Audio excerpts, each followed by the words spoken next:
Welcome in. Today we're gonna continue this cast as Shaman. Get through the rest of normal, of course. And yeah. What am I missing? We're missing Act 4, 5, 6.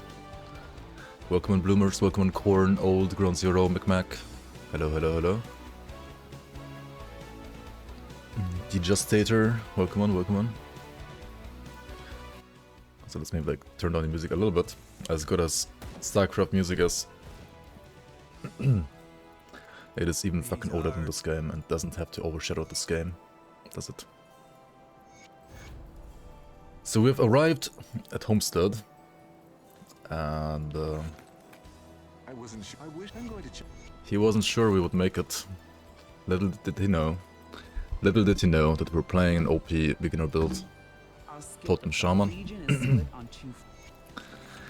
which gets to this place easily. Okay, I also have to like sell more items, right? What the hell is this? What would be the most Protoss-like class? I mean, name-wise, they already have like Zealot and Archon in the game. I mean, Archon is already in the game, and Zealot is gonna like, come with the expansion of Fangs of Astrakarn, right? Oh, you mean like playstyle-wise?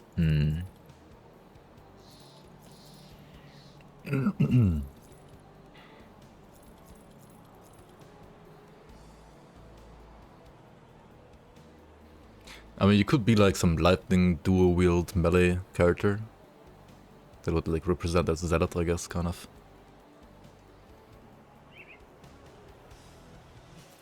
All these items aren't gonna be better than my weapons that I have right now, I think, for this build at least.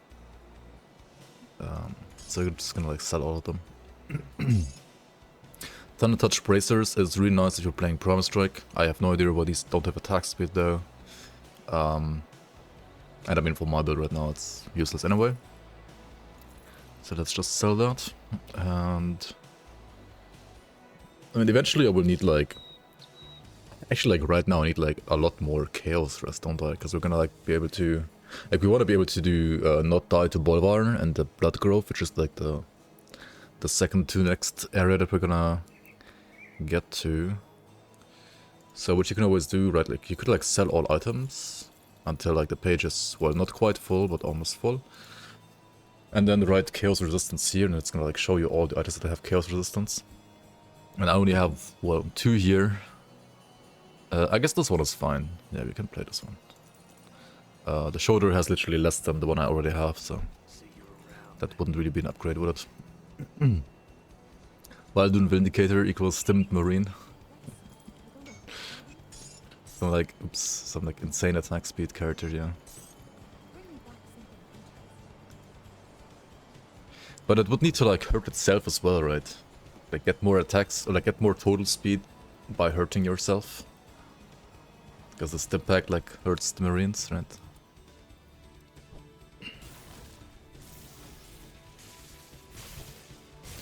I mean, yeah, for like Protoss, I guess like all the lightning builds would make sense. Something like this. Maybe it's like a...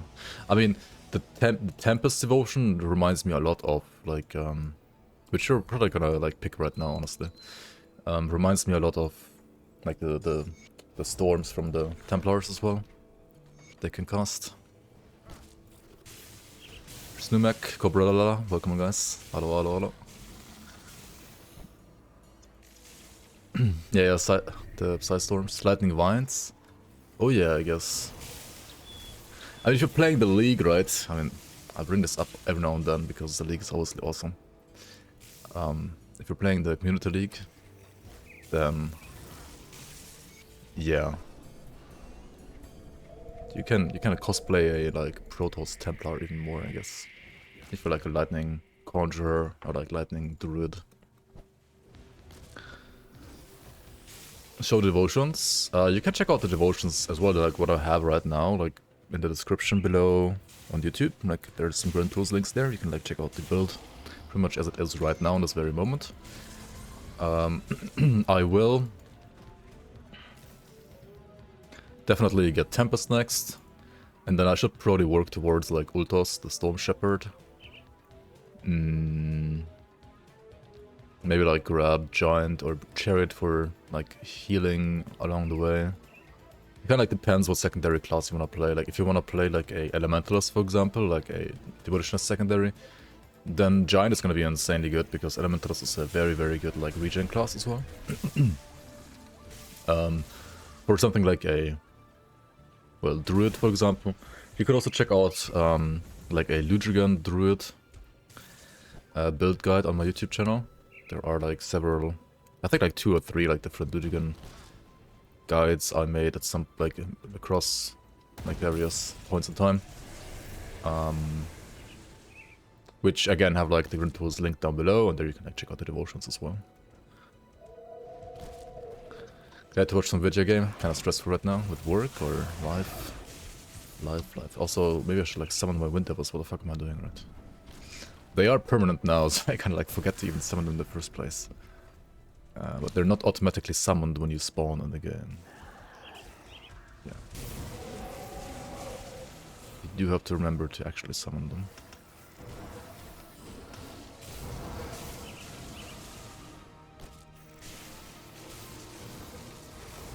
After having Oak Skin and Stonecolor's maxed out, obviously I'm gonna like still max out the Raging Tempest. And then also gonna start getting some more HP in Heart of the Wild. And other than that, you should definitely like start picking your second class. About like level 40, I would say, would be ideal at the latest. Delaying it even further really doesn't make all too much sense. That said, I will delay it further on this character. I'm gonna like go all the way through normal on pure Shaman, up to like around level 55 to 60, something like that. Or pretty much like until the character is like ultimate ready.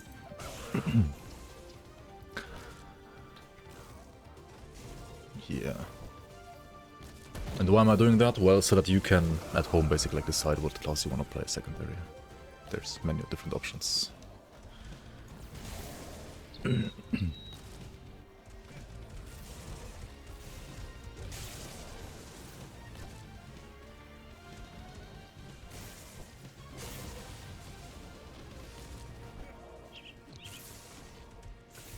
Oh, hold on. I need to go into the Hive cluster, right? What the fuck am I doing?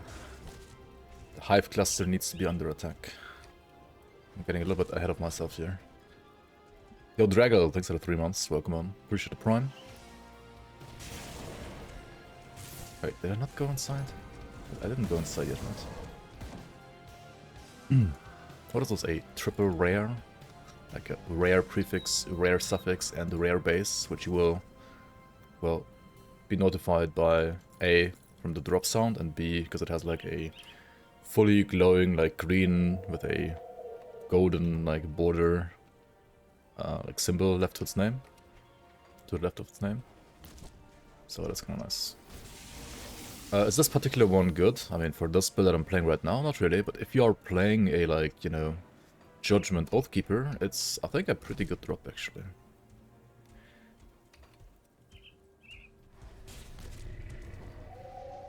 Did I seriously like miss the...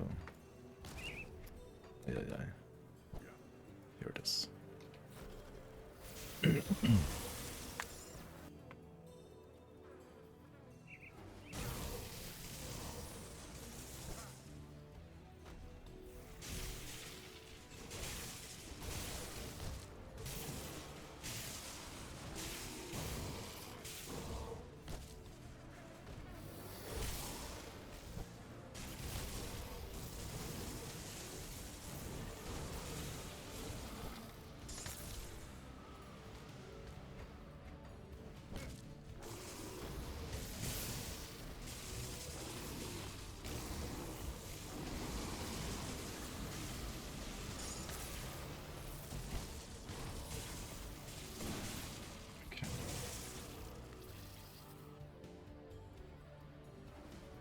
Let's head down to the skittering then. And then even further below.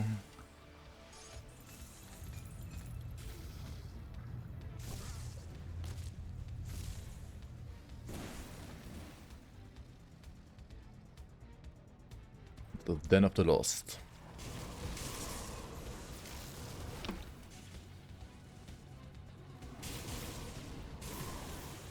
Do we know when, by the way, talking about PoE 2 real quick, do we know when 0.2 is gonna hit? Like, in which date exactly? It should be like end of March, rather like middle of March, so we kinda like soon.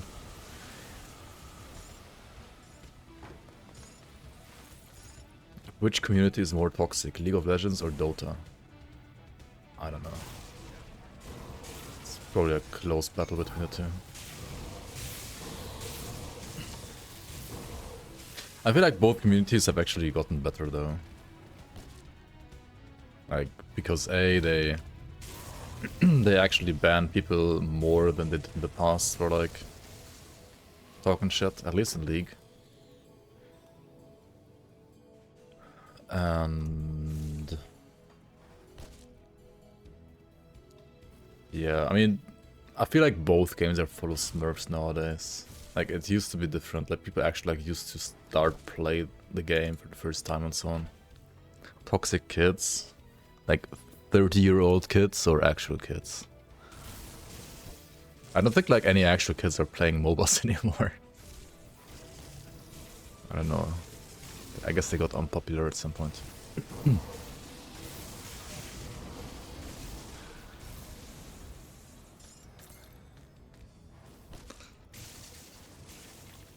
I mean, when I actually, I know some people that are like around like 19, 20 years old that do play League at least. I think Dota might be even more boomer than League, to be fair. But it's technically even older. How old am I? I mean, take a guess, I guess. I'm something between 20 and 50.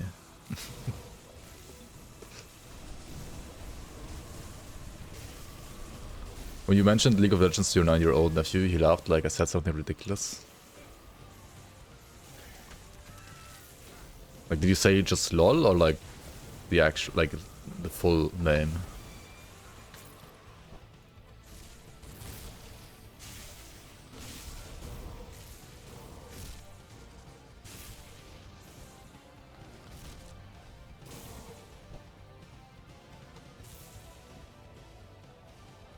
Hello, hello. The average age of a WoW player is like 80. I think the average WoW player age is like probably like 38, if I had to guess. Yo, scatterbrain, what are you doing? I don't know about full time, but I'm trying at least 3 times a week again.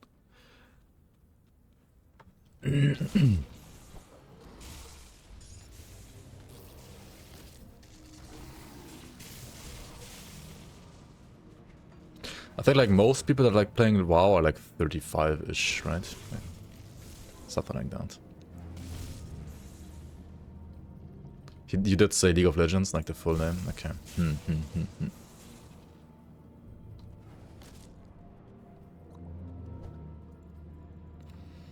The thought of him and his friends playing it was laughable. Oh, wait, what the fuck am I doing? I'm like getting sidetracked over and over now today. Like, I'm like going through the same area twice by reading chat. Holy shit, what's wrong with me?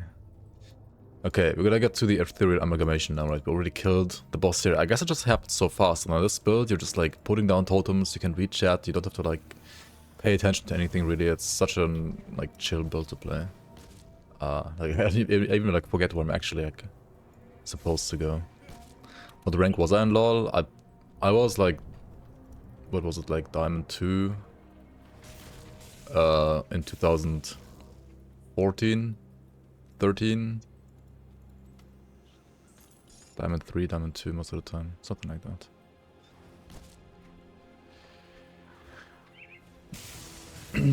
GTA 5 is as old as LoL. It's actually younger than LoL, right? That's the funny thing. LoL is actually even older than GTA 5.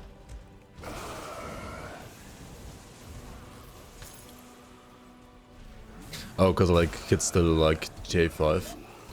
I mean, I don't know what it is with kids nowadays, but like, literally every game has to be a shooter, right? Like there has to be guns in every fucking game, otherwise they're not gonna play it. I don't get it. Still haven't played any MOBA. Also, they look like boring as fuck. I mean, MOBAs like originated from like RTS games in a way, right? So, if you hated RTS, then I guess most MOBAs also weren't for you necessarily.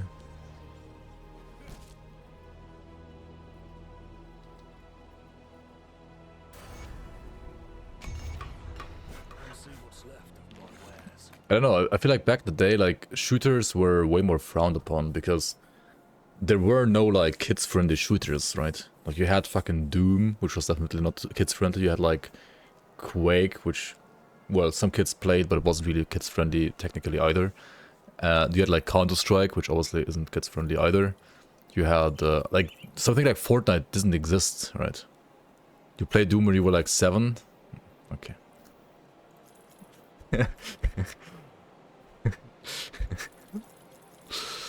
The first time I played Doom, I was like 12, I think.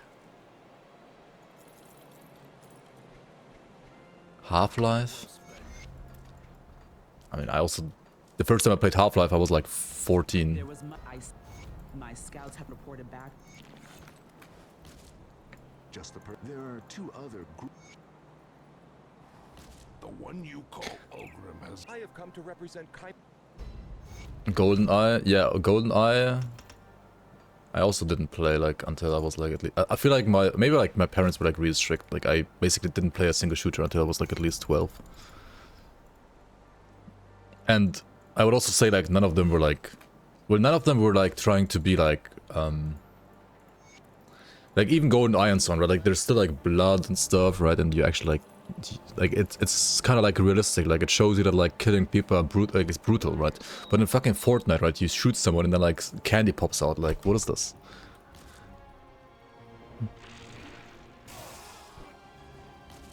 Paintball mode in the GoldenEye. Yeah, I don't know. I feel like everything that's like you're still like shooting people in the fucking head, right? Like it's. I feel like making it like pop out candy or like even like making it paintball is kind of like make it seem more harmless than it is. But then again, okay.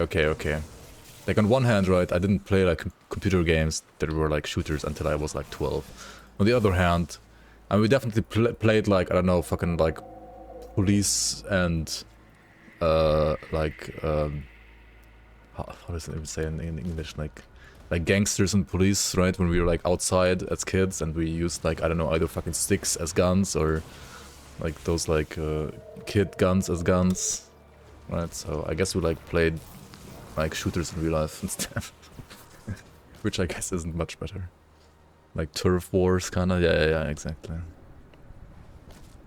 I mean, we played that kind of stuff like when we were like, yeah, 7, 8, 9, like, or 6, 7, 8, mostly cops and robbers, yeah, stuff like that, yeah. Which I guess is pretty much the same in the end, so.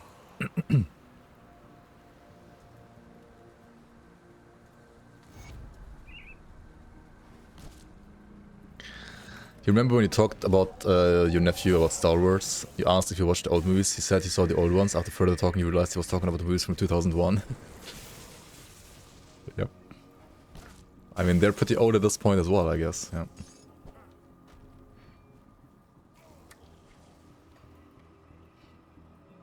I remember my parents being like, when like the new ones, I mean, the old new ones, right, came out. And I was like a kid, and my parents were like, it's like new stuff is so crappy, like you have to like, okay, like you are allowed to watch the new ones, but you have to watch the old ones first, right? So they made me like watch the old ones first, and then I was like allowed to watch the new ones. Like the old new ones, the 2001 stuff and so on. Why is my voice so brutal today? I may or may not have been drinking yesterday, that's probably why. So maybe I'm like a bit wasted, I don't know. And I usually never drink, so yeah. I'm not used to it.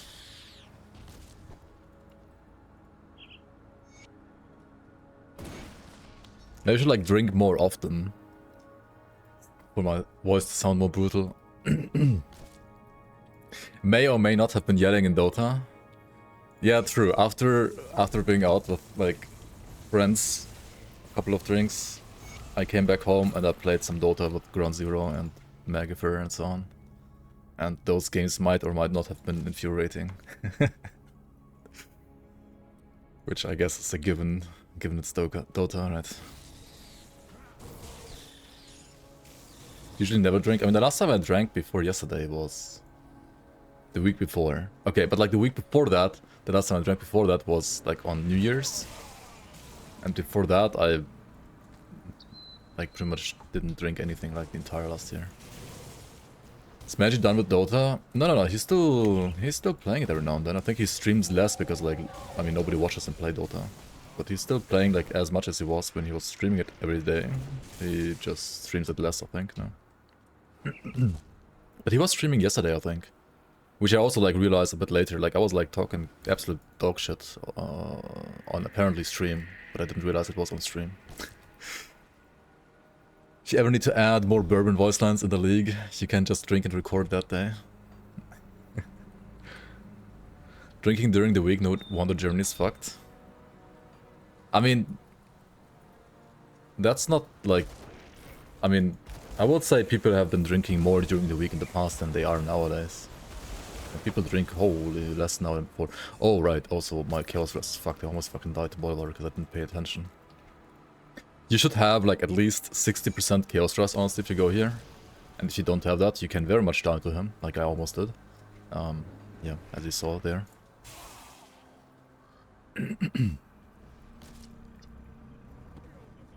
Yearly Oktoberfest isn't enough to stay in shape. Well, I didn't go there. I live like 15 minutes away from the Oktoberfest, like by foot, but I didn't go there just like last year. Oktoberfest is way too expensive. And it's like a tourist trap anyway, so...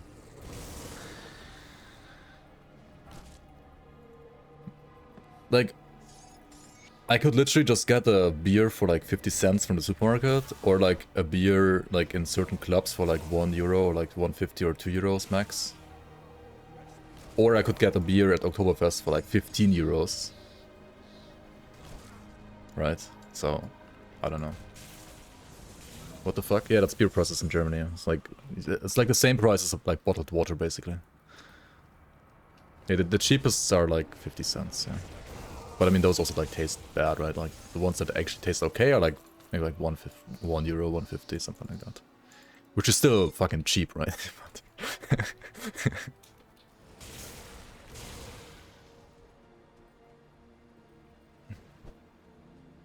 That's already insanely inflated, holy. I mean, maybe those are like Munich prices, right? It might be even cheaper where you are. You can't get a beer for less than €5 or $5. Well, yeah. That's when your country actually doesn't want you to drink, right? But in Germany, like, beer is part of the... it's basically like a human right, right? To drink alcohol, so... Beer is cheap.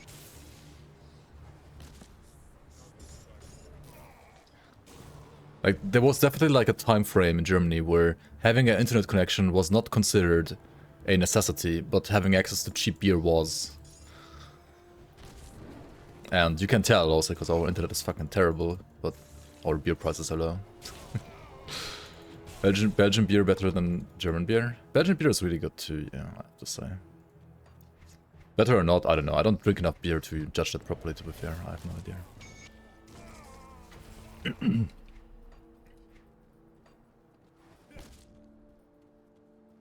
Yo, Gatling Fiend, welcome, welcome. Blade fighting is perfectly normal for both MLs and humans. Yeah, it is. It is. Wasn't Germany real harsh in video game violence in the 90s? It was like in the 2000s, actually. We had like this whole, like, was so-called like Killerspieldebatte, like killer games debate, where like people, they wanted to like outlaw like any games, like Counter-Strike and so on, because they thought like, we had like the thing is like Germany has like pretty much no school shootings at all, but we had like I think 2 or 3-ish school shootings in the 2000s, like early 2000s, And that was like a lot considered like compared to what we had before and also after. So people were like literally debating whether or not they should like ban any games with guns because of like school shootings, like the 2 or 3 that we had. Because they basically like tried to blame like video games for it, because they saw that like the people that, you know, did the school shootings, they were like also playing stuff like Counter-Strike on their PCs. But I mean literally every kid back then played Counter-Strike, so it was such a stupid debate. Like holy.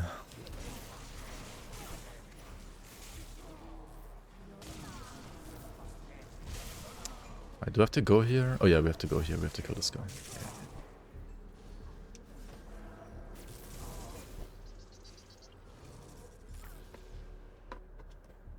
But big titted beer keller model. Wait, what the fuck am I reading that?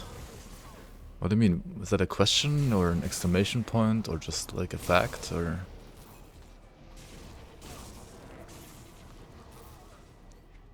I mean, they exist, yes. If that's what you're saying.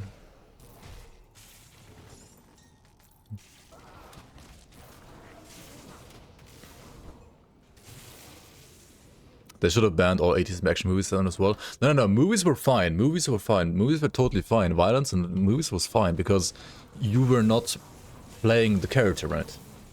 Like the logic was the second you are behind the mouse and the keyboard and you're killing stuff, it's like... I mean, I have to say it is obviously like a bit more immersive than like watching a movie. It certainly is. But I thought like that's the thing that like makes people like, you know, flip the switch to actually do it.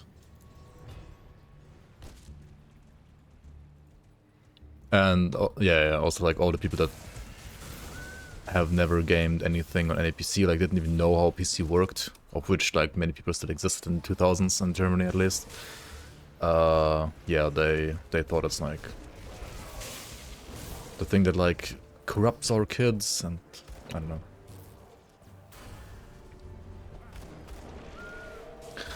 Back for full-time streams? I wouldn't call this full-time streams, but I'll try to stream more. Let's say it like that.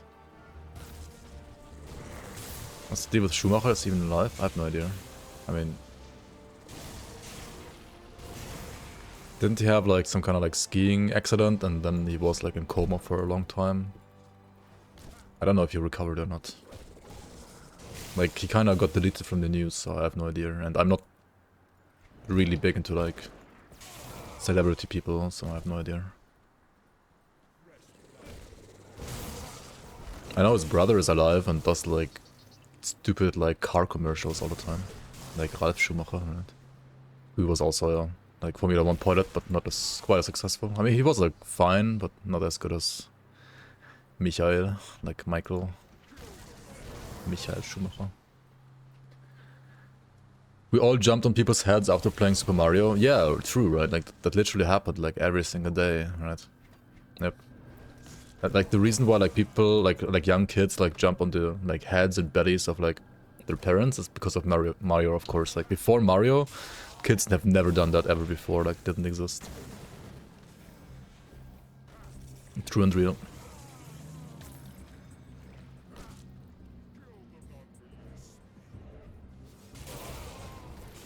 Pope 2 is half dead now. I feel like every Pope is like almost always like half dead, at least like half of his time that he's like the Pope. Because they're always like 70 when they get elected or something like that, so... They kinda like start out like half dead already. Okay, 70 is maybe like a bit over-exaggerated for like half dead, but... 80 sometimes they are as well. He started robbing banks after playing GTA, true story, yep. True and real. I don't know, I feel like games that allow you to do stuff that you can't do in real life exist for a reason. Right? Because isn't it better to live out your fantasies in games than real life? At least some of them. I mean, many people have like fucked up fantasies sometimes, or like fantasies that would not be like socially acceptable in the way they would like to do it, right? So I don't know, I think like it's fine to have like, I mean that's why you have like books and stories and movies and games as well. Well, I couldn't kill like any Chthonian monsters like in real life, could I? Oh yeah, Zarya. You gotta be careful when you do the totem and Zarya next to it. And also when Zarya like puts down her crystals, you gotta be extra careful. Either like kill them instantly, like I did with this aura, like with this Tempest attack. What's it called? Lightning Nova attack? Nova attack, yeah. Or like run away, because the crystals, if you have the chaos resistance debuff on you and you have like not the greatest chaos resistance, they're just gonna like kill you, right? Pingy83, welcome on. Is the chat language only English or is German also okay? Usually it's only English, but I mean, if you have a hard time expressing yourself in English, you can also write in German, and obviously I do understand German, so it will be fine by me. Okay, the first character to 70, but it feels like I've been trying to finish out my first set for 1,000,000 hours now. Is there a trick? I don't know. The trick is play more and just get lucky.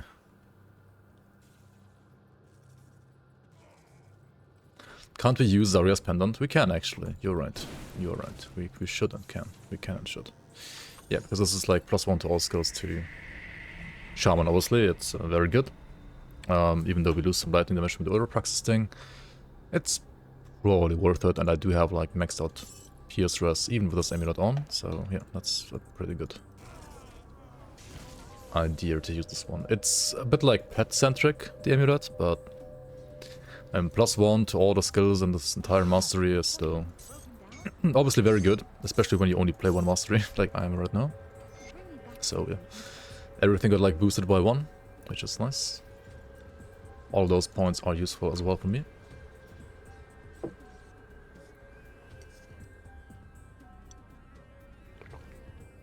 How does the late game in Grimdawn look like? Is it just totem farming? No, no, no. Totem farming is like what you do when you're too weak to do everything else, right? The true end game would be like Shattered Realm, Crucible, and trying to gear up so that you can defeat all the what's it called? Like all the like Celestials, right? Like the Uber bosses. Like, those are like the 3 options we have right now. And there are also, of course, the Skeleton Key dungeons, which are, I would say, between totems and like the other 3. Skeleton Key dungeons, especially like the Tomb of the Heretic one over here, and Forgotten Gods. They're obviously like a lot harder than like totem farming, and can still like give you very nice loot. And some of them have like, well, all of them actually have like dungeon-specific loot as well that you can only get in those dungeons, nowhere else. So depending on your build, you might wanna like farm the like whichever dungeon you want to farm as well.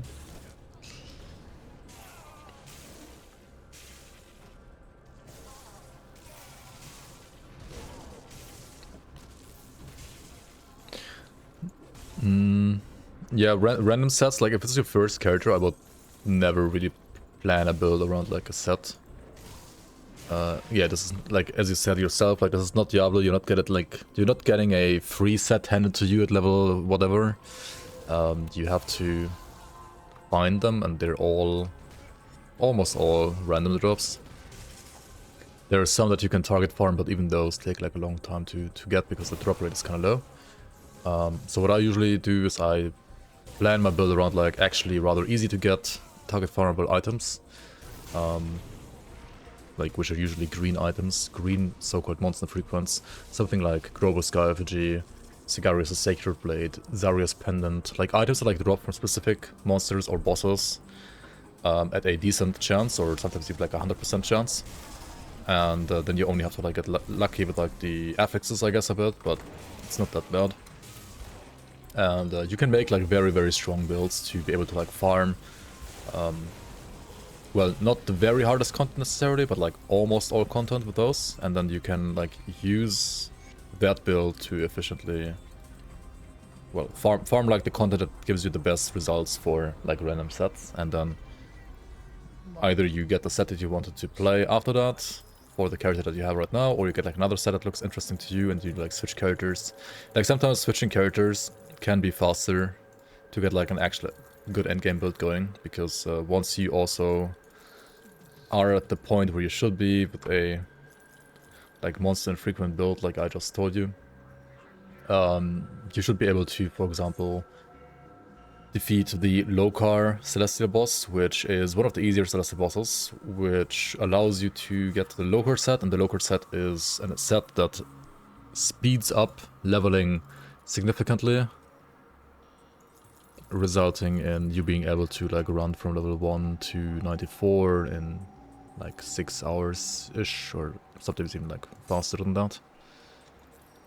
So, yeah.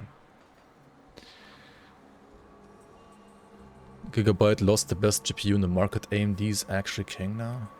What? Interesting. Your only fantasy was to be loved, lol. I mean, there's even games for that, right? You got the medal or amulet from her, +1 to all skills, like the Zarya amulet? Yeah, this one, yeah. One day the Krieg set will be good again, one day. I mean, Krieg is not like terrible, but it's not the best set either, I would say. It's okay though.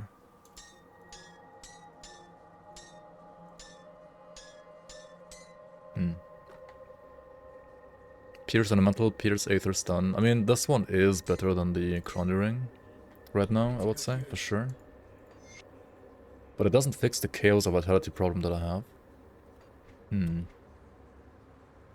I also want to put something better into my helmet. Once you're respected with, like, factions, you can start buying some of their blueprints. Let's see here. Devil's Crossing gives you these talismans that allow you to dual wield, and then some other components over here and relics. You will eventually have to buy like all of the ones that give you like relics or like components, because you will at some point eventually need all of them to like craft stuff. But early on you mightn't have the most amount of iron bits, so you might have to hold back on some of them. And like focus, like prioritize the ones that you actually want to need. Grundon made you soil your trousers. The soil trousers. Ismail, welcome on, welcome on.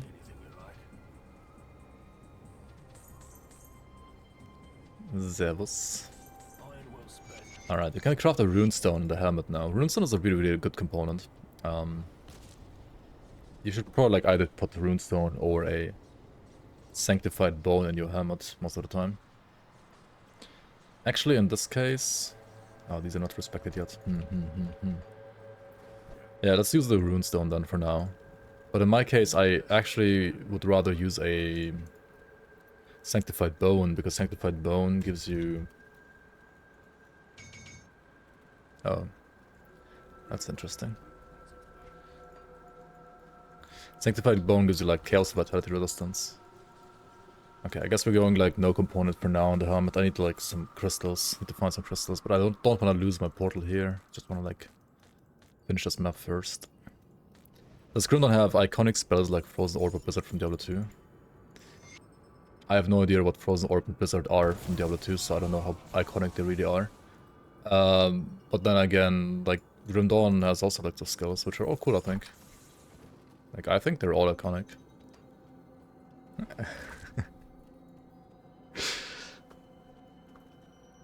Like, I think every game is like has like iconic skills in its own way, but I guess Grim Dawn has like less iconic skills because like more skills are actually viable. Like in Diablo 2, like whenever I hear anything about that game, it always feels like there's only like 2 builds that are viable. Like Sork or you play Enigma, right? I didn't play Diablo 2. I played Diablo 2 in 2020 the first time, and I didn't like it.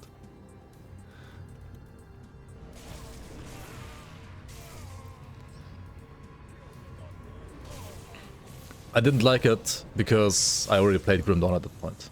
But I can see it being insane, like, for back in the 2000s, right? I also played the Diablo 2 mod for Grim Dawn once. It's pretty cool, actually. They're nice.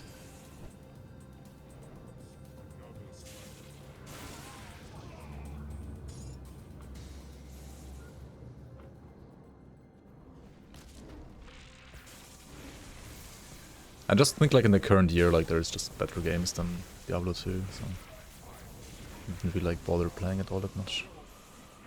You love immune stuff, yeah. Makes you play more party. I guess, yeah. If you wanna play multiplayer, that is. Maybe you just wanna play single player. I think Grim Dawn is more single player than Diablo 2 even, I would say. Gameplay feels better than Diablo 2. Gameplay to me felt absolutely dog shit in Diablo 2. Like, what is it with like, you have to press a button first and then press left click to even like activate the ability, and like, I guess maybe like they fixed it now in D2R, but I played like the old Diablo 2. And that was like, kinda, I don't know. All the potion stuff, like, I don't know. At least to me it didn't feel good. Like, it felt okay, but not that insane. But then again, I mean, like, nostalgia is like strong, and I do like playing maybe some games that I've played like as a kid as well that I don't know, I would probably not even recommend to other people now because it's actually not that good of a game. But subjectively, I still like playing it because I like played it in the past. Barbarian Whirlwind is greater than Grim Dawn's to win. I don't think I've... Oh yeah, I think I stopped playing Barbarian like in the first map because the entire like didn't feel good. But I mean, I guess like Barbarian is like a class we have to like just get to like high levels to even enjoy the class. I have to agree that like the Eye of Reckoning in Grim Dawn doesn't feel that great. Like it's okay, but it's also like worse than like in other RPGs like Diablo or like modern Diablos like Diablo 4 or 3 or Path of Exile, I guess.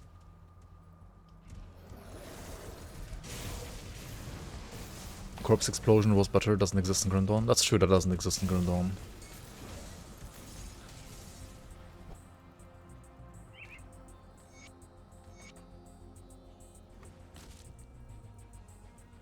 Here's a challenge idea. You try to kill all super bosses with a mediocre build. Aether Creek Death Knight.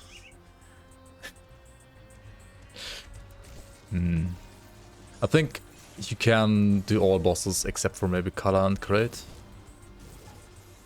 With Creek Death Knight. Like, Kala is ridiculous nowadays. And her sands are just... Like, Kala is a terrible hero, like, boss, I think, like, design-wise, kind of. Like, the flippant sands are so stupid.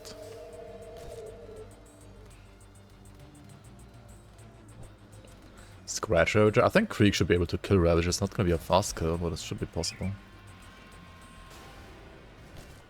Yeah, Grim Dawn mechanics are... I think, like, the gameplay is fun and very fine for what it is, but there are certain mechanics that don't exist in this engine, and thus they are, like, pretty much never gonna happen.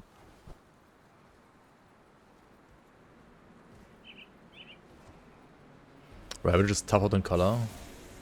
I still don't think so, personally. I think Ravager is still easier than Kala. You have to just, like, dodge the Sunder attack properly, which is hard to dodge, I know, but like you have to... If you dodge it properly, it's still easier than Kala, I would say. Kala Sunder is easier to dodge, yes, but she still has sands and just like tornadoes, all that shit.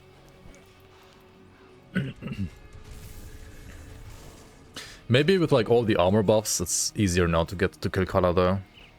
I should try. I should try like playing some actual endgame again soon.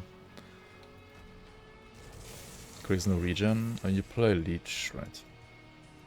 You can also play like Ratosh if you want to play against super bosses specifically to get like more Leech.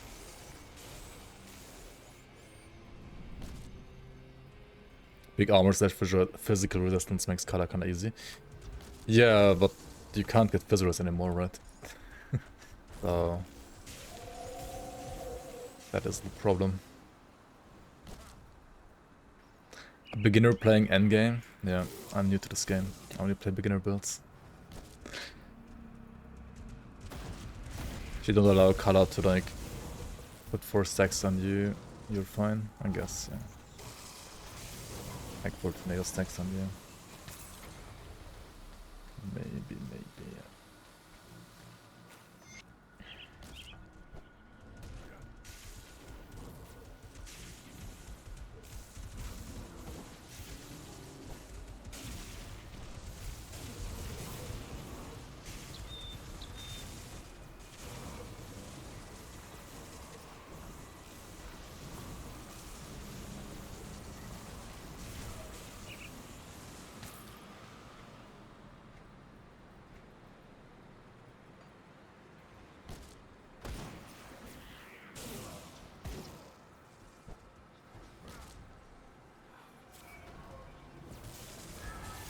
I mean, Krieg was able to kill Ravager in the past, so I don't see why it shouldn't be now. Like, the game just got power corrupt. I mean, I know Ravager got, like, harder, but it's really all about, like, just dodging his attack, like his thunder attack, and as long as you do that, it's, like, the same as before.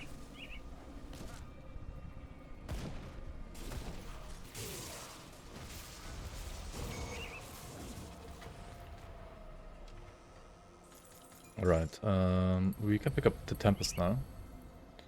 Which... I think I'm gonna put this to Wind Devils actually, and then I'm gonna put this to Storm Totem instead. That should be good.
You feel like Blade Master might be pretty tanky now with all the Giga Armor buffs and getting a bunch of the A and shit.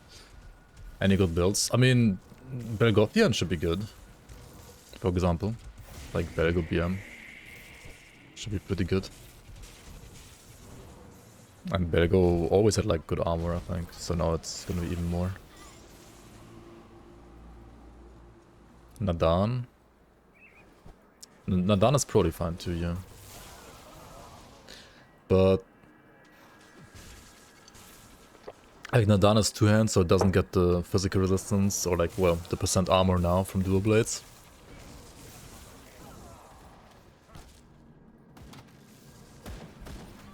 Seemed kinda does a cringe when you tried it last time, maybe it's okay. I think it should be okay.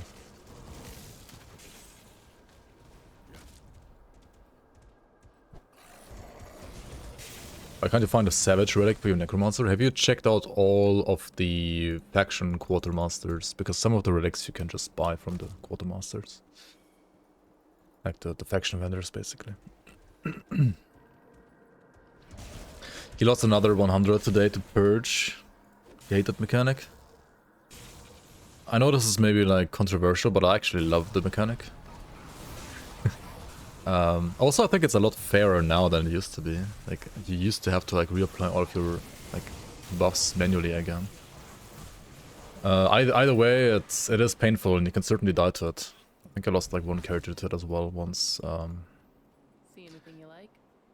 Live and learn, or well, die, learn, and then live again. This is the only thing you can do about it, I guess. Mantle of the Weeping Eye seems kind of like the same thing as Astral Mantle, just like higher level, right? We lose like 2 points of Raging Tempest, but we gain like more Chaos, Res, and more damage. So this should be an upgrade. And also more armor, of course. Which is like the main reason why you want to upgrade your armor.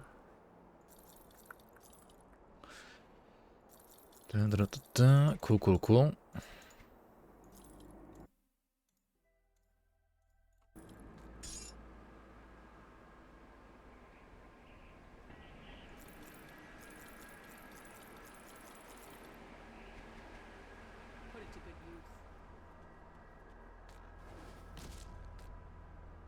Give me 1 sec.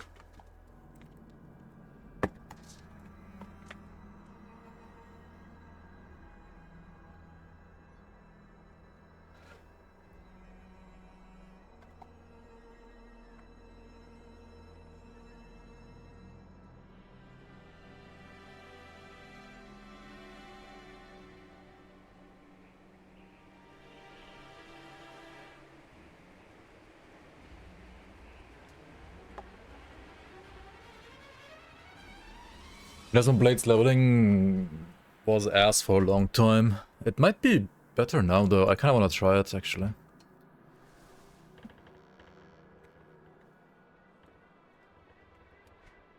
I wanna try it, like I wanna try endgame with Demon Slayer. I have a Demon Slayer build, I just need to like log into it and like play it a bit.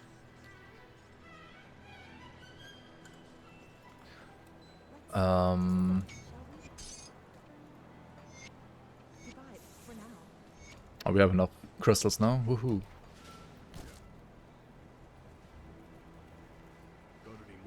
And yeah, for leveling you can do the Vitality crossbow, yep. There's gonna be some pretty like juicy monster freak ones actually for Phantasma Blades as well, and thanks of Astakarn.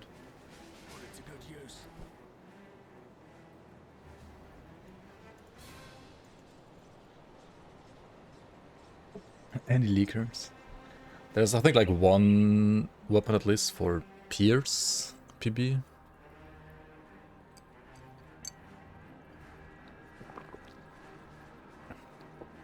Brandon Schmetter, good morning, good morning. Wait, did I not talk to them yet? Oh, I gotta go back to Homestead. Right. Gotta talk to people. Biggest problem was the energy demand early on, yeah. Like for Act 1 it's gonna be painful. After that you usually should get access to like ectoplasm pretty easily, but like in Act 1 itself it's definitely rather painful, yeah. Oops. You're here with a...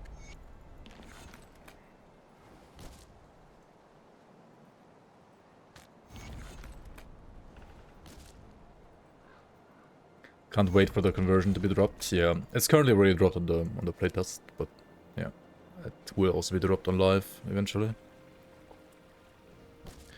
Your Necro has gear that has pet % damage on pretty much all gear. You have a weapon that now converts all physical to vitality damage to vitality damage to fire damage.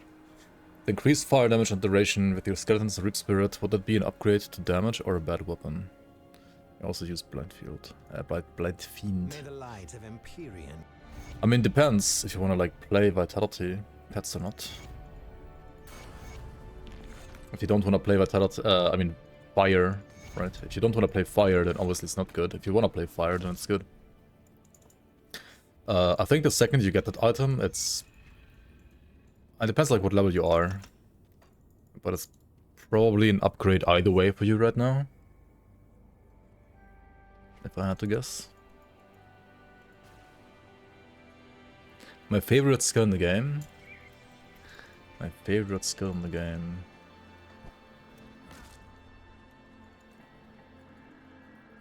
Good. You've already... Precise.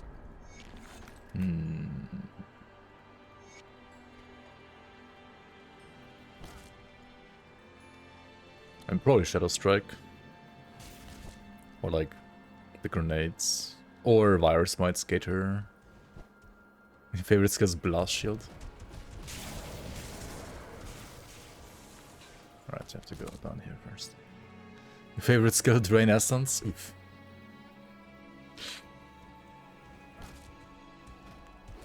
Doomboard is pretty chunky, yeah. He is good, yeah, for sure.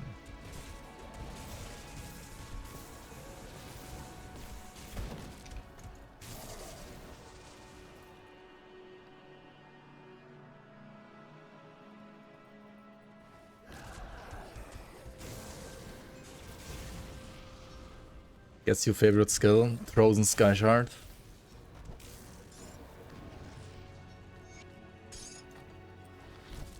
Hard guess, right? Hard guess.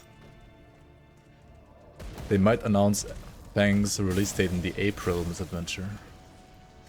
The April one, eh? I mean, they might, yeah. You like the shield throw the most?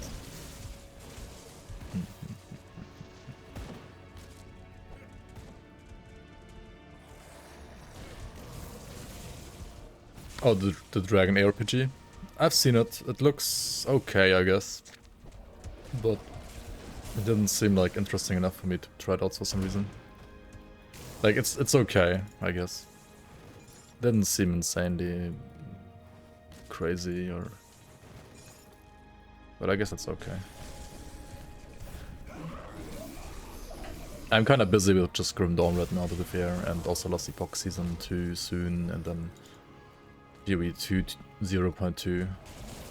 Like, I'm fine just playing like those 3 games, to be fair. Like, unless there's another RPG that's like really, really fucking good, I think I'm not gonna play it.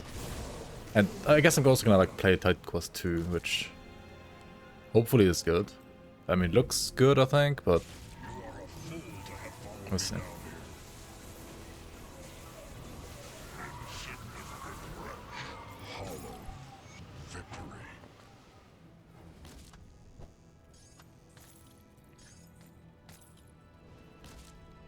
Why is Oathkeeper the worst leveling class? It's just like bad until like level 25-ish, I feel like, or 30. After that it's okay, but early it's really painful. Like early it's really like the worst out of all of them. Because like all of your skills are either weapon damage based or deal like no damage. Eye Reckoning and Virus Might are like okay, but like Virus Might needs some items. And I mean, Eye Reckoning is like the only one that I feel like is okay as a standalone, but it's very deep in the tree as well. But like Aegis is like single target by default. You need to like put more points to make it like have at least some AoE. It's like very point hungry, and even then it also has a cooldown on top, and it's weapon damage scaled, so it's not that great early because it does scale with your weapon damage as well, and the weapon damage early game is pretty much always bad. Then you have Righteous Fervor, which is a default attack replacer, which is literally also like only single target and weapon damage based. And then you have Judgment, which is good AoE, but it's cooldown based and it's terrible single target damage. Then you have, well, Virus Might, which... It's in a like mobility skill, so you're always gonna pick it, at least like 1 point.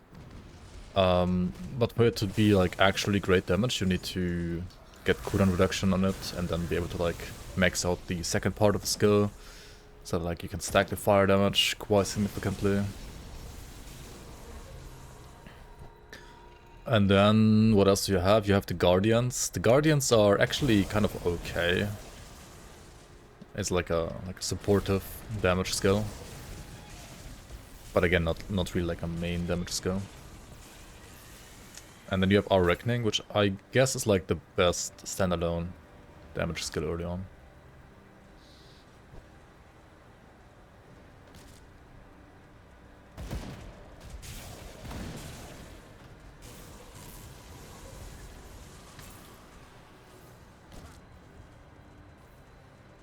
And also the item support for the class is terrible early on, yeah. Like Act 1 has literally not a single item for it.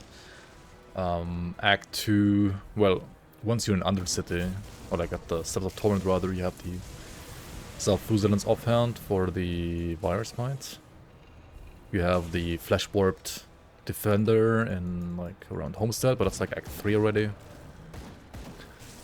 And then Forgotten Gods, what do you have in Forgotten Gods for it? Like, you have, okay, you have like the Acid Shield Scepter, right, from Sister Crimson?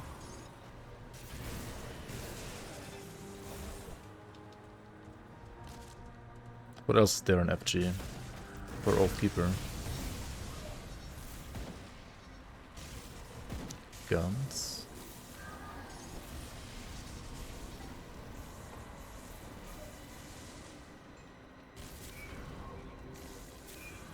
There's the, right, there's like a spear, the fire spear for Smite. Which I guess is fine if you play like Fire, Righteous Fervor, Smite.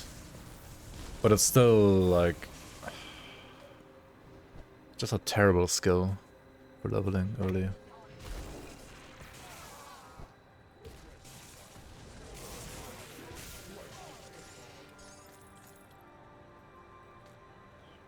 Yeah, at the end, at part of the time you have the lightning hour reckoning weapon, which I would say is probably like one of the best. Steward's weapon, is that like good? I guess it's better than everything else, because everything else is either non-existent or it's terrible. But Steward's is not a great weapon, is it? It's like physical wire smite, but it doesn't like give you like that much cooldown, does it? I mean, maybe it's okay now. Yeah, it's not great either, right?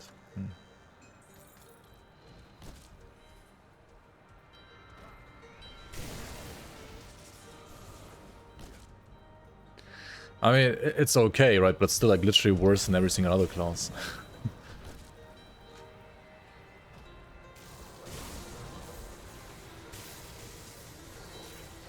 Unless you play like Zalpuzan Skater, I guess. Which, to be fair, has been nerfed. Because the helmet, like, I think converts to lightning now. Like, also the Fire Trail.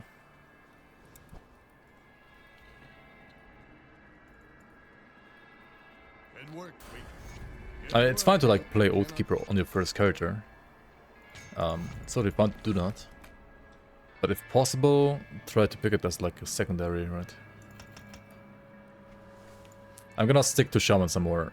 Honestly, like, up until level 40, like 41 now, all the points were efficient. But now I really have everything I need. And, like, the points in Wind Devil are already kind of bad. You don't want to do those.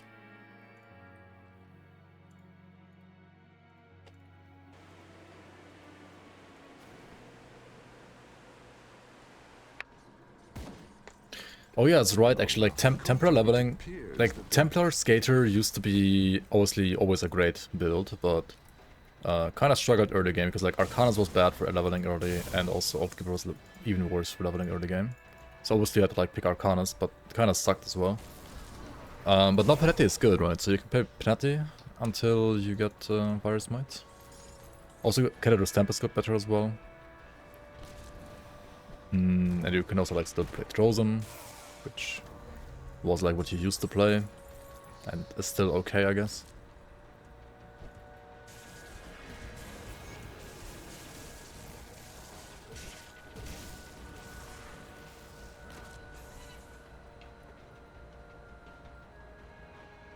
Blitz Warlord is still great for first character? Yeah, that's fine. Is No Rest for the Wicked something I would play? Maybe, yeah, if the game was actually, like, complete. Or add more than just, like, one act of content.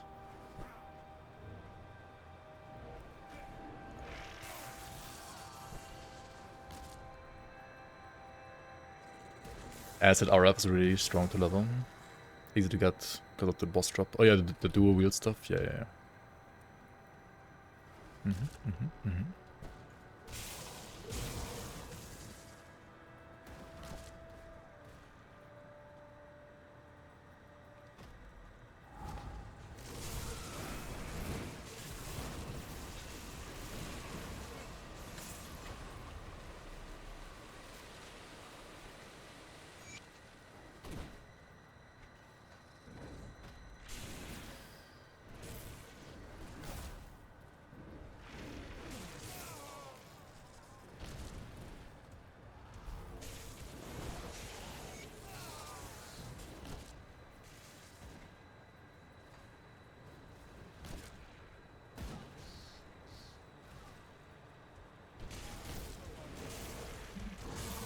I think Death Knight is better now than it, like, used to be compared to Warlord, because, well, Blitz was stronger in the past. Blitz is still fine, like, Blitz Warlord is still fine, but, like, slightly weaker. And you could also, like, play Force Wave Warlord, I guess.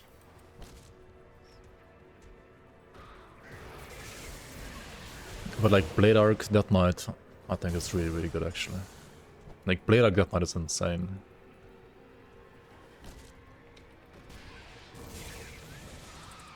I think Blade Arc Death Knight is better than Force Wave Death Knight.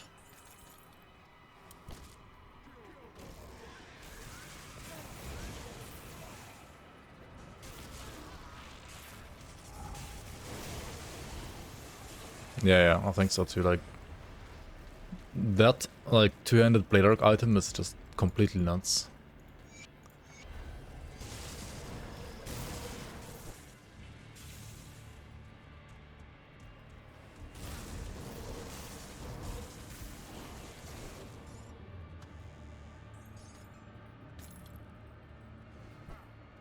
I think Blade Arc Death Knight was kind of always good though. Like yes, people memed on it, but people also like sometimes meme on stuff that's actually good.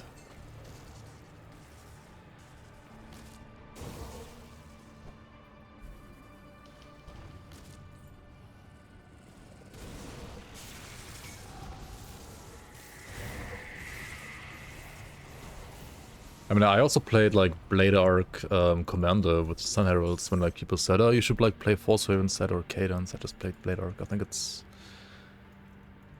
it feels more natural on that build as well, personally.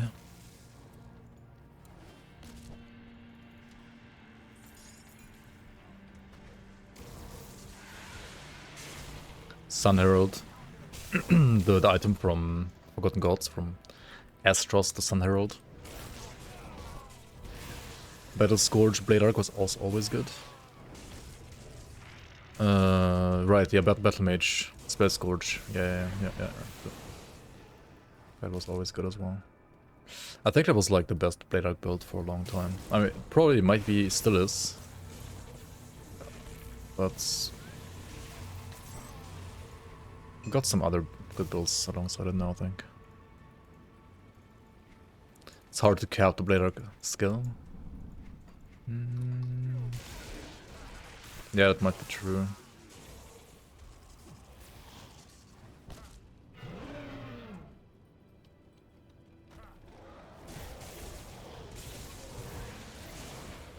Easiest first build, Force Wave World Eater. You will get the first, you will get the drop first try, I promise. Yeah, I mean, you can get it first try if you're really fucking lucky, but maybe not.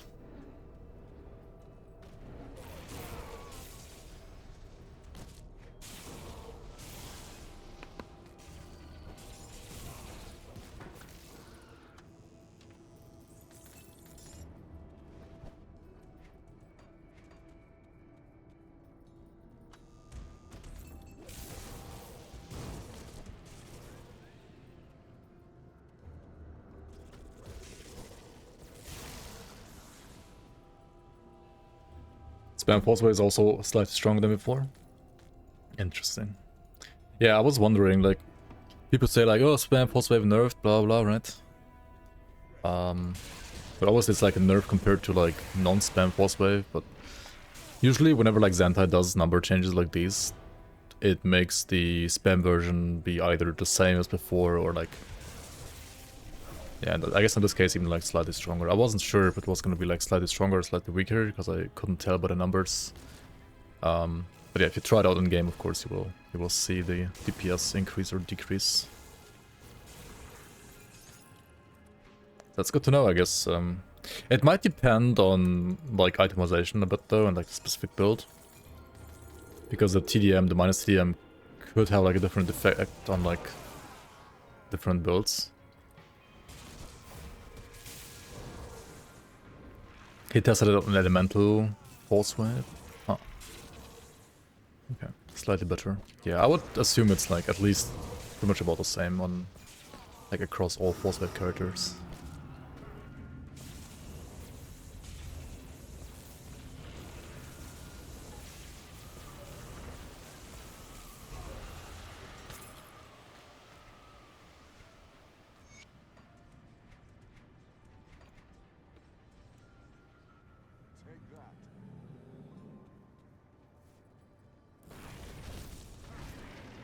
Yeah, Lightning Nova is insane now.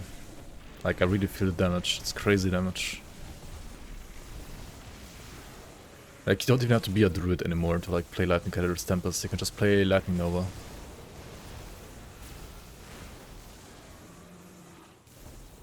Oathkeeper leveling buff, just play Fireball, yeah, true. To be fair, like, these Novas used to suck in the past, but yeah, they're really good now, like, as you can see. Really nice.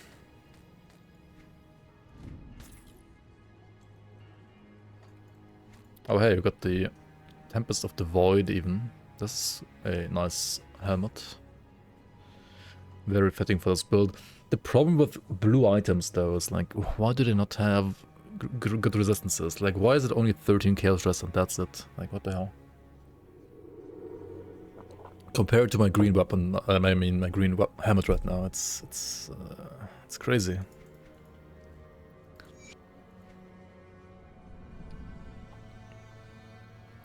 Crazy how bad it is.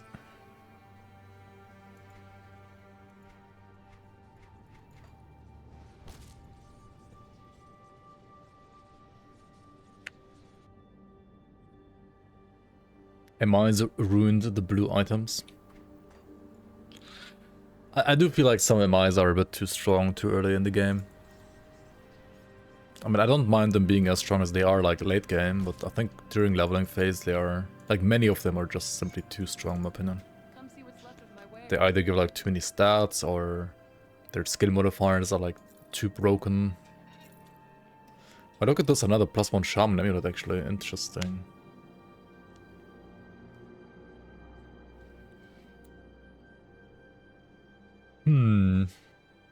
Bramblewood amulet.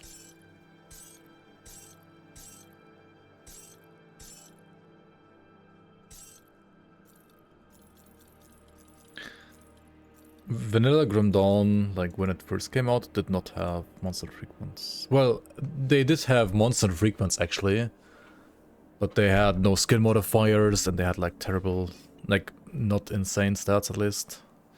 And then they kind of got power crept a bit, maybe like too much.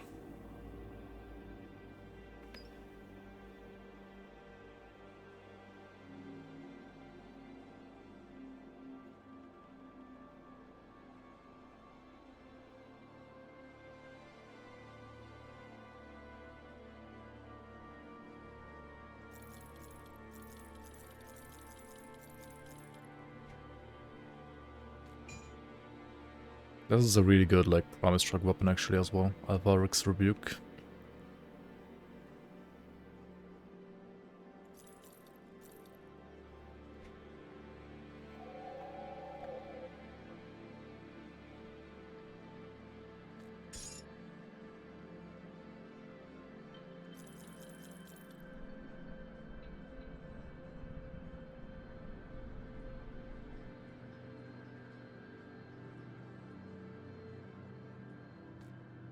Like another 100 armor.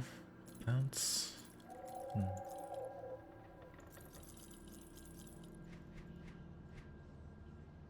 Oh, we have this one as well, right. The leg plates of valor. These are some good blue items. Like some good blue pants.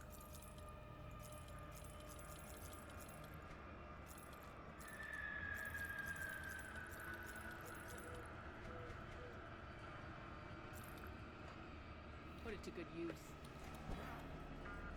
You've returned. So are great. Good, you're back. I struggle to admit. You see the lumin. Excuse, my father and I were...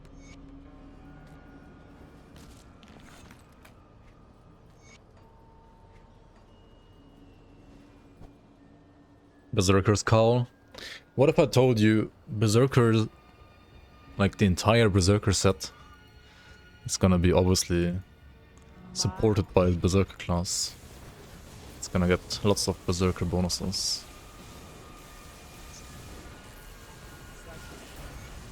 Who would have thought, right? Crazy. No way, dude. Yeah. Exactly, no way. What do you mean Berserker bonuses on a Berserker item?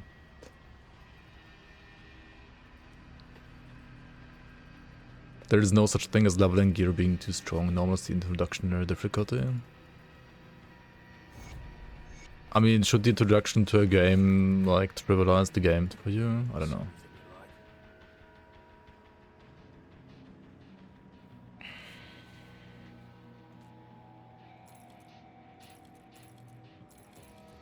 Kinda like this one more because it fixes my vitality resistances at least. Leg plates of weather are obviously like great, and you should probably save them for other characters. Like these pants are really nice.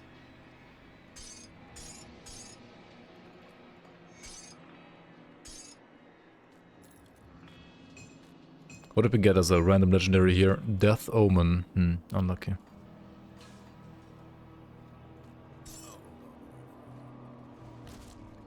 Come see what's left of my wares. Come see what's left of what's left. Let's take a look, shall we? Be safe out there. The problem with monster frequent weapons is that you lose on the feeling when a blue item drops and it has more damage, but none of the MI FXs, which really hurts the feel good of a new loot. Yep. Pretty much it ruins other items a bit too much.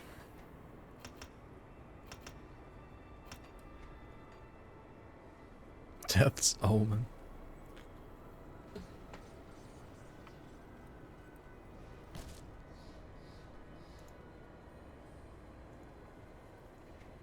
Wait, oh yeah, I already did that, what the hell?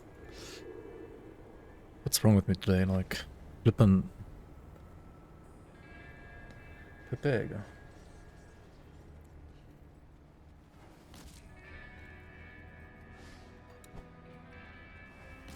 Let's go down here and kill some cultists real quick for the side quest.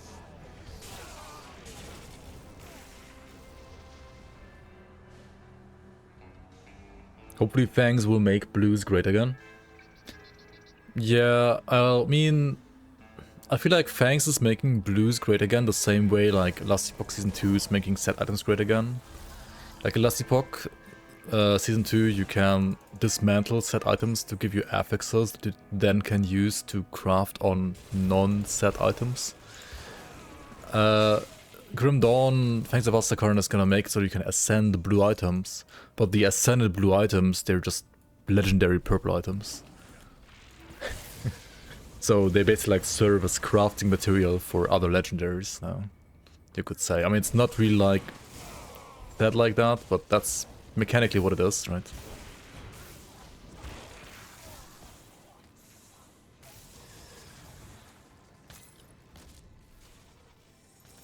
Like ascending blue items sounds like, oh, you're making like your blue item insane, right? Which, well, you are, like, as a player, technically you're doing that.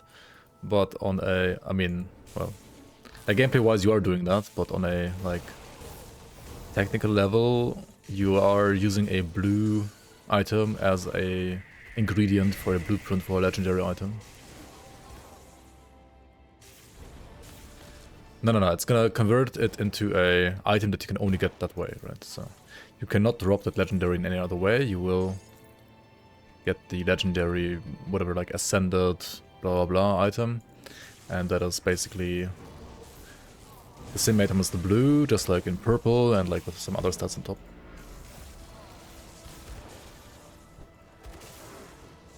Which means does it keep the blue affixes? Well, no, because blue items don't have affixes in base game Grim Dawn. Which also means that for the Grim Dawn leagues, right, we can just keep our blue affix system, and then you could decide, okay, do you want to actually like ascend your item to a legendary, or do you actually just want to use the blue item with an affix instead? Because of course, it being a purple once ascended, it will no longer be able to have an affix, not even in the leagues.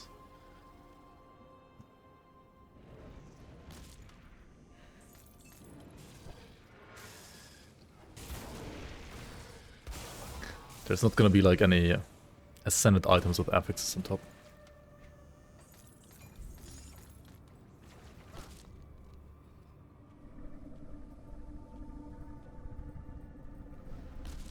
That's my right click spell. It's the granted skill by the Ember component, which you can craft at level 20 or higher at the smith.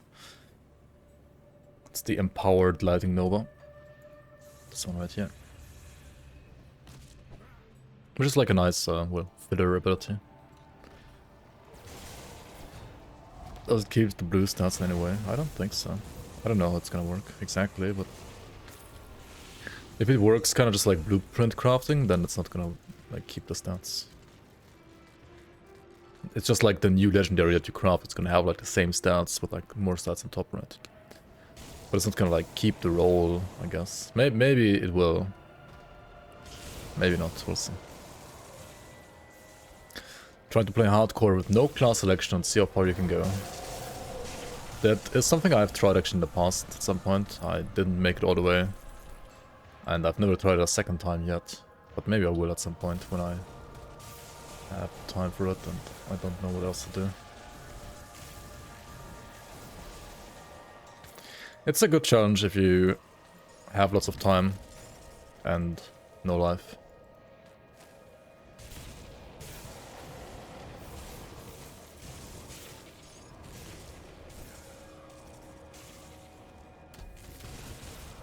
So maybe I'll do it again. Eventually.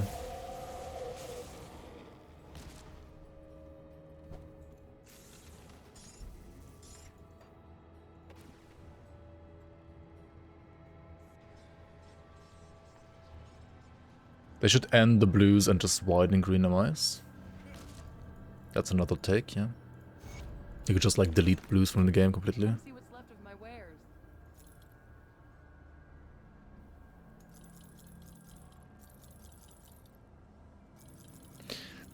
To be fair, like, I mean, in the league, blues are kind of unique compared to purples, but in the base game, blues are just trash purples.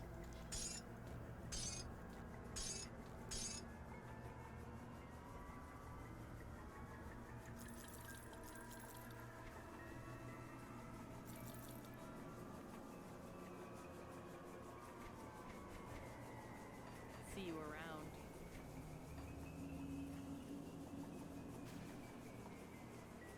Blues exist to make purples and greens valuable. Isn't it like why yellows exist? Like, why are yellows so bad?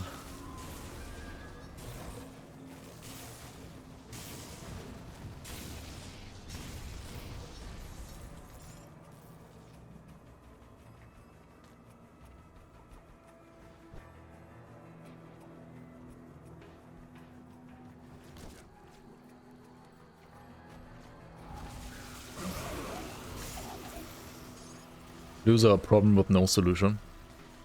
I don't know about no solution. There's always a solution if you try hard enough.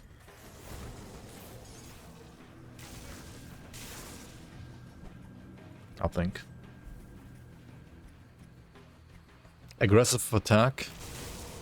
But what about the base, right? Like, they're only yellow if the base is not a rare one.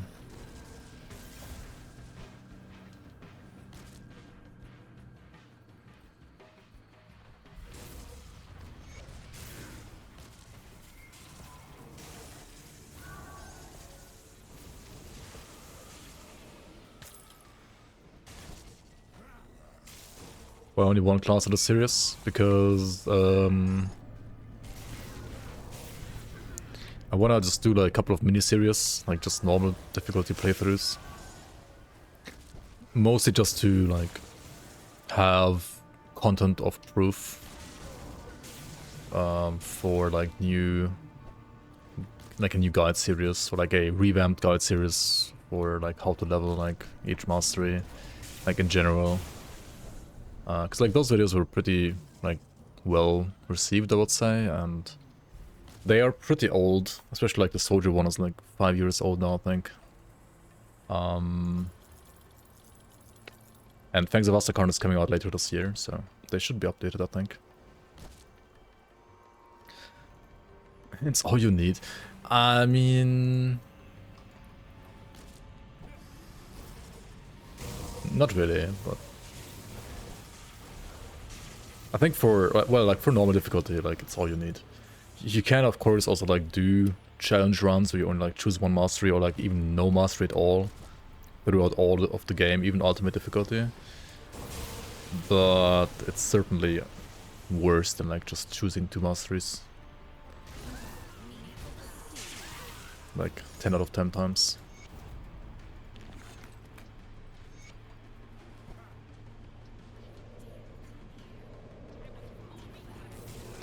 Was there some big update with Grim Dawn? I haven't played in a while. There were some pretty like significant patches, but the real content, the real change is gonna come later this year with the next expansion.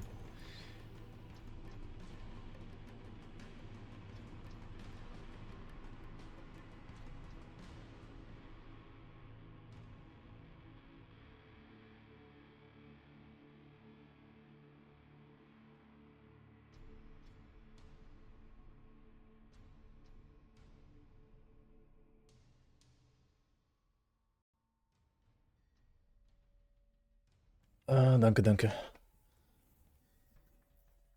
It's been kind of warm and sunny finally. It's like almost like spring is here already at the beginning of March, which is a bit early, but I don't mind. But the sun is like shining in my face a bit too much.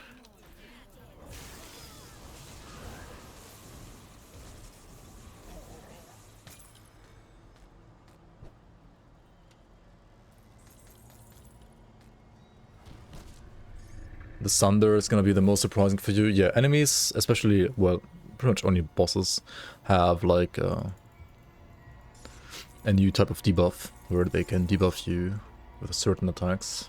You will usually notice because they're gonna like glow orange in a way. And then if you get hit by that attack, your whole screen is gonna glow orange, and that means you're debuffed by like a Sunder debuff. You are sundered basically. Which means you're gonna take more damage from consecutive attacks.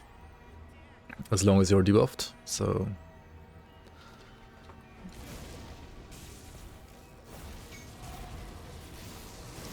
something new to like play around.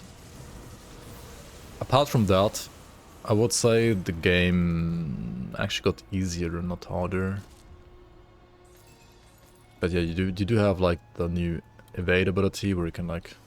it has iframes, so you can like dodge abilities and take no damage. And, well, you can use that to, for example, evade the...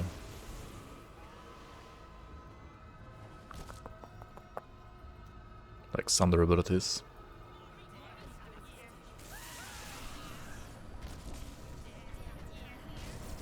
So you have new tools, but enemies have new tools as well. Good, you're back. Please just leave me alone out. Yo, Nevsk, thank you so much for the resub. Thank you so much for the 20 months. Welcome back to the Bloomers. Appreciate it. Thank you so much for the support.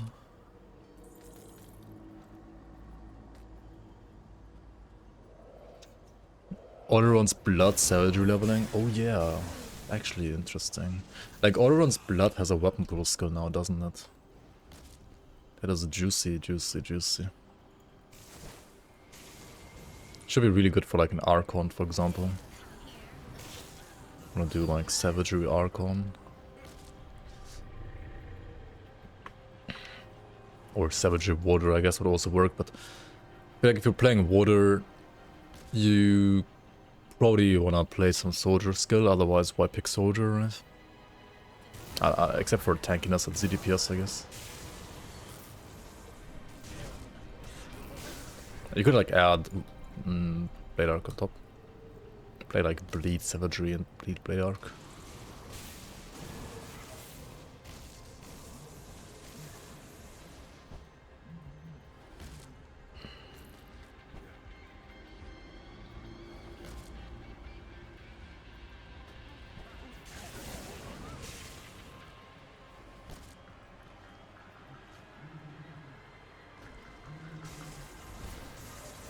Yeah, like if you want to be tanky with regen as well. Archon is gonna be more damage. Or maybe even Mystic, like Berserker secondary.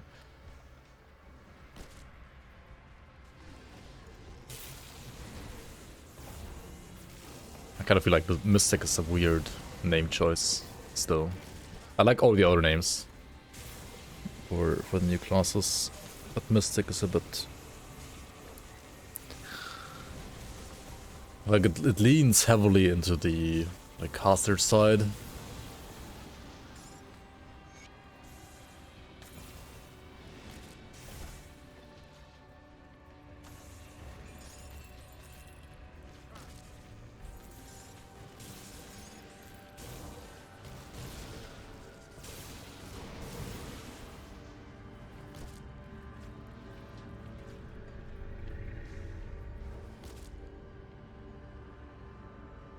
Should have used Dreadblade.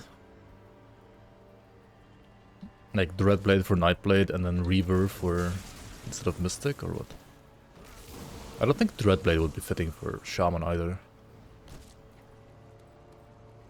I think Dreadblade sounds like either Nightblade combination or Necromancer combination. But not Shaman. Berserker Shaman should have just been like Barbarian. Yeah, maybe.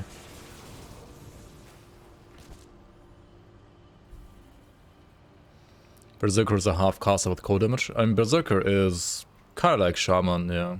Like Shaman is like two-handed, either like two-handed attacker or caster. Berserker is, I think Berserker is like a bit more like attacker because like the transformations are a bit more attacky. Yeah, Mystic just sounds lame, right? Like that's the problem. Just sounds lame. How stupid is Spectral Binding now? It's... Whatever it is, if you I think Necro needed the buff though, right, actually. It is a lot of HP, for sure. I'll give you a good price on what I've got left. But I think it needed the buff. Compared to like other classes.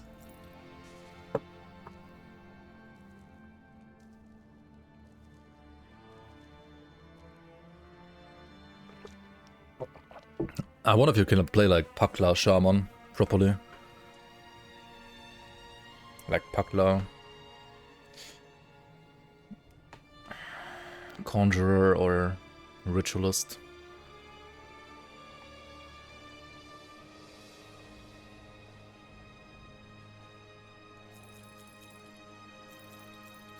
Can I wear this? Actually I can, I don't need... This thing has like a lot of resistances, but I actually don't need them, so... It's kinda lucky, I guess. Can just play... Tempest of the Void instead of what I have right now.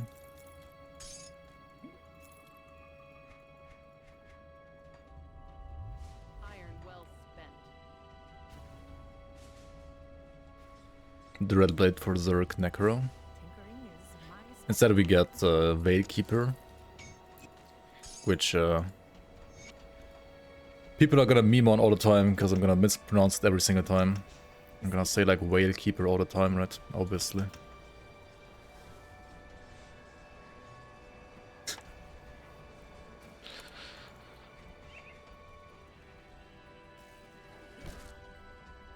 Torchlight soundtrack, indeed, indeed. We should try like no, it's actually not Whale Keeper, it's Whale Walker actually. Whale Keeper is the set, but you could like play Whale Keeper, Whale Walker, right? Maybe. That is surely one of the builds of all time. Whale Keeper, Whale Walker.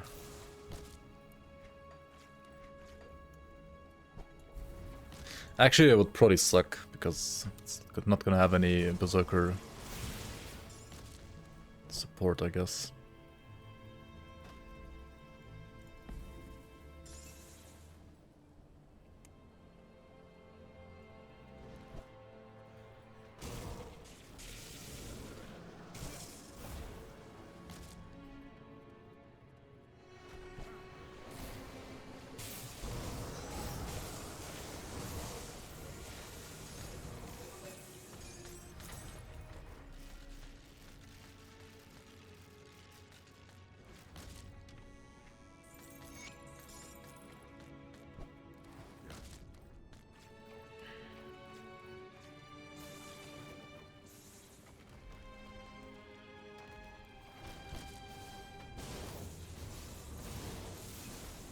Yo, Envy, welcome, welcome.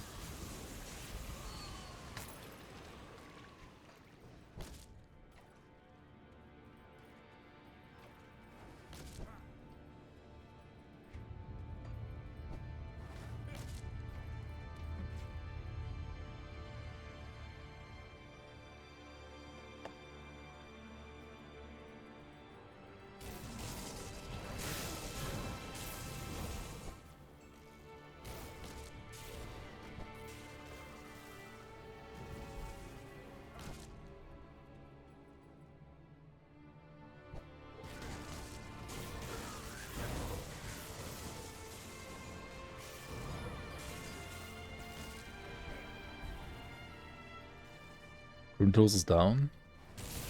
Is it?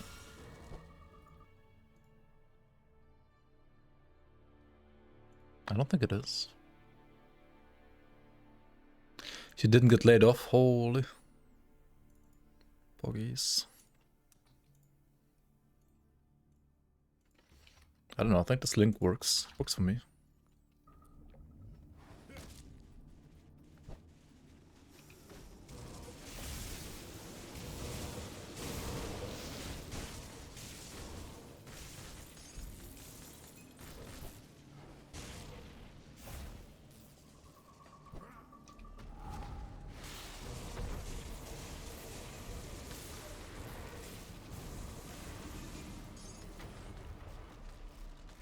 I'm gonna like run out of skills to use. I could like use Wendigo Totem as well for healing maybe. Why not, I guess. Why not?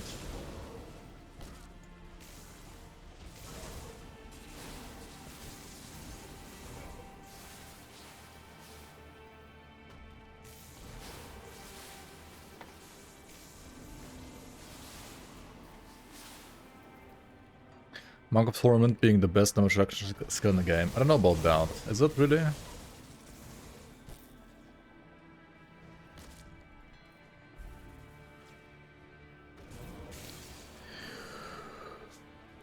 El Omen? Is El Omen the best? I don't know. I feel like Horn of Gander is the best. Actually.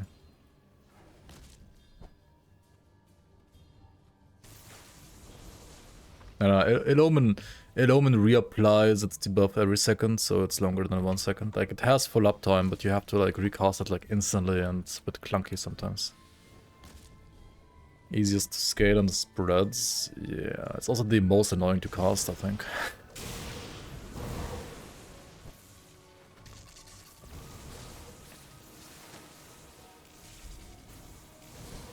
I mean, I think it's good, but I'm not sure about the best.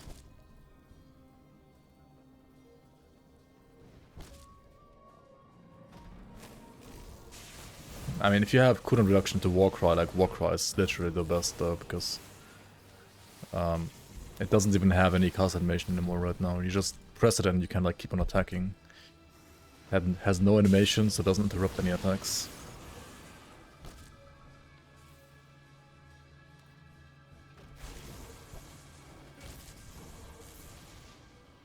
But it does need like some gear for it to have full uptime.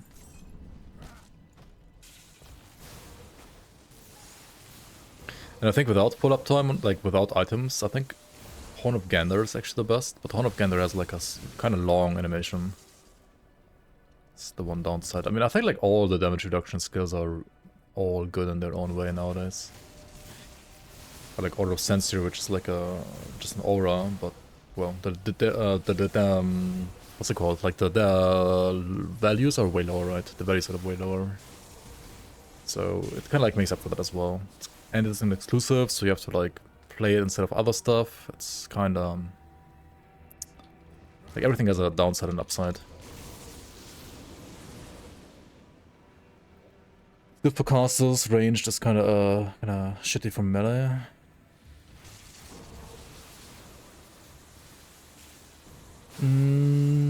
Yeah, it's worse for melee than other stuff I guess, for sure. Yeah. Well, unless you have like good casting animation, right? Like it depends. I mean, good casting speed rather. It very much depends on like so many things. I don't know, I feel like most of the DR skills are really well balanced nowadays.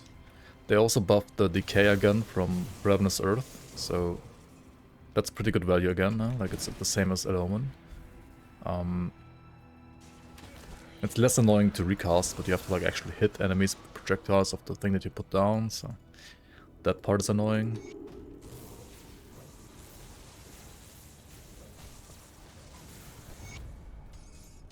I think some of the DR procs, like on items, are most of the time like too weak to even consider being useful.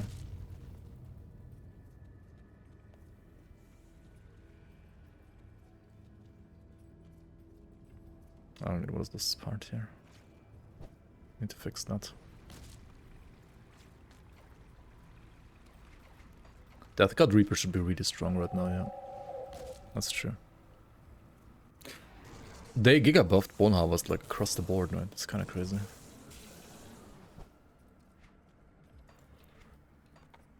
Like all the other skills, like Force Wave and so on, they got like some buffs, but not as crazy as Bone Harvest, I think.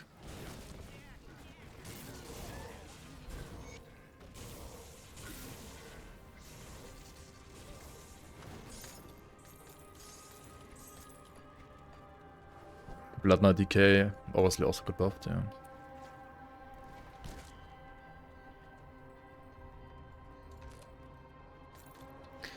Yeah, Reaper is certainly a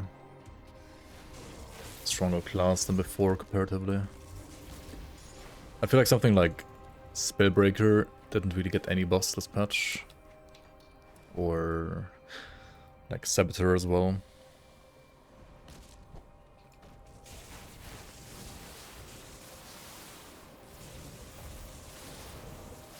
Or Pyromancer, yeah. Or Witch Hunter. Like, Witch Hunter actually is also nerfed. Like, you were able to get like 80% or like up to 80% physical resistance on Witch Hunter in the past. But that's like long gone. Long gone indeed.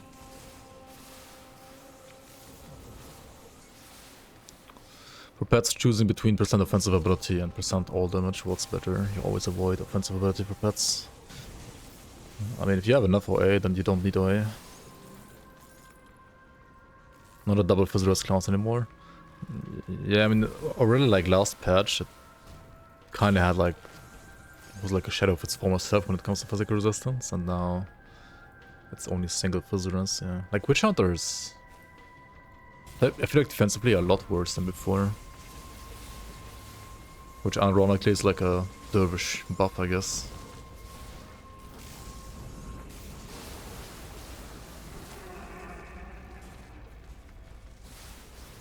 Yeah, I think it's good. I think it's funny though that they moved physical resistance to the first page, and now it's useless. Or like now it's suddenly a lot weaker than before. Like it should have been like in the first page like all this time in the past.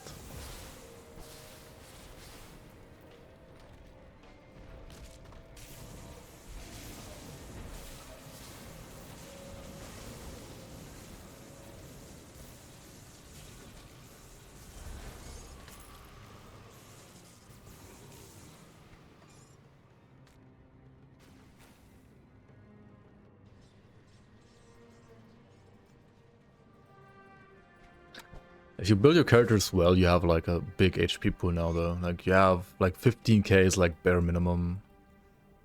20k I think is like probably average, and you can get like 25 to 30k as well. So I don't know about like one-shotting out of nowhere, that's not gonna happen, I think, even with like low Physicist now.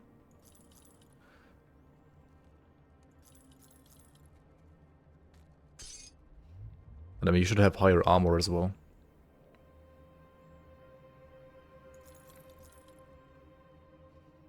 Kala doesn't hit that hard though, right? Like with single attacks.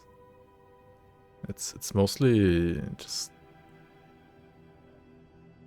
like all the stacking damage from the tornadoes, against which like the armor helps a lot.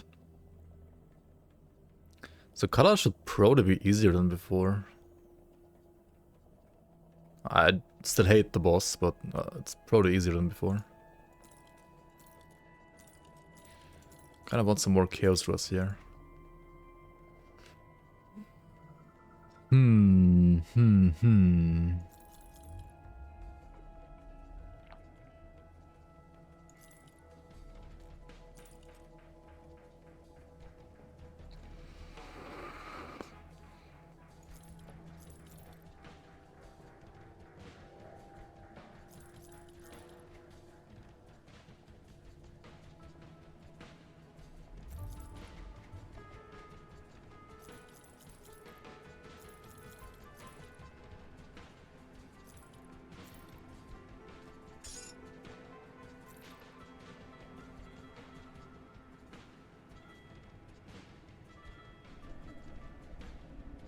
Tears Bleeders.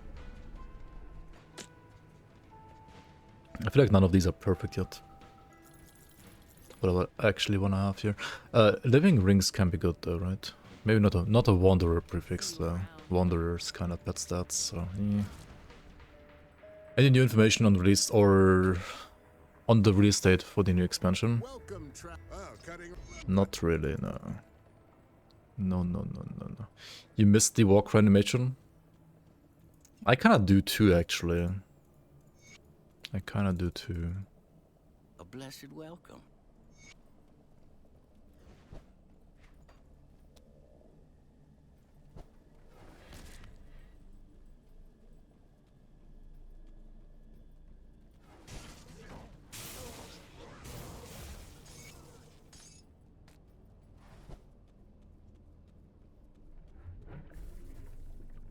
Why don't I farm a witch for a proper weapon? I mean I could, yeah.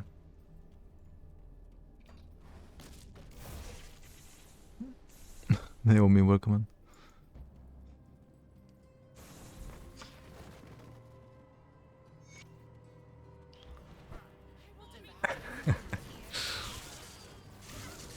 in. Minion Lord Zapply in chat. If minions are getting buffed, I'm gonna blame you and ban you.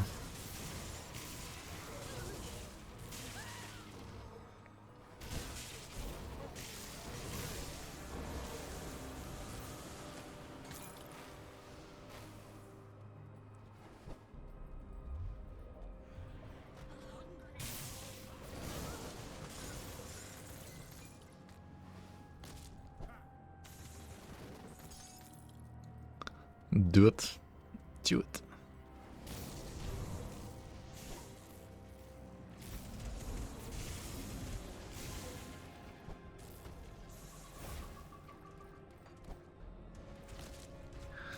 Is the witch weapon better than this? I mean, this, right? Because of the Stone Totem stuff.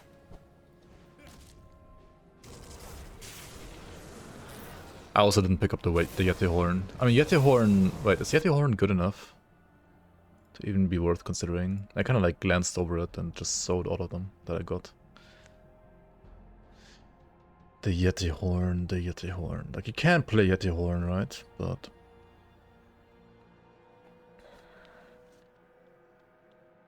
I think Yeti Horn is fine if you play, like, Stormbox Vindicator, probably. Has one more Wind Devil that it summons. Which is nice for, like, Maelstrom stacking. It's just worse than this offhand, though. I think, like, Totem is just way too good.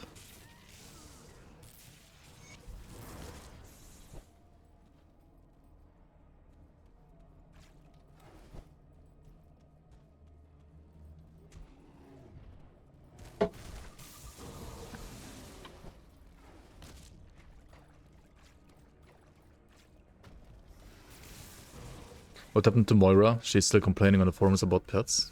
Moira? Oh, you mean Maya? I don't know. No clue.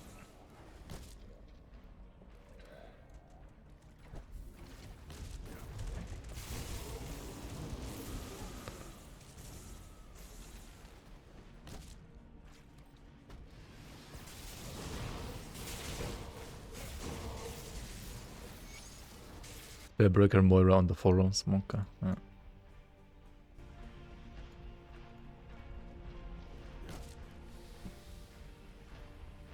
Yeah, Moira is the Spellbreaker in the game.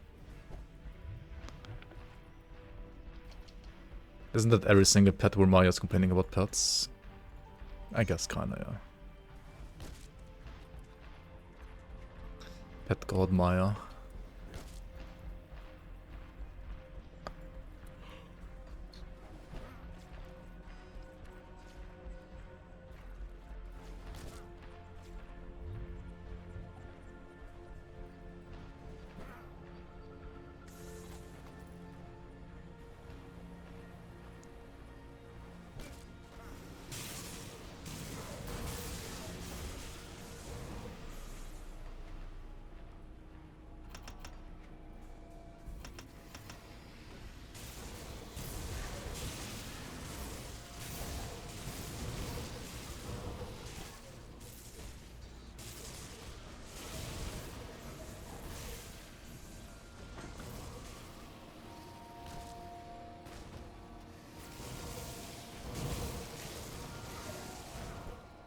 I wonder how good Amber will be if you played a two-hander.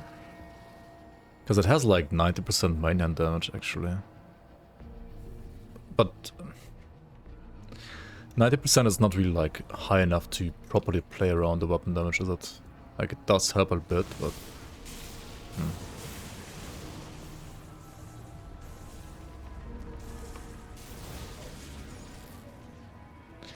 Like it's certainly not worth like giving up this offhand, for example. I think.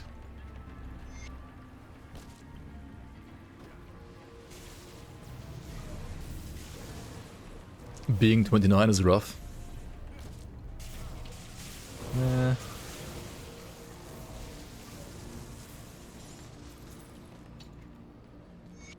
I don't know about that.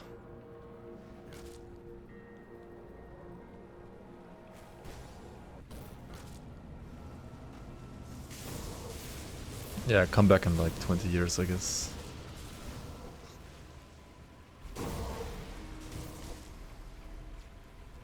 Any crabs here? No, no crabs, okay. Do I think that Zentai forgot Pyromancer buffs? I don't think so. Maybe he doesn't care about Pyromancer, I don't know. Pyromancer's the new Defiler. I mean, Dark Blaze Pyro is still strong, right? Other than that, like, other than Dark Blaze and, say, like, Emperor's Calling, I feel like Pyro always was, like, a bit of a meme class. It really didn't have that many good builds. Like, what are good Pyromancer builds? There's, like, 2 or 3, maybe.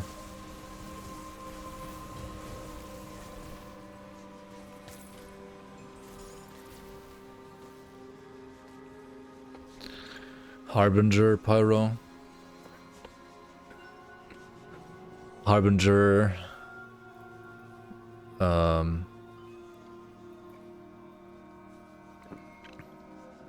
Like Fire or Chaos Dreegzibelai. Ember's Calling, and then Dark Blaze dual wield pistols. That's kind of it, right? I'll give you a good price on what I've got left. I mean, there's like some other builds you can also do, I guess. I mean, what about like Chaos Grenado and stuff like that? That's probably fine too. See you around. Or, for example, A blessed. Inferno Knight Pyromancer is kind of fine as well, I guess, but it's just better as a Shieldbreaker, right? I am so pleased that we've always had. Okay, maybe I kill Arya actually, so I get a better chance of getting like the Storm Strife.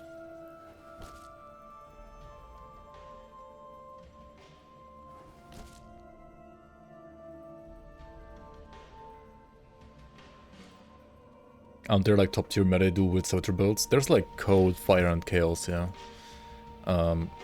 Which were insane like 1 or 2 patches ago. They're like slightly nerfed compared to that, but probably still great. Yeah.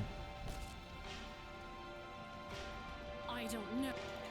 I don't know who you are. Well, you don't need to know when you're dead. This is a chill strap there. Okay, we're gonna reset the game here real quick.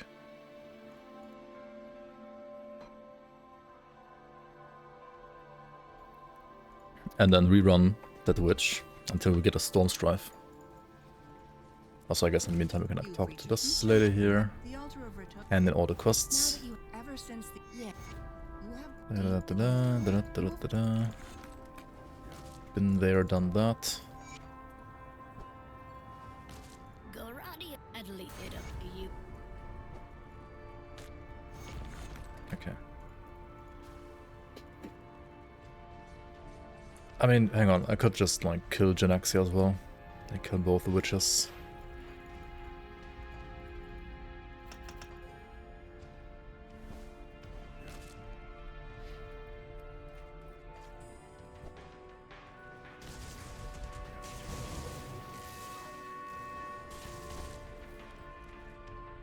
Yeah, but she was already dead in the session, so I had to reset. Genaxia was already dead. And she didn't give me a Storm Stripe either.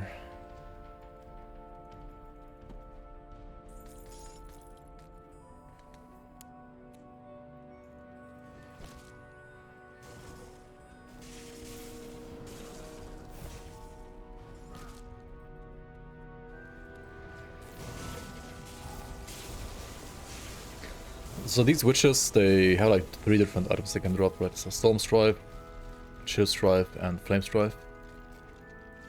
All of which can be good for, well, specific builds. That might be a Storm Strife actually.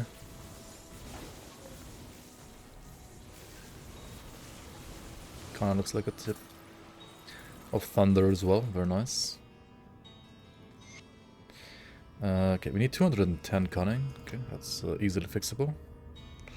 And now we have yet another point to Storm Totem. I'm actually not sure if it's like that much better than the Sagarius' Sacred Blade. Especially not my like of Torrent suffix. Because mine currently has Wind Devil, Maelstrom, and Storm Totem.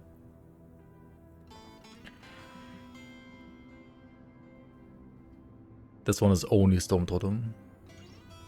It has a lot higher like lightning launch though. The thing is though, you do summon 2 Storm Totems at once, which is insane. So I mean, that part is obviously better. Like, not only does it give you +1 on the max limit, right? Like the summon limit means that like you have like 1 more that you can summon in total. But +1 summons mean you like summon 2 at once, which is insane.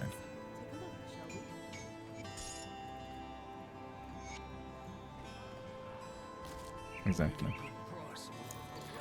That's where we're gonna use it. I think I lost Chaos Rest though, right? The other weapon gave me Chaos Rest, this one is giving me like Aether Rest, which I don't really need. Oh well. Let's see what I can do with Devotions.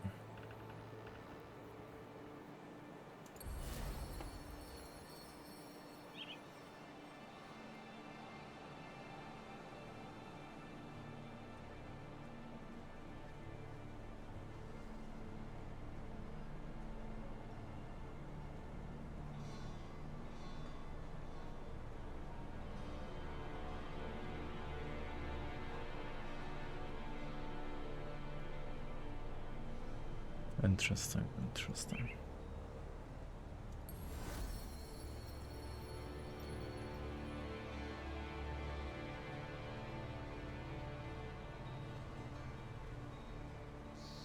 So I need 2 more red, 1 more green, 1 more blue for this. So it could just be Vulture and like points here and here to get to Uldus right away.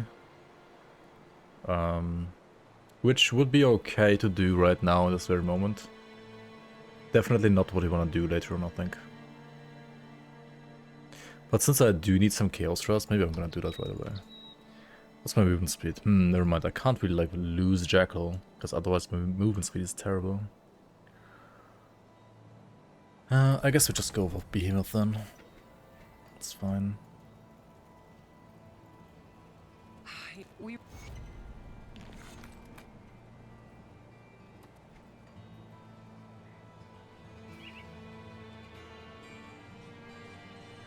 Time to go for Chaos Trust and Ultos Devotion as well. Yeah. Like, if I could afford to lose Jackal and play like Vulture, I would go there even quicker.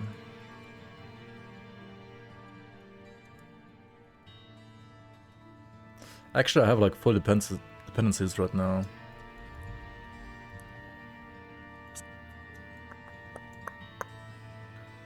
Yeah.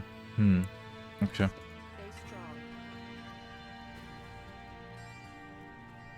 How do you fully reset your game save? At least when you're playing without Cloud Stash. I mean Cloud... like Cloud Saves. Right, if you have Cloud Saving disabled here and also Cloud Saving disabled in your... Oh, what's wrong with my cam? What the hell? What happened here? That's weird.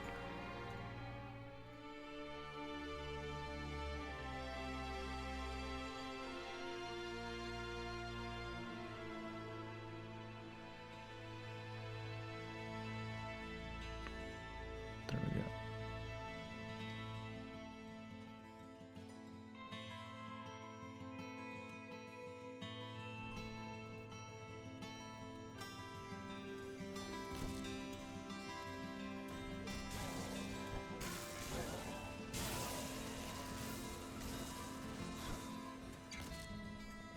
So like if you have your cloud saves disabled, you can go to the local save folder like documents, my games, Grim Dawn. That's where they all are. And there's always like a folder called save in there. And you can just rename that folder to say like, I don't know, save underscore main whatever, or like save one, whatever you want. And as long as there is no folder in there that's called save, like just save, then the game will always create a new save folder automatically, which will have like all the like saved stuff reset. And if you then want to like go back to your, you know, like old save, you can just like rename the new one to something else, and then rename your save old, save main, save one, whatever you named it, back to save, to get to like back to your like old stuff.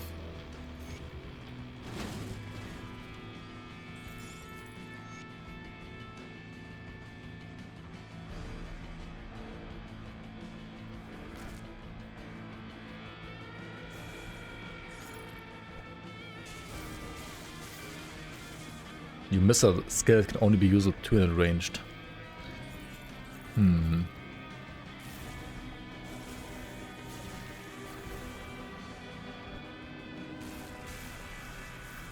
I guess Force Wave is like the one that's like for 200 melee only, but there is none for 200 ranged only, yeah, true.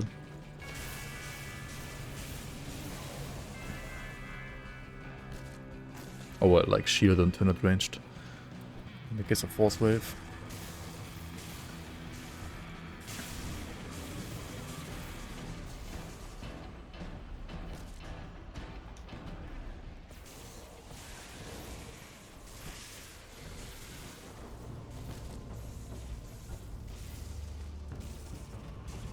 Like some like sniper ability.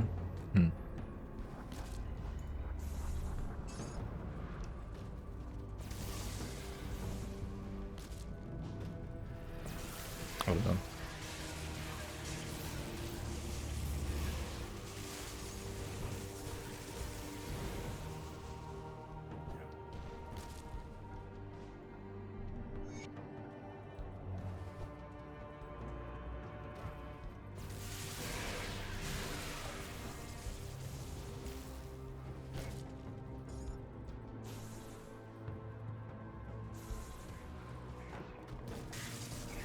Have I seen the third-person camera WSD mod for this game? I have, yeah.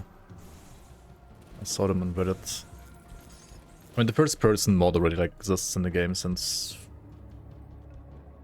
7 years ago, I think. The WASD stuff is pretty new. Yeah, I also had in mind like a couple of years ago already, actually, like maybe like making a playthrough with like, I think it's probably gonna be better to play that with, as a controller, like with a controller. The controller plus first person plus... Well, I guess if you play controller, you don't play WSD. I think I personally would rather play controller than WSD, actually. Not sure.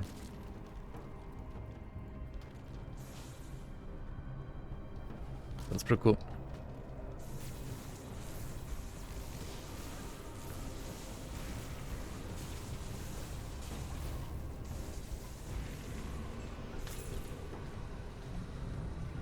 Praetorian face guard.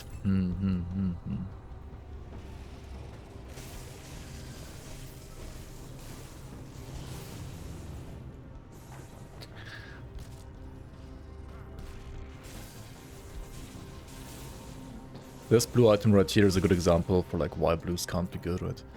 Storm Scion, right? You might think it's a good blue item and it's like, oh, like good for Wind Devil and stuff, like pretty much like good for a build like this.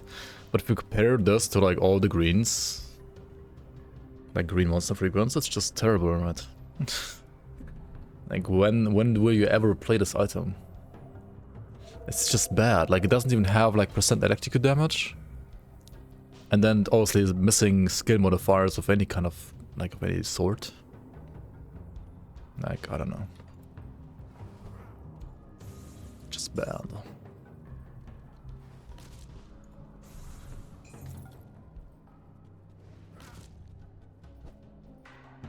Transmog only, yeah, pretty much. Transmog item. Is that you, Mother? As you Is command. that you, mother? No, I'm the emperor. I haven't gone by that name in so many years. How? Is that you, Mother? As you command. My Emperor. Wait. Okay, let's try to smack this guy a bit. See how fast this is. This is gonna be slower than Fire Strike, I think. Actually, maybe not. This is stupidly fast as well, what the hell.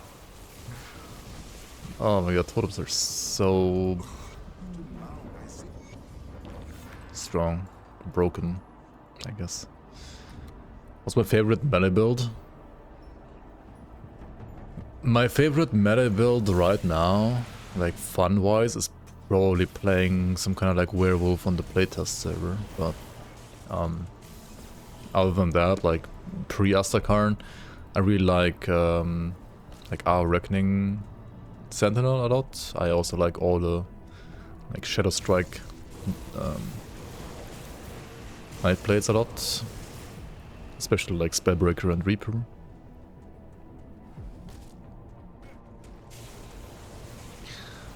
%75% elemental damage is the same as 75% fire, 75% lightning, and 75% cold damage.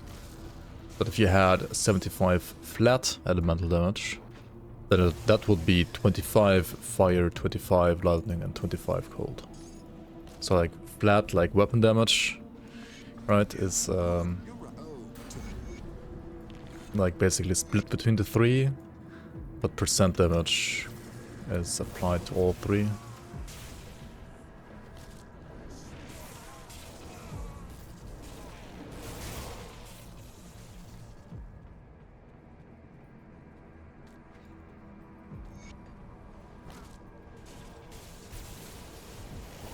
Forgot Fast Strike at the bottom. Now Fast Strike was like the fastest I've done before this build to kill Algrim. And honestly I would say it was just as fast, like it wasn't slower than this either. Like Fast Strike is really juiced now. At least when you're playing like dual wield with like the Astakarn one-handed crossbows. What's my estimate for the DLC release? I mean, I've kept memeing about like maybe in May, but it might also be later, I guess. I don't know. Maybe in May seems maybe a bit too optimistic at this point already. I thought like maybe in May was realistic at some point, but maybe it's no longer realistic actually. I don't know. We'll see. It's ready when it's ready. We'll let Crate cook and then playtest, and it's gonna happen eventually, right? Hopefully before World War III. Yeah, hopefully indeed. You're gonna guess July? Yeah, maybe. May seems optimistic with the fact that we have another playtest. Yeah. I was saying like maybe in May before I knew that there's gonna be like another playtest, to be fair. But like once that was like, first of all like closed knowledge and then like now public knowledge. Yeah.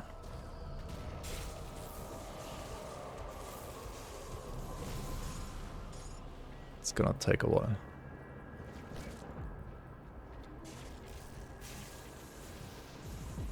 Switzerland already looks even better now. I mean, this is not World War II anymore, right? Like, if there's a World War III, I don't think you're safe in Switzerland. I would rather look at, like, countries like New Zealand or, like, Australia, maybe. Or maybe, like, something like South America.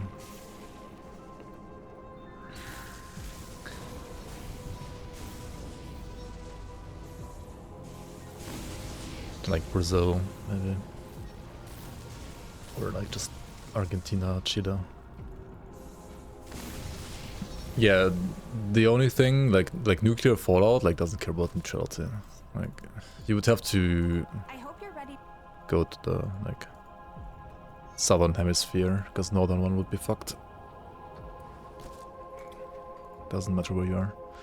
But then again, let's just hope it's not gonna go that far, right? So.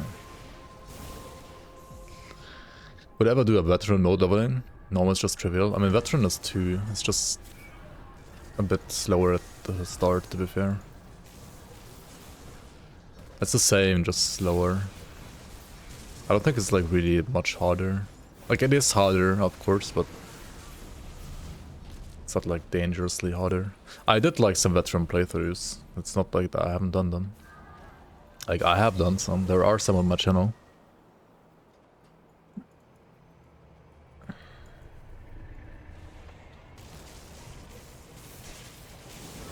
Just build a bunker at the bottom of the ocean, easy, yeah. That sounds very easy. Might as well like live on Mars then, right?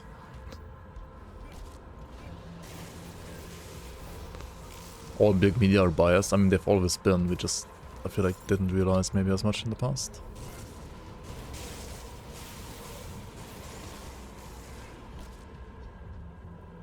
Media has always been biased.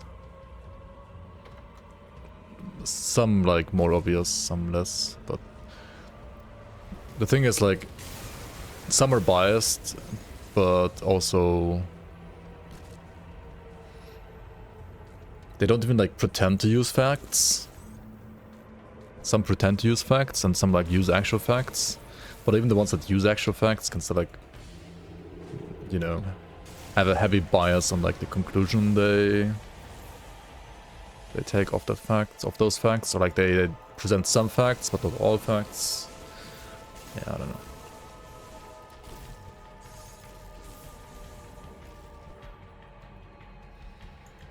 Oh yeah, all the like stuff about Europe has no free speech and stuff like that.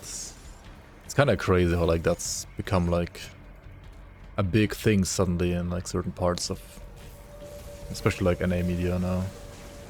I mean, nothing has changed, like it's always been the way it is. Like I don't know, it's not like it's suddenly like more like censorship or something like that, really. I don't know.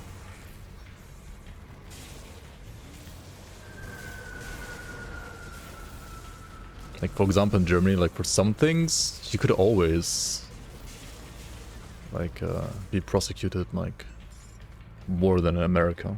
But I mean that's been like that since like literally like, I don't know, 1949, right?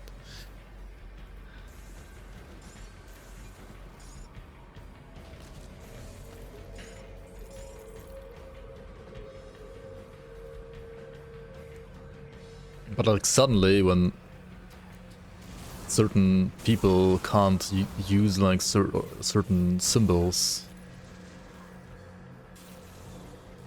in a certain context anymore, or like not anymore, but like they want to use them, but like they were never really allowed to use them. But now that there's like certain more like people with more power that want to use them, they're like, oh, free speech doesn't exist, blah blah.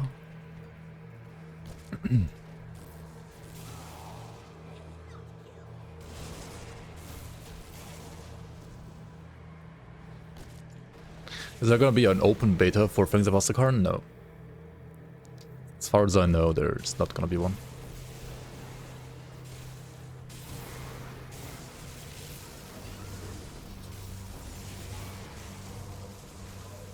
Getting arrested for like retweeting something? Yeah, that's kind of wild as well though, actually. Like, is that actually a thing though?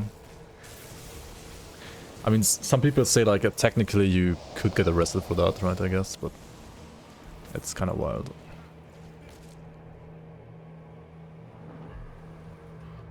If it would be like that.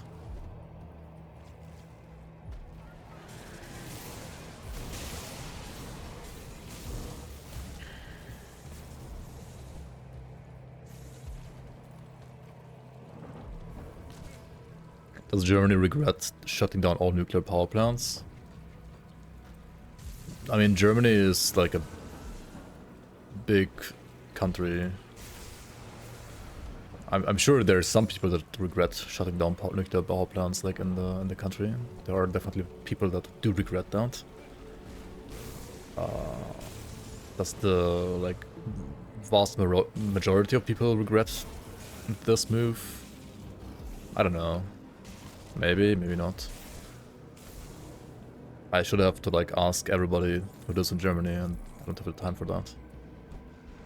I don't think like as many people regret it as like some people pretend that do, but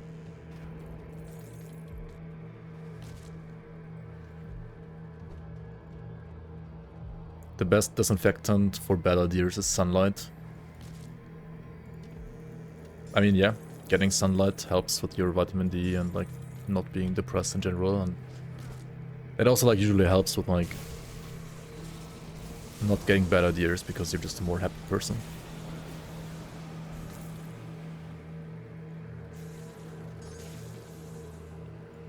When did they add a dash like this one? Like a year, almost like 1.5 years ago actually now. Or like a year ago. Like, yeah, it was like in October, November 2023, I think.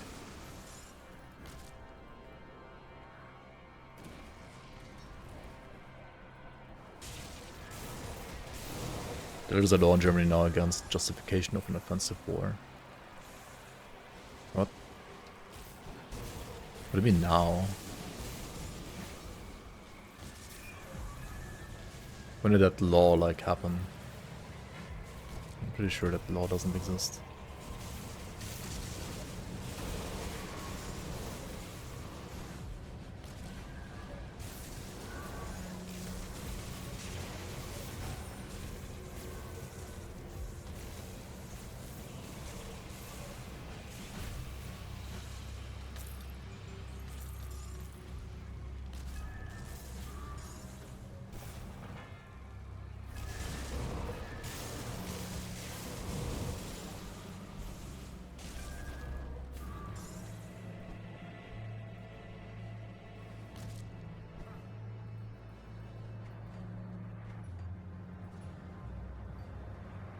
They're opening new micro-nuclear power plants in Romania.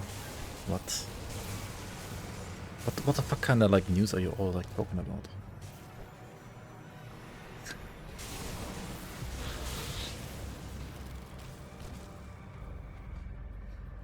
How is a micro-nuclear power plant even supposed to be efficient in any way or form? It seems even worse than a normal nuclear power plant. Which already to be built right now would cost more than it ever like can produce pretty much. Because of safety standards. Like the only way you can like nuclear be more efficient than like renewables is by making it not fulfill certain security standards. And then obviously the argument of like safe nuclear is out of the window again.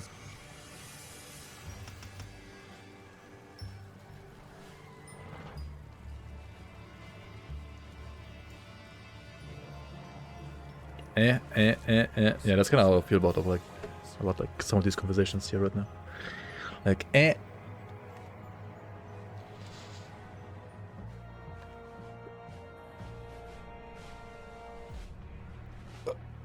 I would be pro-nuclear the moment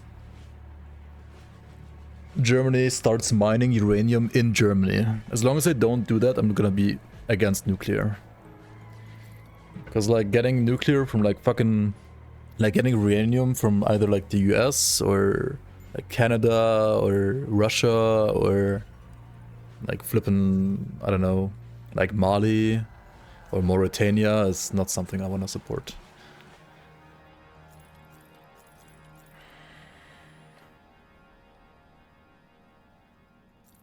So like using nuclear as a like independent source of energy, or like as an argument for like independent source of energy to not buy oil from Russia or like gas from Russia, but then instead like buy uranium from Russia is like it's so laughable in my opinion.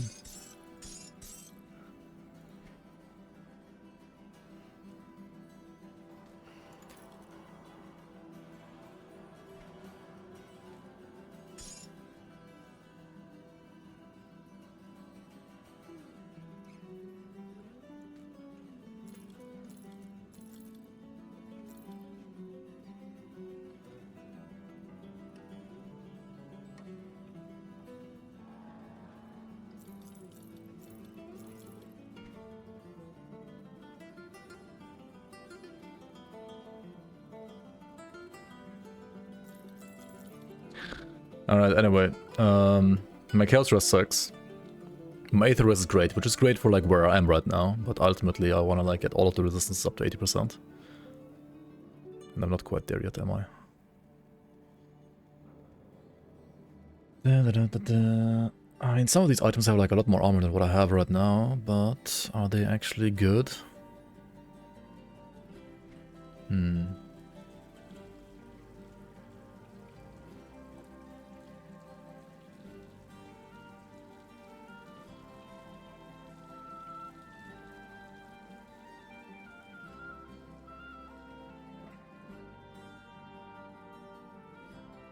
This one is chaos resistance. It's kind of like an Aether chest, but a roll of insight, which gives me elemental damage.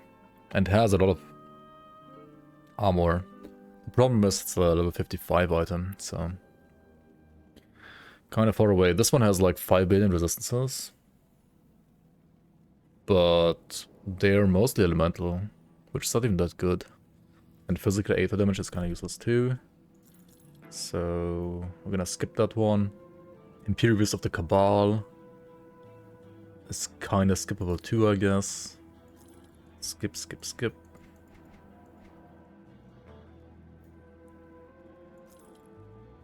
Storm Scion. I mean, we talked about this earlier. It's cool, but it's literally getting beaten by a level 15 green monster frequent, which is only level 20 because of the Hellbane's ammo on it. Which is hilarious, how stupidly strong like monster frequents are. This one has no resistances. These are weapons, so I can't use them. Yeah, okay, it's just all trash except for maybe like these 2 items, I guess. Put it to good Cool. use.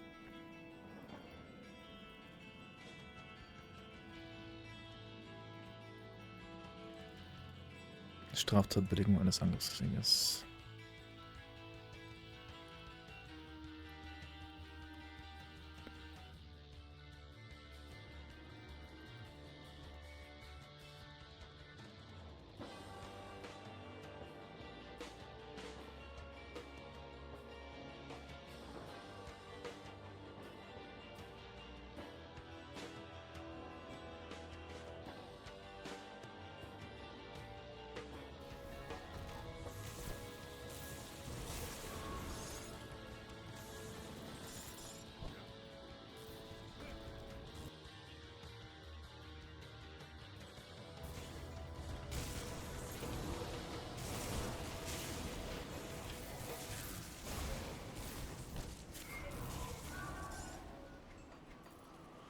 I mean, it's like... okay, so the law is putting people that use symbols that justify an aggressive war.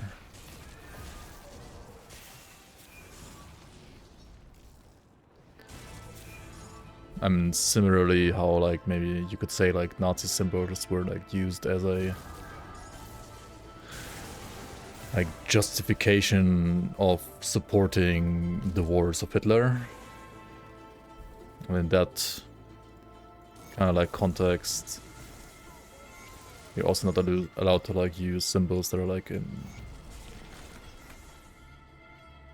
you know, like, pro-aggression, like, pro-Russian aggression. But I don't know. I mean, certain things in Germany are restricted, but like have always been restricted.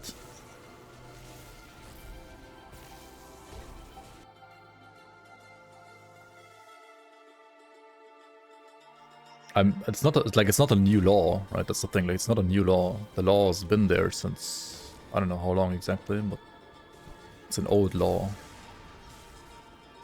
It's not a new law.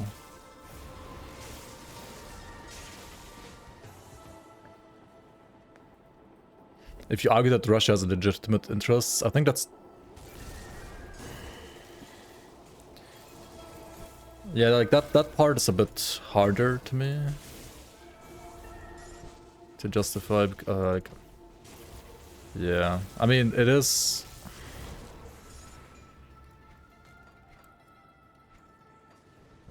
like, I see what you're saying in a way. Like, you could view it in a way where...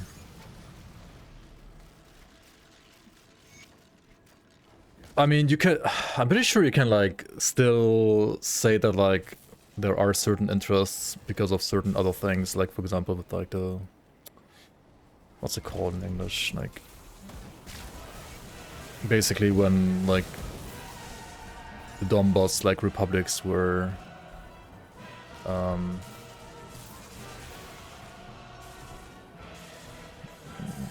getting like basically ratified by Russia or something like that, and then like because those were attacked or like were in war with Ukraine since like 2014.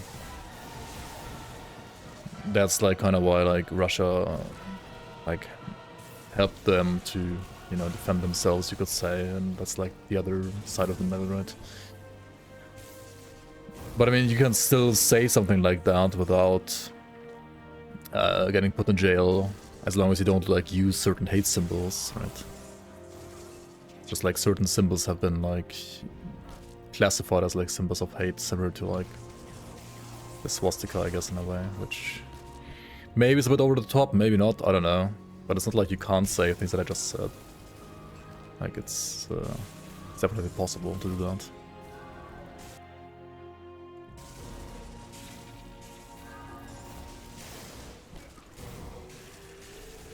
I mean, yeah, we've had like plenty of those in the past, right? Like you had like Korea, you had Vietnam, you had Afghanistan 1 and 2, I guess. I mean Afghanistan 2 maybe wasn't necessarily a Cold War war, but I had like plenty of those, and Ukraine in a way is kind of like that as well again. I mean, it's a bit different, but you could compare it, I guess. Do I have insider information about when the expansion may drop? This year. That's all I know. The only thing I know is this year. In the year 2025.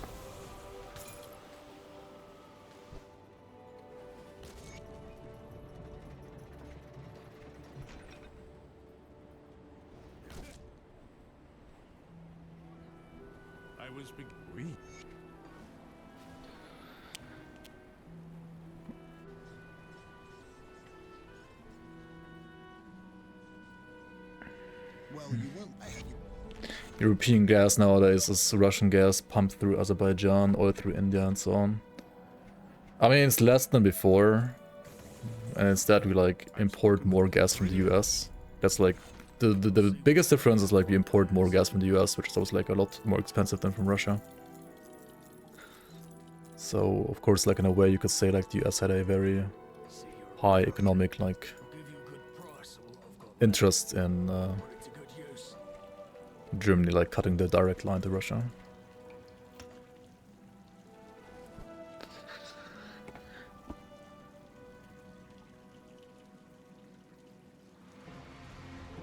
As soon as it's cheaper than renewals, as soon as the shit can be disposed / recycled, I would add on top of that, like as soon as you can like mine it without violating like human rights basically as well in other countries, then yeah, it's fine to be pro-nuclear.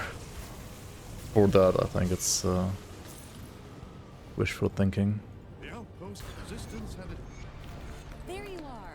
I think having some nuclear like power plants or like some nuclear like facilities in order to like be able to make atomic bombs as a deterrent is fine, as like a European community, for example.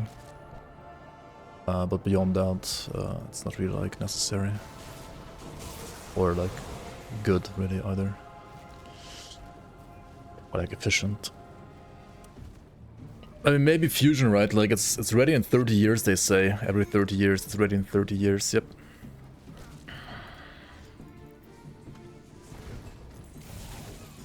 Maybe someday fusion is gonna be actually viable. We're level 50. Level 50 means you can A, wear the Praetorian set if you have it. B, start using legendaries if you find them. The lowest level legendaries in this game are level 50, so there are some that you might have found until now that you could use that maybe are useful for your build. It's a lot of maybes, but maybe you're lucky.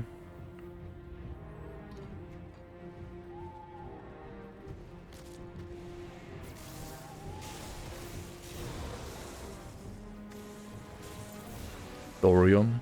Better than what? Better than other nuclear power plants we had before them? Probably. Better than renewables? Cheaper? Definitely not.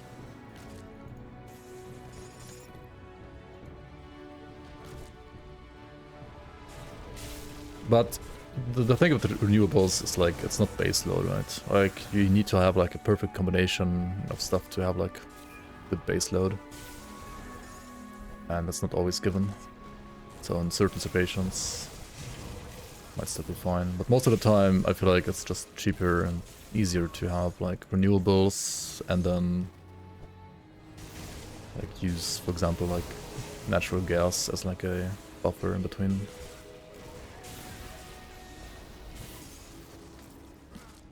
At least like gas is obviously like 10 times better than coal or fucking like oil or like flipping coal.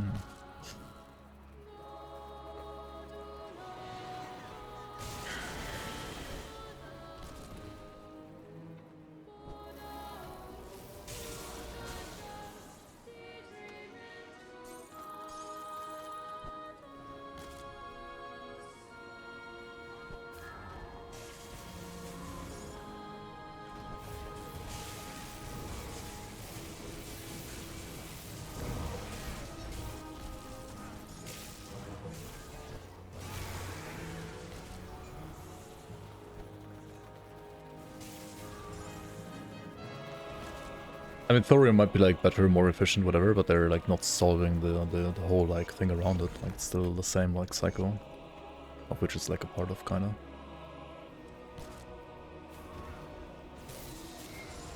Like you still have waste, you still have mines that you need in the first place, and so on and so on. So it's not that different. It's like a next gen of the same thing.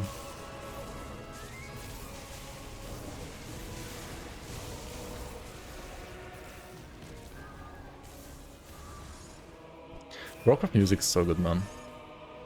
Really is. Really is a good, like, soundtrack.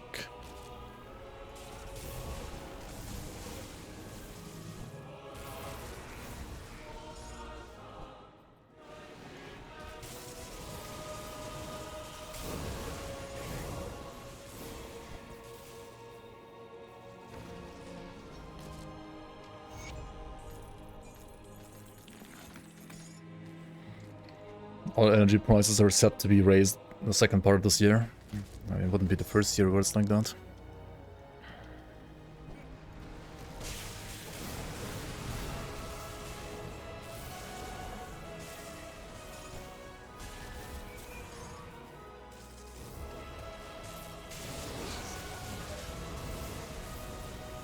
But that's like a...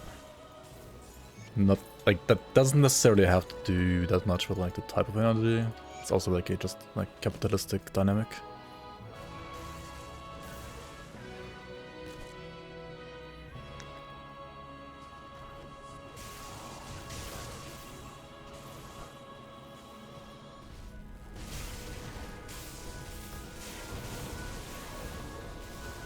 Need more Outward music. Outward is pretty nice music too, indeed, indeed, indeed. Let's put Aether Cluster on my bar. I do have enough of them now for sure, and I mean, if you're playing hardcore, it's a very nice like panic button, because it gives you a lot of absorption, like 80% or something like that. 75%.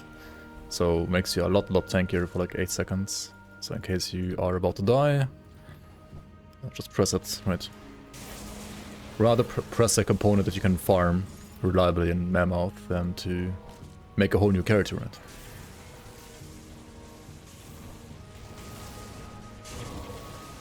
Chains of Anguish is the perfect item for hardcore. If you want to revel in anguish, I guess it is, yeah.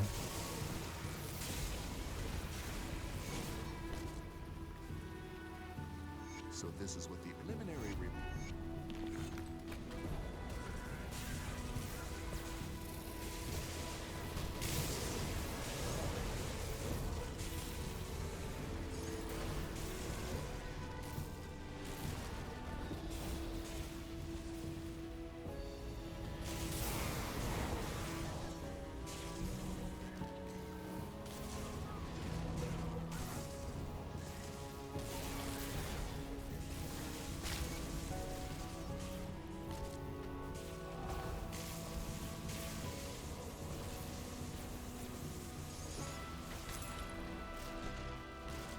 Honestly, this feels really good to play now. Like, is this even better than Prime Strike? Like, it's close, right? At least close. Good workout. You can with this.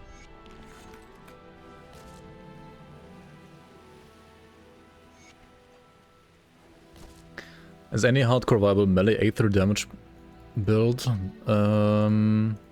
Yeah, there do exist Aether melee builds that you can play, like Krieg, Death Knight, or like Theoden Scepter Spellbinder being the most prominent examples, I would say. But there's also stuff like, what's it called?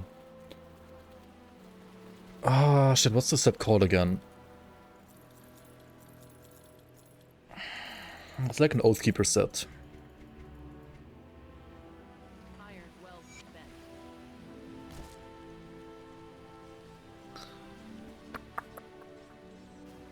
Actually, that's the wrong portal.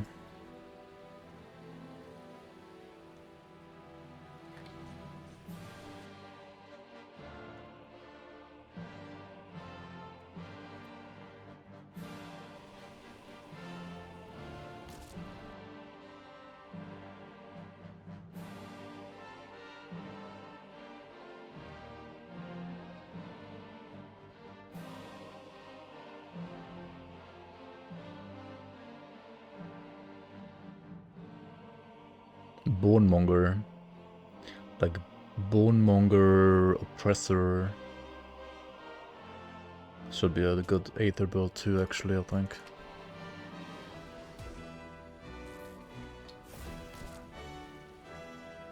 You can also do Aether Keller's Tempest Battle Mage with this thing, technically. Well, if you count Keller's Tempest as a melee skill. It's not really like melee though. I mean, it's like a melee range caster skill, kind of like the Lightning Nova I'm playing right now. Is there any way to add duration to Volcanic Stride? Not that I know of. How often does it tick? I mean, that's a good question too, to be fair. It should be like around like each second, but sometimes the tick rates are like a little bit different than that. Yeah, Waykeeper, Aether, Reaper. Like, Reaper is a good class for Aether melee through. You can also do Spellbreaker actually for Aether melee, but that's quite expensive to build, I think. But it does work, technically. I'm pleased. Good on. I believe. Captain Wolf, I'm.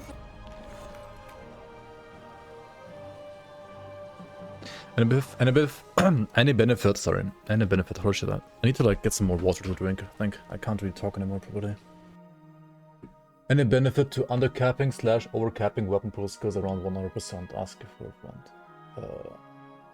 Overcapping is usually... Like, you can't go over 100% effectively in the game if your combined chance is over 100% on your like skill point allocation or like via gear. Then it's gonna be scaled down to 100%, right? So, yeah.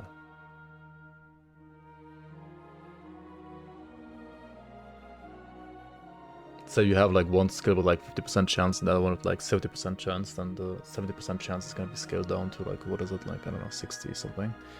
And if that's like your main like damage weapon pool skill, you might be gimping your DPS. So sometimes it's better to not put as many points in like other weapon pool skills that aren't your main weapon damage ability. Alright, I'm gonna get something to drink real quick, some water. Good, you're back. Direkt E.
The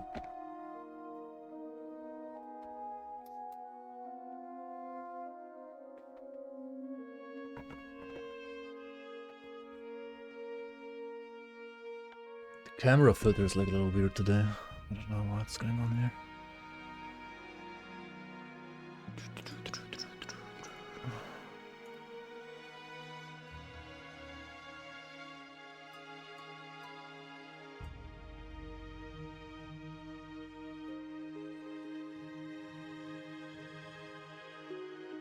Yo, Amazing Loki, thanks so much for the 17 months. Welcome in to the Bloomers.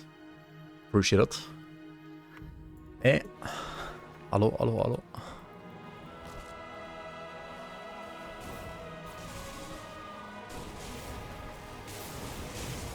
Is Death Guard Reaper any good though? Yeah, Death Guard Reaper is great actually right now.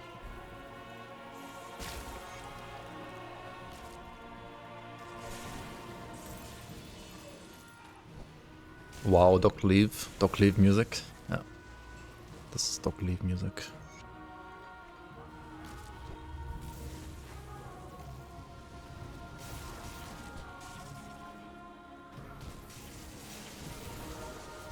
There's like tons of inconsistencies with ticks as well on Grim Dawn. Yeah, I don't know, like sometimes Grim Dawn mechanics are just a bit weird.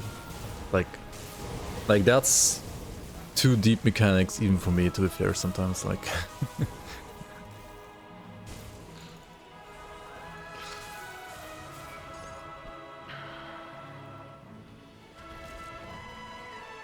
I'm not gonna test like tick rate of every single skill by hand and like check for inconsistencies between the skills and like within the skill itself.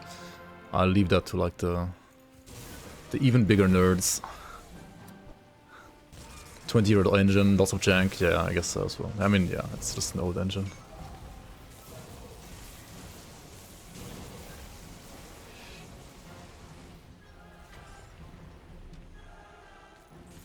The game's still good and fun though, so I'll just take that part. Thank you very much.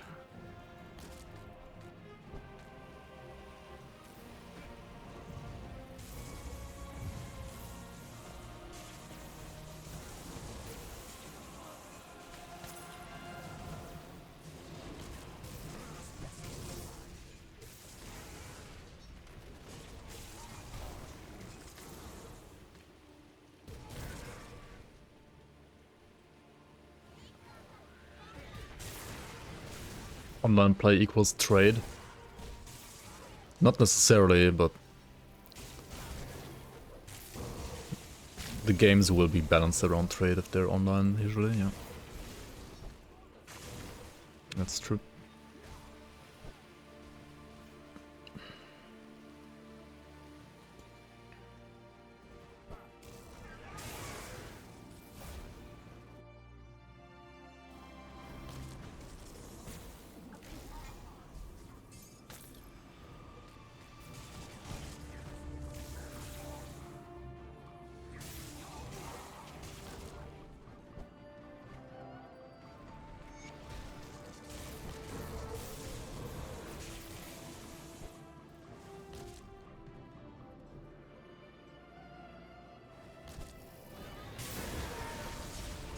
You mean like Last Epoch does? Which games would balance, provide an actual game mode balance around solos I found? I mean, Last Epoch tried, right, with the... What's it called? The Circle of Fortune?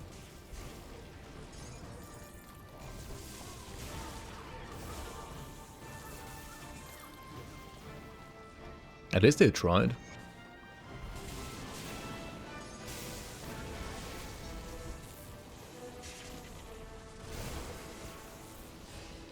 You can play veteran if you want to have a challenge earlier in the game.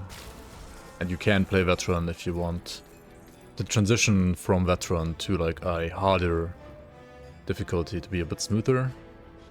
Otherwise, I would say veteran is just a waste of time. Like, it's not gonna make it faster for you to level. It's just harder and more sluggish in a way. I would probably not recommend it, but I mean, you can play it. Like, it's fine too. makes you like have to think a bit more about your build earlier, which maybe isn't bad if you wanna like learn the game.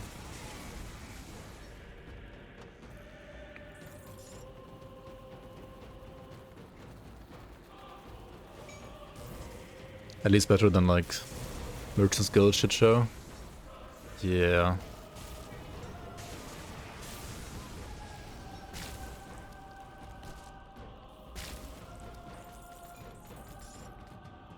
Funnily enough, Merchant's Guild is better balanced build-wise.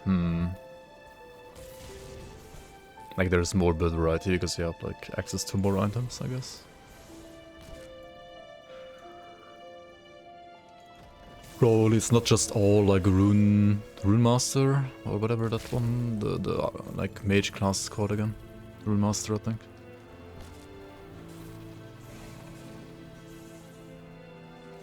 Do you know if the flat damage shown on Volcanic Strike is total or per tick? That's per tick. So the flat damage part is actually the good part. Yeah.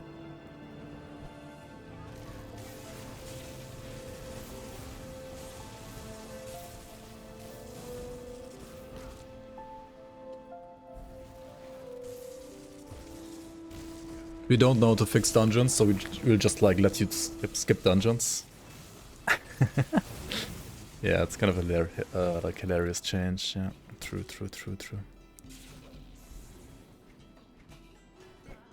It's just like accepting that their content is trash and people don't want to like play it, and they also don't want to fix it, or they don't know how, or they don't have the time to fix it, even if they would know how to fix it. It's an interesting change. Yeah.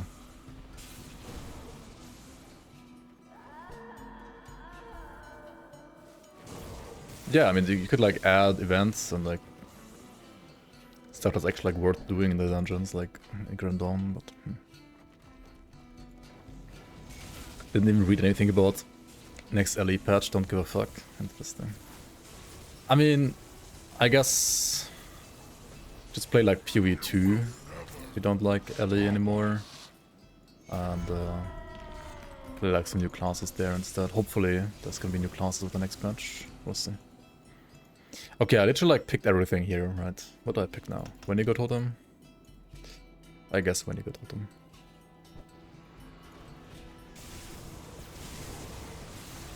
You really wanna pick like a secondary class at this point.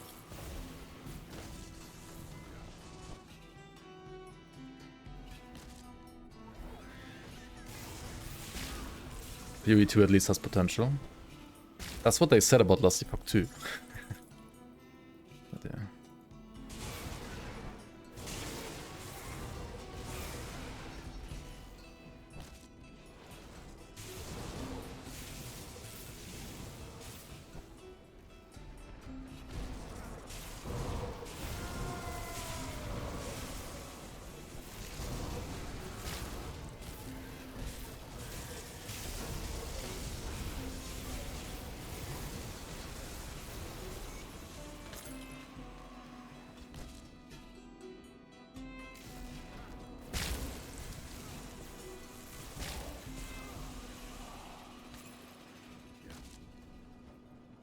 You found it easier to get into Grim Dawn in PoE 1.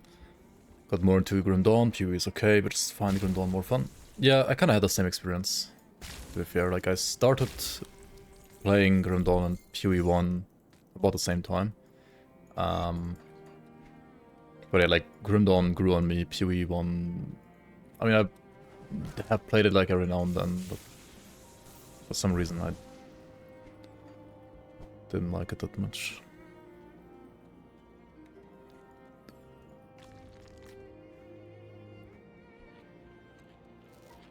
GGG has better turnaround time. 11 months without a new league in PoE 1 now. I mean, they used to, for sure. I mean, obviously PoE 2 needs a lot of time. And they don't have like two separate teams for the two games as they were pretending to have in the first place. So, yeah. Anyway, we're fighting Theoden right here. And Theoden is the end boss of Mammoth, but his first stage just instantly died. And second stage is gonna like instantly die too, I guess. More or less, because totems are pretty darn strong, as you can see. Stage 3, maybe he's gonna be able to like use one or two skills, let's see.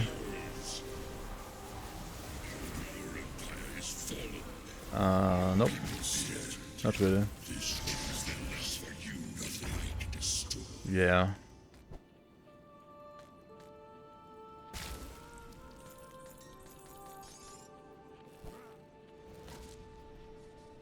Maybe if you wanna like see boss mechanics, play veteran instead, right?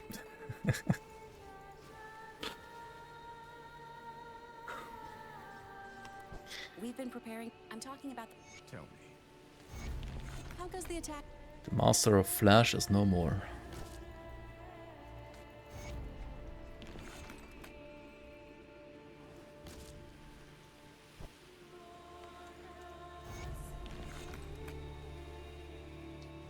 What boss mechanics, exactly? You could do the Black Iron docks as well real quick, right? Yep, docks.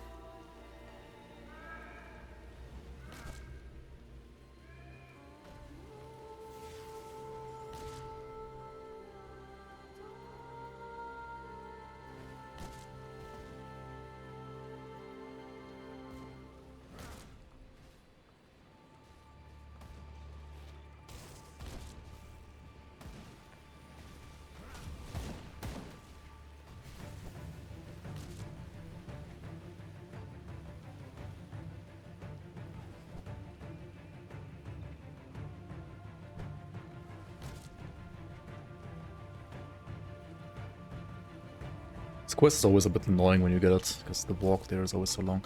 Maybe a bit shorter from the other portal actually. Yeah, probably is. What am I doing? Why did I go from this portal? Oh well. Oh well.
Stand still. The boss mechanic? I mean, I guess. Was the mission... for now? See anything you like?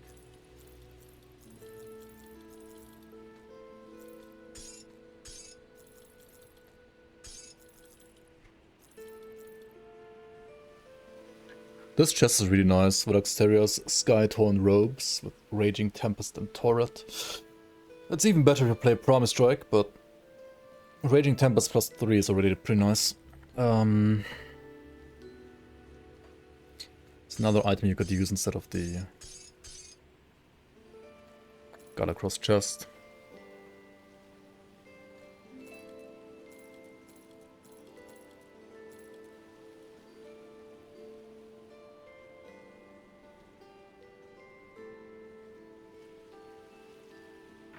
It's kind of funny, we defeated out of normal now with just 48% chaos resistance.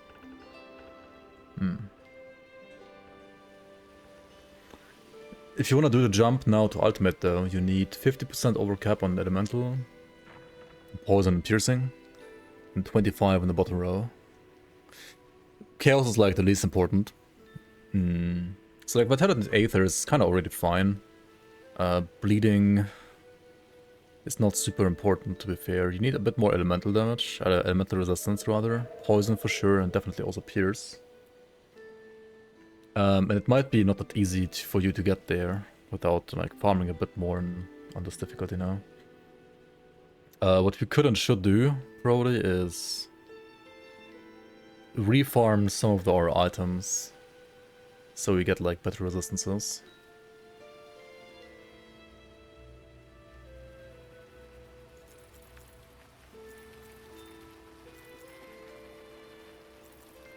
And like more appropriate like armor values as well.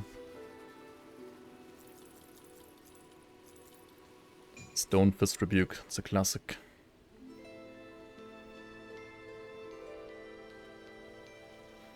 Why is it such a low level item? Warding of the Honor Guard. Also, another way to fix the resistances would be by getting gear from like factions. For example, Homestead, or rather the Black Legion in Homestead, has level 50 items that are pretty good actually. Let's see here. So there is the Legion Headguard, Legion Greaves, and then like shoulders as well that you could use.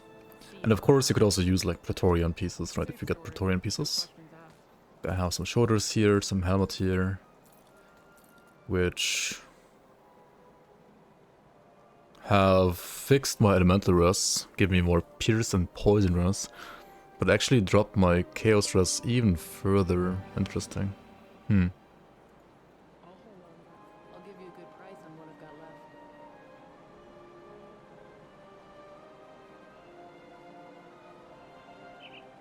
left. I mean, these boots are pretty good though.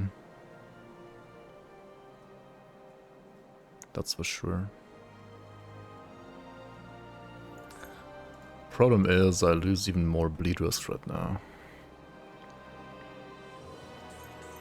I wanna buy the blueprints too, don't forget about those. Oh, we're even honored here, what the hell? Okay.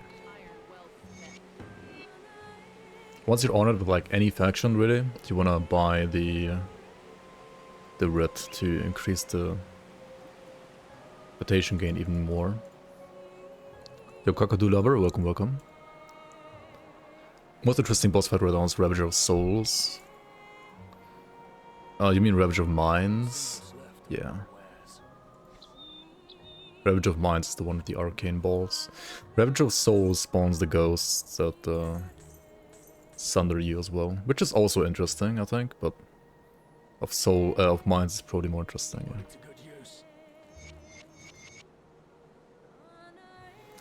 I feel like farming this chest would be a good, like, chest to... Wait, how is it only 273 armor at level 55? My current one is 447 armor. They're both caster chests, aren't they? What the hell is going on here? What? Shouldn't they have like the same armor value? Is this like a low level chest with like a high level affix maybe? That's weird.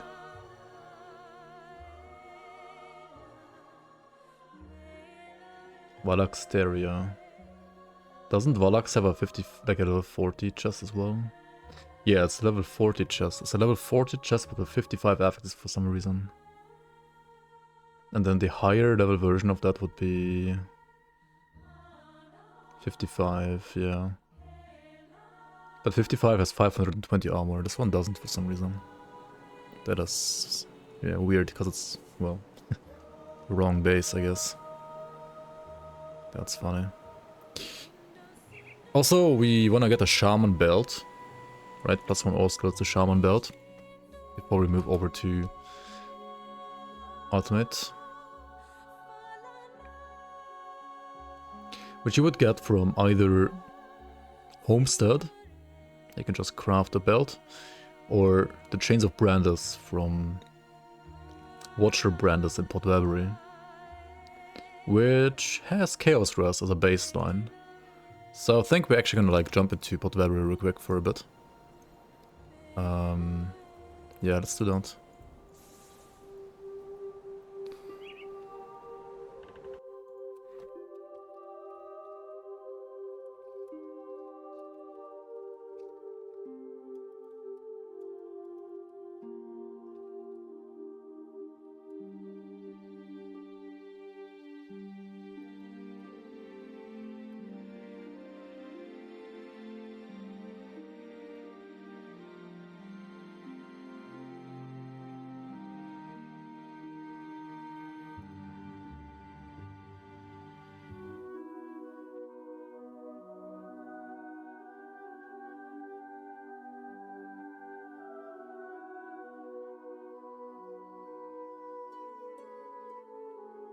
Give me 1 sec, guys.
I think we just sell these chests.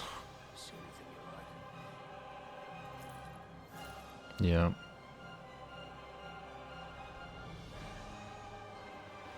I mean, my resistances are fine to run Pod Weaponry like this, so we can just like run Pod Weaponry like this.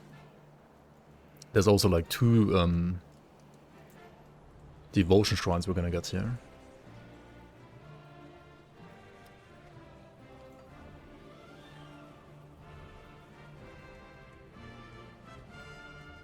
This is the beta playtest. This is the public playtest, yeah, the 1.2.1.6 patch right now. Yes, yes. I'm playing this build in the Season 7 offline and really enjoying it. Can you link your current Grim Tools so I can see your devotionals? Sure, yeah. Let's see here.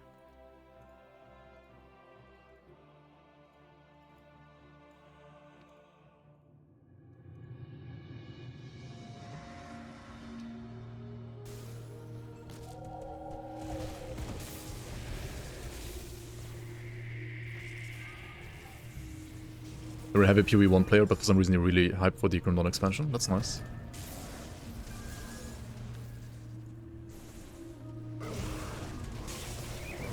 You played both, you just like being able to play offline, like in Grim Dawn. Yeah, that is like an upside for sure.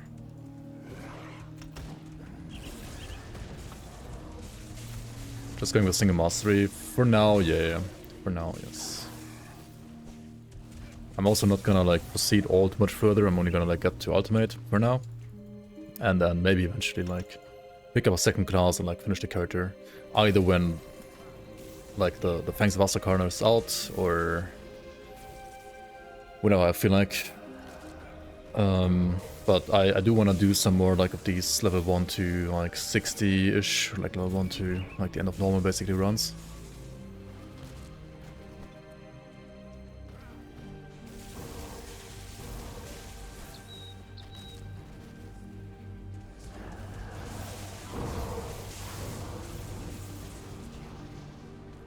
Is there a way to lower eye level legendaries on a level 100 character? There is not, actually. No. There's no way to lower item levels.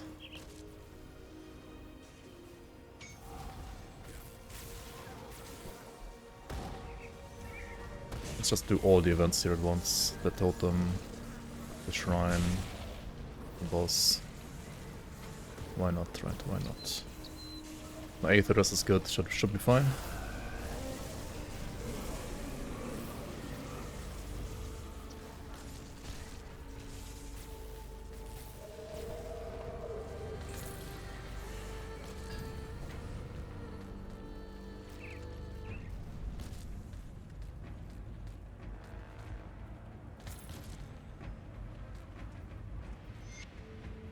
Mob level cap in normal? Why would that be a problem? I mean, there is a mob level cap in normal.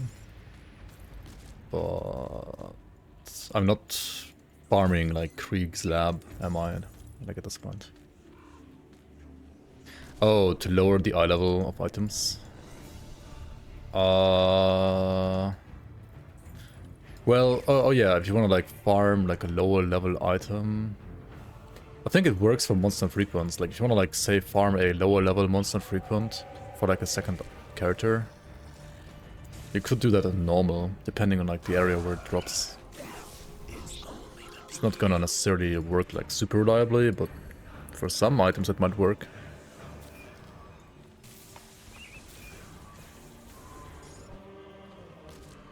Then again, I don't think it's worth it for monster frequents.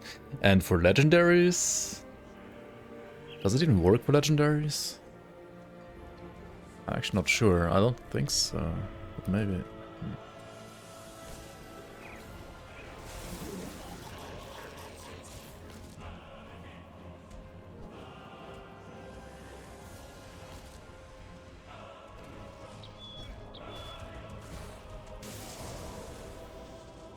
Low eye level non-mythical metal.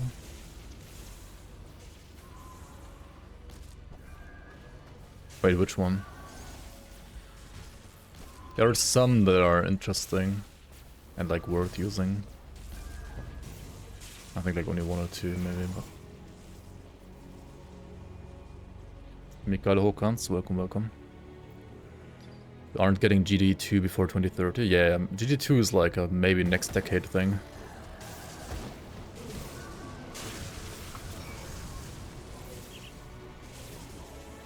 It's gonna be like 2030 at the earliest.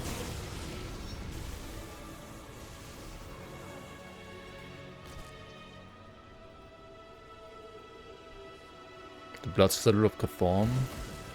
Wait, that's best on Wire Smite? What?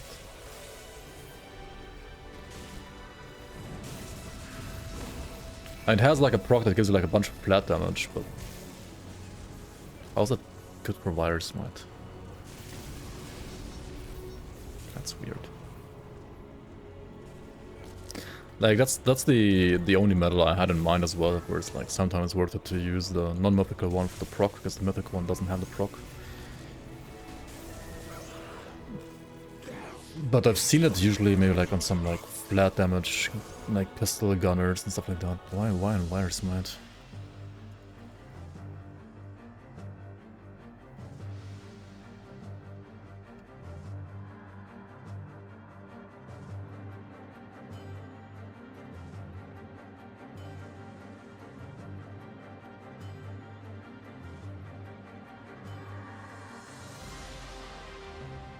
Oh, because the mythical one converts Virus Smite to Chaos, I think, in Good, that you're back. case.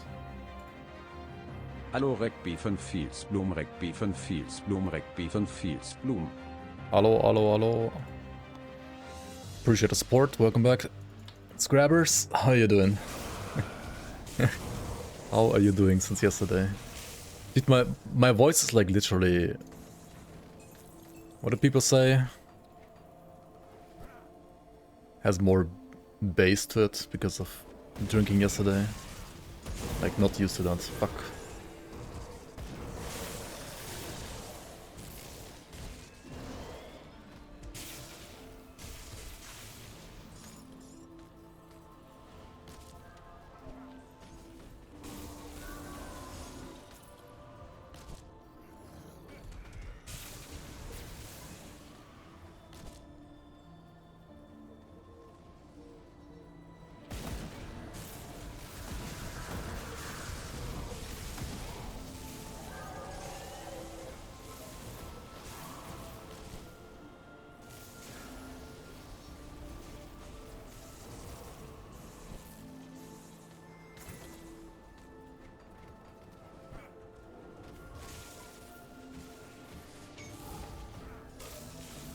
Did you already like grab some dinner or? When you're 20, waiting 10 years seems like less time. Then you're like 30 only. But now you're 31, waiting 10 years feels like a long time, because then you're gonna be like 41. Yeah, and 41, like back when you were 20, right? 40 felt like you were pretty much dead at that point, right? But now 40 is like closer to 20 and you're like Monka. What the hell? But then again, like 40 is not that bad when you like consider like people who live until they're like 80, right? It's like technically only like halfway there.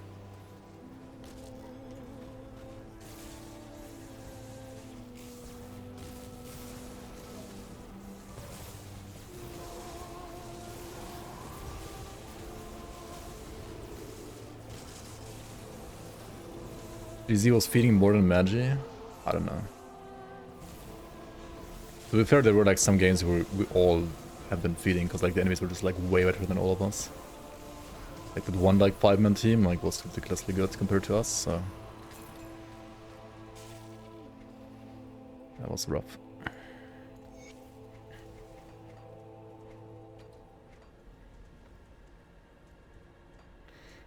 I think it was like one game where we were like all had like 10 deaths at least. Like that was horrible.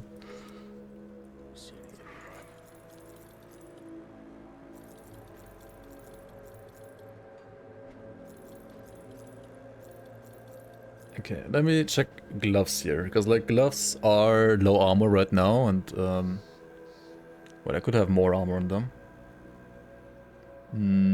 Purging of the Arcane Blaze. Is that a good one though? I don't even know. Doesn't really feel like it's a good one. We got Touch of the Ever-Living Grove here as well. Shroud of Vicious Barbs, that's some shrewd up garbage. This one has lots of resistances, but I mean, I wanna like use a different bird anyway. Dum dum dum. 10, that's like nothing. Dude, I've been telling you, like, Magi is better than he used to be. He has learned the game, slowly but steadily.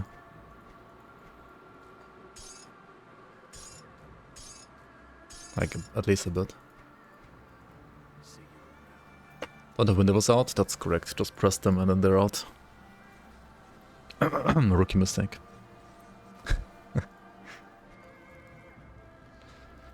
I had them out like earlier. When the fuck did I resummon them?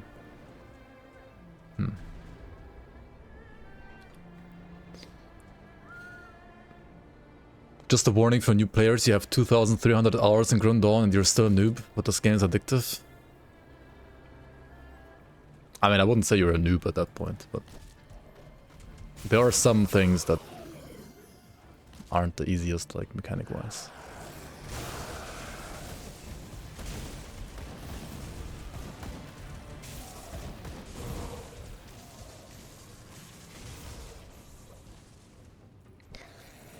Dota is so complex between all the hero comps and counters and items. I mean, it's certainly more complex than, like, Heroes of the Storm or, like, League of Legends, that's for sure.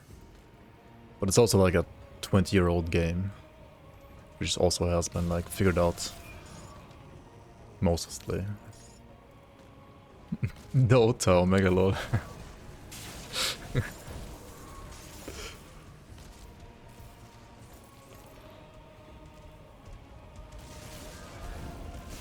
Yeah, 55 hours in Grim Dawn. Yeah, I mean that's actually like baby hours. Anything like sub 1000 hours is like still new to the game, I would say. Or like sub 500 at least hours. Right. Pretty much.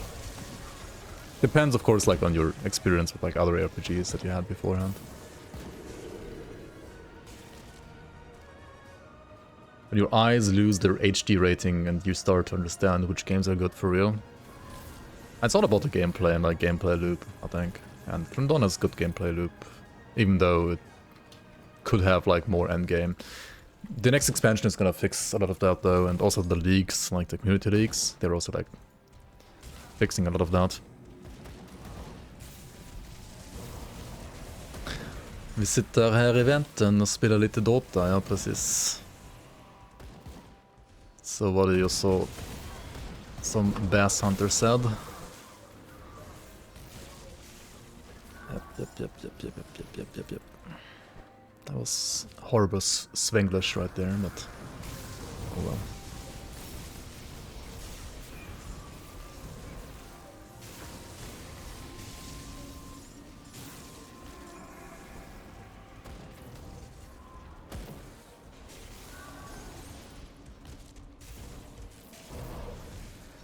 You cleared everything in less than 80 hours, just copying all of my builds. Well, yeah. You can do that way, I guess, as well.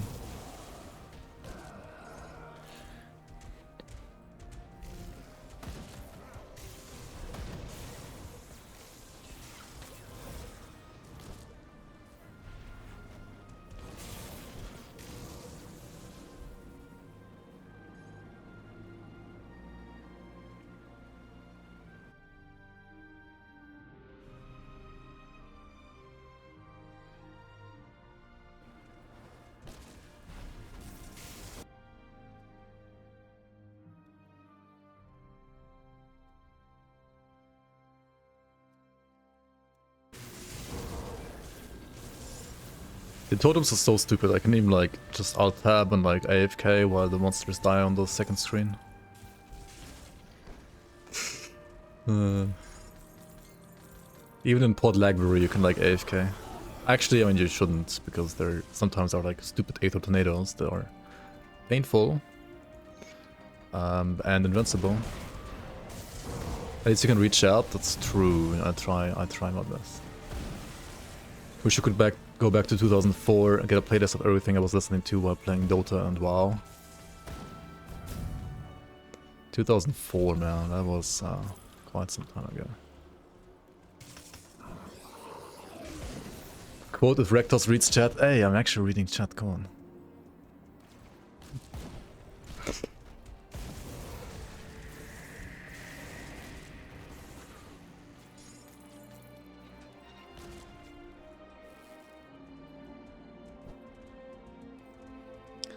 Madly police.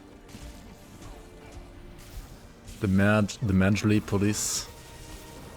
Oh yeah, you gotta use Ghoul and get high casting speed on cooldown casters. That was classic Madly logic. Blaming people on the forum for posting builds that don't have Ghoul when you're playing a fucking like almost zero weapon damage, like cooldown caster. Classic. And also like arguing that you need like 200% casting speed on cooldown casters. Classic. Flame Strike is affected by attack speed. The Fire Strike, yes. That is attack speed based. Correct. I mean, most of the time, whenever you're like using your weapon to attack, it's attack speed based. Whenever like the weapon disappears, using casting speed, except when it doesn't disappear, like with Force Wave or like Editor's Tempest. But yeah. I don't know, it's like a stupid rule, I guess. Don't follow it. Doesn't really help that much, does it?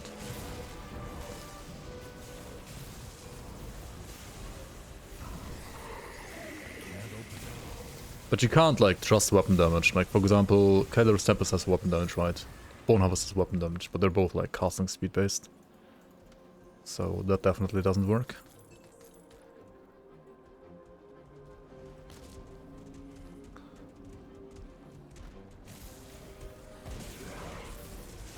Shadow Realm could work like a PoE map if Xandar just would add a map device where you could add mods and so on.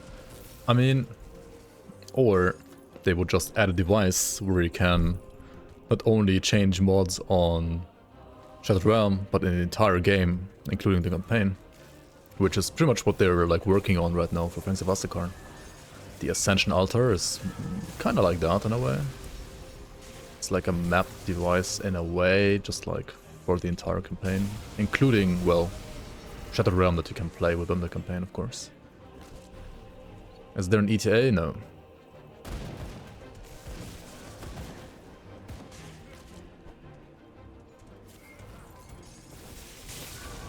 I mean, apart from this year, the ETA is at some point this year.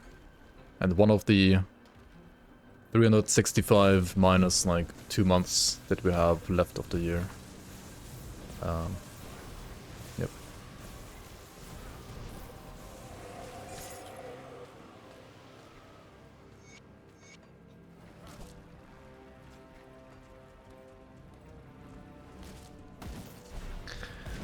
Which attribute points to pump for Purifier? Well, you want a little bit of everything, I guess, in a way. You need Cunning to equip pistols, or guns in general. You need spirit because maybe you have energy problems, then you need spirit. And also spirit does scale like fire damage or lightning damage. Like I don't know what you're playing, but if you're like playing fire strike, like fire strike, then spirit would be the attribute like also scales your damage a bit. It's not like that much, so don't worry like too much about like putting all points there. It's not really worth it. But spirit would be the one that like increases your damage. And then physique, well, because it gives like the highest amount of HP per point. And also defensive ability, which is, well, great defense. So I would say, yeah, like only put cunning if you needed to wear weapons, and otherwise put points in spirit or physique, but probably more in physique than in spirit as well.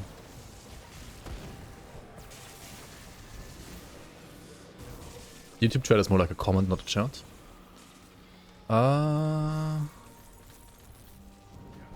Is it? I think it's, isn't it like pretty much the same?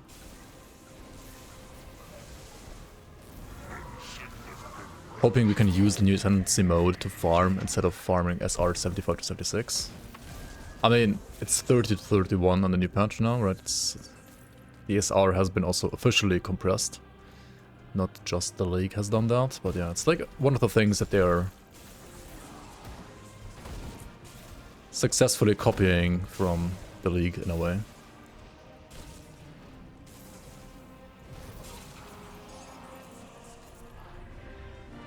The physical builds typically invest more into cunning, yes. Is it devotion?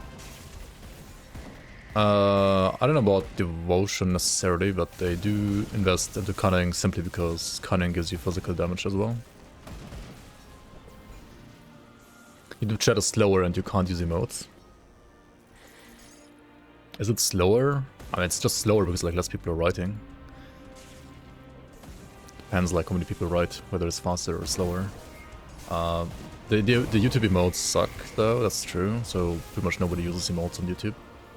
Which makes the chat seem maybe like a bit more mature in a way sometimes, but maybe also just more boring. Yeah.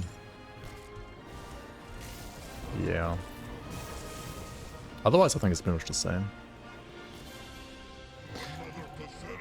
I'm kind of struggling figuring out what's best in slot in Grim Dawn with regular gear. Like stuff that rolls affixes. Yeah, you need to like know what affixes do what and what affixes are like rare and which ones aren't and so on. The Grim Dawn like rainbow filter mod can help you like a little bit with that, because it like recolors damage types and like recolors affixes, and you can also like recolor the stuff in any way you want if you just go like into the txt file.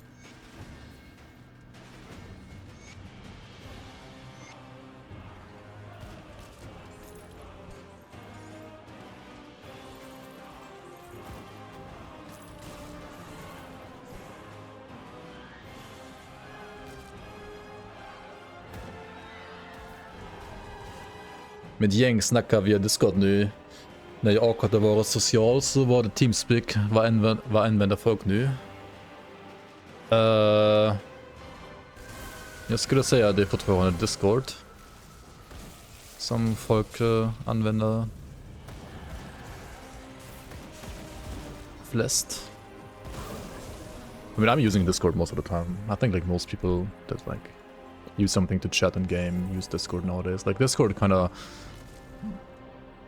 does everything TeamSpeak and Skype and Ventrilo and so on could do in the past, just like better because of the chat rooms as well. I would say so.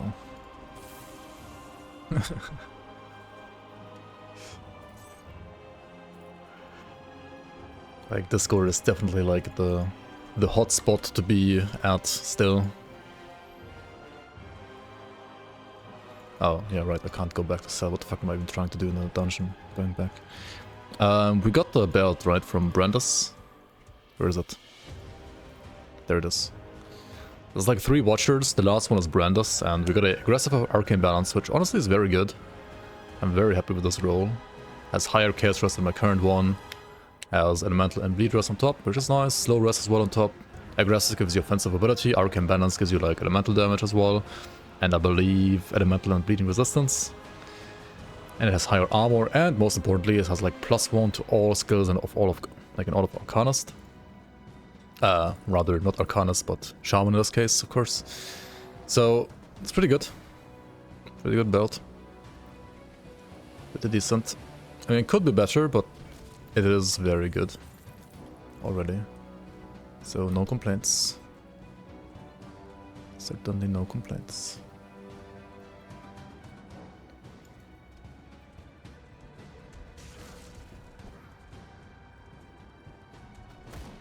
How many months before the expansion, before new expansion trailer with release date will be released? Oh, you mean like how much time is there usually going to be between the expansion trailer and the release date? For Grim Dawn, usually not that many months, I think. Maybe like 1 or 2 only, I think.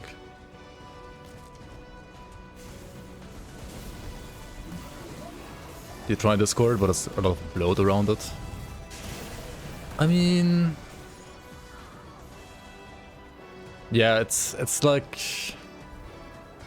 it's like personalized forums as well, like it's like servers with like chat rooms and stuff like that, so it's way more than just like something to talk with other people. But I mean, you could also like just add people as friends on Discord and then like have like a just like personal conversation with them, which you can also like expand to a call, of course, and then you can drag other people into that call with whom you're friends as well. So you can have like a kind of like a group call, like outside of like the servers as well.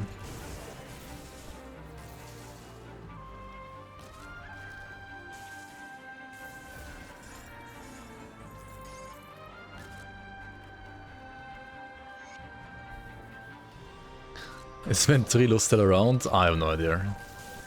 I haven't been using Ventrilo since like 2010, I think.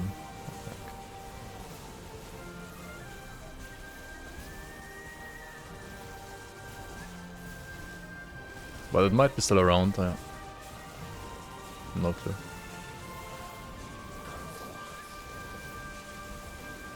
Skype is actually shutting down. I mean, who the fuck uses Skype still? Like, people use either like Microsoft Teams or like Zoom for like stuff that's like a bit more professional, I guess. But Skype is just, I don't know. Skype like literally died when Microsoft took it over. Like the only people, okay, so like Skype was like widely used, right, once upon a time, and then Microsoft took it over, and then the only people like left to use it were like grandchildren phoning from Australia to like their grandparents that were like in Europe or something like that. Like, I think that's like literally the only use case scenario that like still existed.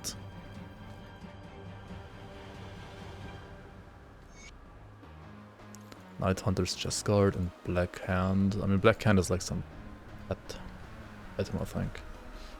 Yeah.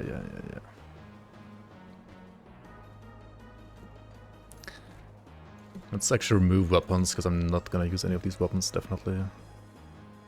Ever, anyway, and maybe like check out the chests instead. Like the armor pieces.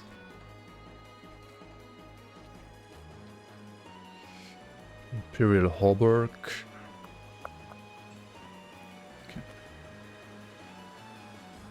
Oddly specific example. I mean, isn't that like literally the only use case of Skype like in the last 15 years? It's oddly specific because I think it's like literally the only way people use Skype.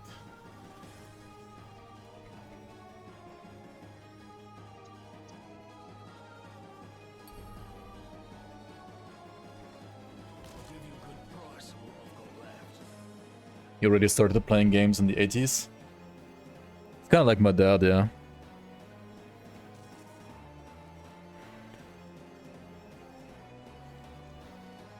He also played like 80s, like text adventure games and stuff like that a lot, or was even like 70s, I don't fucking...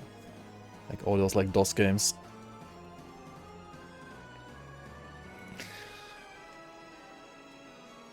Reading German sometimes looks Swedish to you. Well, because it's... He's literally speaking, like he's literally writing in Swedish.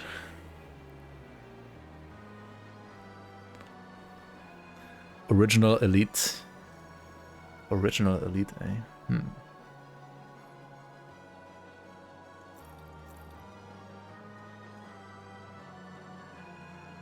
You hate teams too.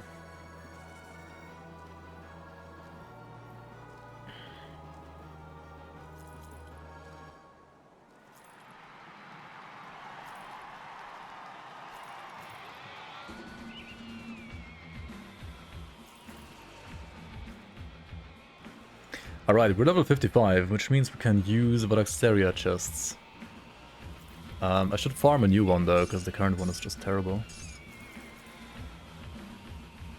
And that's the one I like use just like these.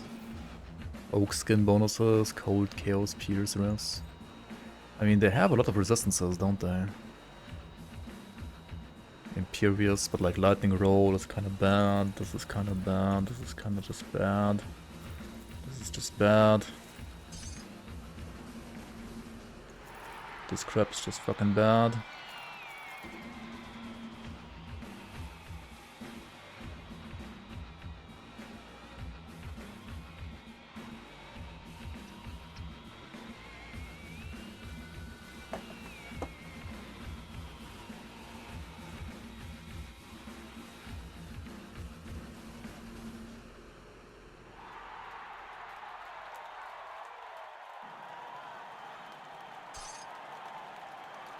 You can always send Grim Tools links in chats, in the chat. I might look at them, I might ignore them, depending on like how much time I have to look at them right now. But even if I don't have the time to look at them, maybe somebody else in chat has time to look at them. I give you like some feedback as well. This is a Grim Tools safe space. No Grim Tools links will ever be banned here. Okay, the WoW music ended, and I feel like this run is maybe about to end soon as well, once I fix my resistances here. I mean, I might like jump into Ultimate real quick though. Honestly, I mean, Praetorian is nice and all, right? But like this chest is just, I mean, this helmet rather, is just so juicy as well if you're a Shaman, right? The OA and the 8 Stonecrawler's Pact is insane. Pierce, Poison, Vitality. Let's see. I kind of want to use that one, I think. Because of the Vitality resistance zones.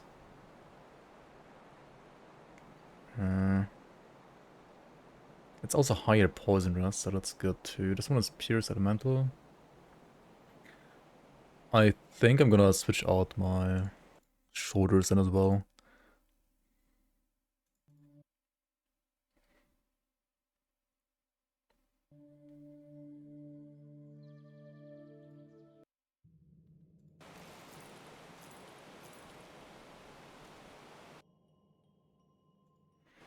Yeah, you can also hop on my Discord, right, and like post links there if you want some more feedback from people as well.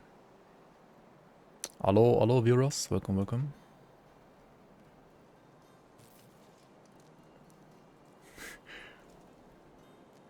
Bills will however be shamed. Yeah, they might be looked at, but they will also be shamed, maybe.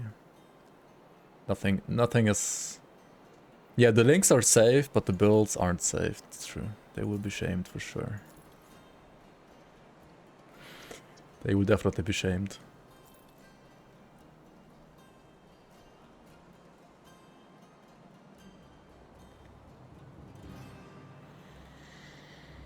Hang on, where's my belt that I had before? Did I sell it? Did I sell my anti-venom salve? Oh, there it is. Okay, I need like 5 billion more chaos stress, right? Like, what is this? Usually not in a mean way. Yeah, usually not. But maybe, yes. Usually not, though.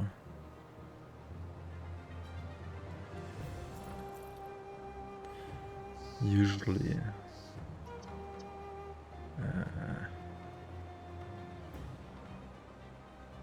Fuck.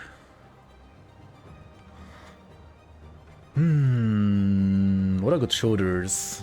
I mean, these are decent, but like they have Aetheress once again and no Chaos Runes.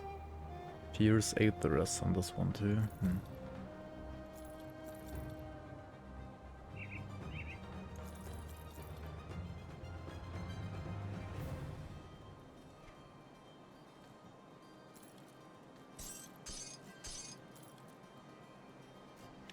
Chaos, Aetheress. HP, health, regen. Your mama jokes will be used. What does a... Dude, the flippin' like...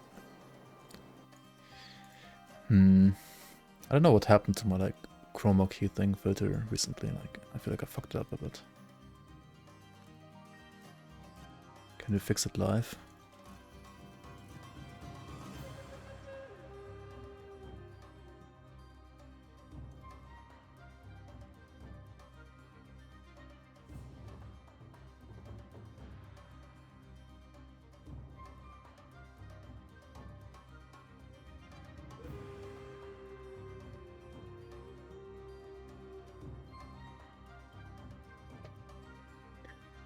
So weird, because like it also depends on like the background of the game and so on.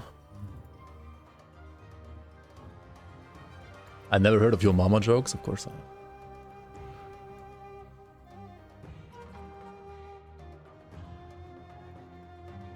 What do you mean?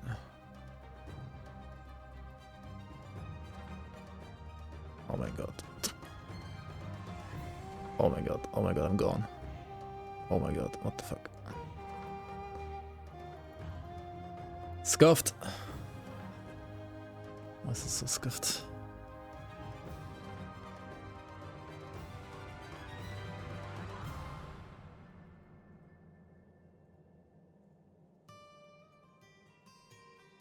Oh my god, I need to fix it somehow at some point. Properly. Maybe not on stream. Maybe that's a bad idea. 20-minute delay on YouTube chat. Well, did you press on live?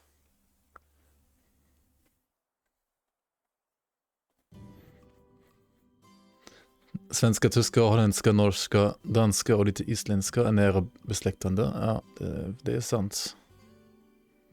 Så tar man det lugnt så förstår man mycket. Ja, precis.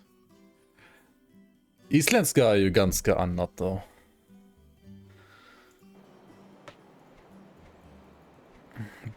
Icelandic still has like the th, right, which survived in English, but for some reason like didn't survive in like Swedish, Norwegian and Danish and so on. Your mama's so old she's still playing Warcraft 3 Frozen Throne Dota. Apparently, I found out the other day, like, there are people that actually still do that, like, unironically. I'm like, what? Why do you still, like, play Dota 1 even after all these days? Like, that's crazy to me. It's simply crazy.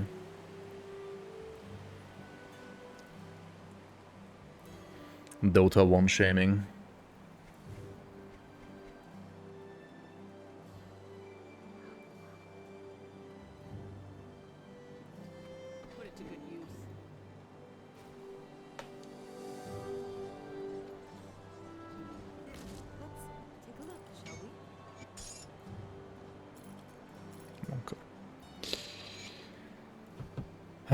Do I want to brick the Praetorian or not? I'm not sure, actually.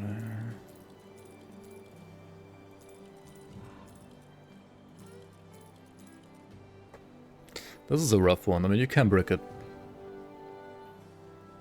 But maybe you don't want to. Okay, did I reset the game so I can just farm Valaksteria here? Let's see. Average German speaks like 50 languages? No. Definitely not. I guess we speak more languages than the average American, like the average US American. But I mean, I learned obviously German, English in school, Spanish in school, Latin in school. I didn't learn French in school, but many people do learn French in school.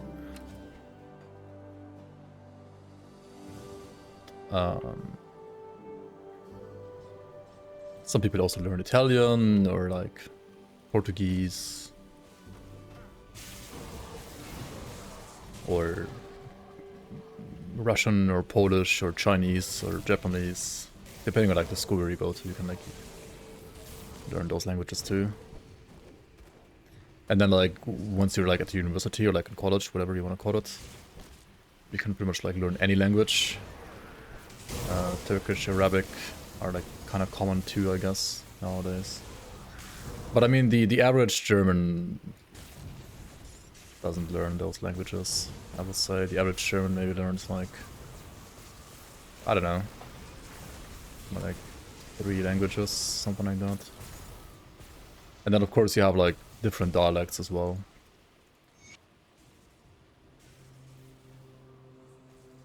I think this is nice.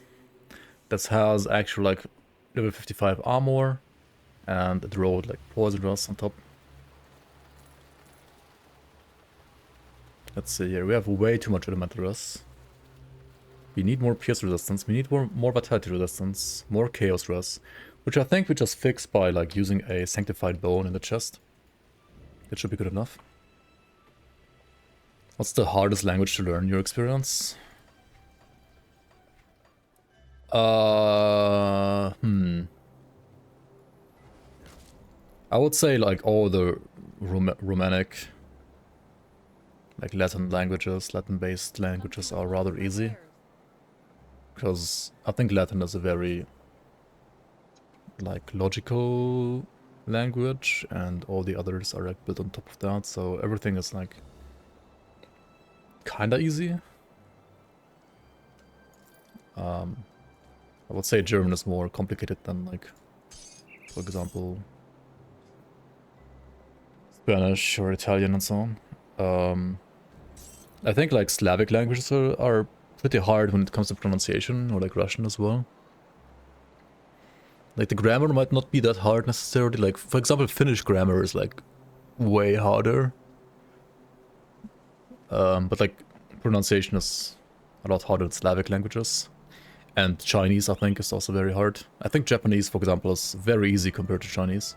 Like to learn the grammar and the pronunciation at least. You do have to learn like 3 alphabets basically instead of only 1. Or like 3 writing systems instead of just 1. But I think pronunciation is rather not that hard in Japanese, compared to, for example, Chinese at least. And the grammar is also not that hard. It's like different logic, of course, very different to like European languages, but it's also kind of logical, I would say, most of the time, actually, like the grammar. There are many words that like sound similar though, of course, and like context based, or like you can only like tell the difference either through the context, like when you write down the word, but like the sound is literally the same. And Chinese, I guess, like helps more in that regard, because the words have like this, like if you write them like in Latin characters, it would be like the same word, but because of like the different like like tones and so on, right, like going up, down, or like just like being up all the time or like down all the time with your voice and so on, like it's different because of that. And Japanese has like less of that, so sometimes it's a bit harder to like understand what people are actually like trying to say, and except like when you obviously like know the context, and so the context is more helpful there. Maybe like use these gloves now. I have enough poison rust, don't I? They have more pierce runs. I need even more pierce runs, right? Oh, and I have like 0 vitality rust now, yikes. This one is all of that. See you around.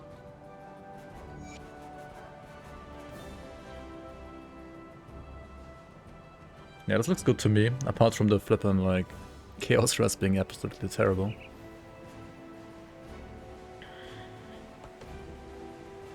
Okay, I think it's a homestead component, or maybe it's a kind of chosen component actually though. Oh no, it's here, homestead, yeah. Sanctified bone. Oh, I already bought all of them, fuck, what am I doing? Oops.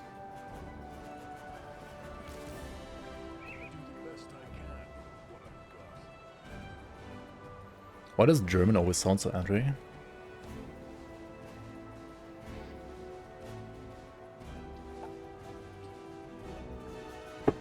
Does it sound angry when I say, ich würde jetzt gerne eine Pizza essen? I don't know, does it sound angry to you?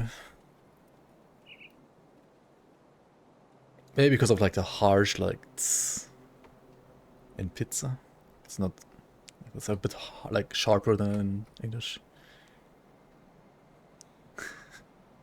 Sounds like I said I want to piss in somebody's face. What? How is it like? You guys are trolling. Holy shit.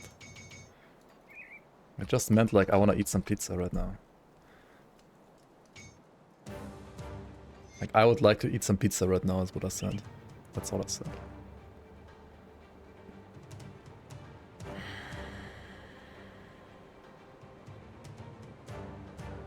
What do you mean?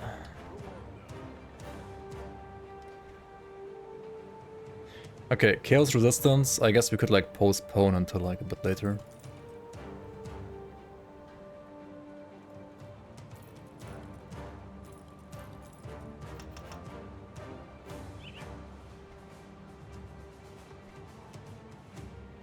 Unless... Yeah, I think we just postpone it a bit. Bone in head? Yeah, unless bone in head, exactly.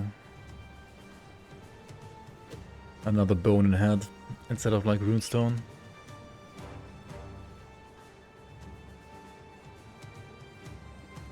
I could just like put another bone in head, I guess.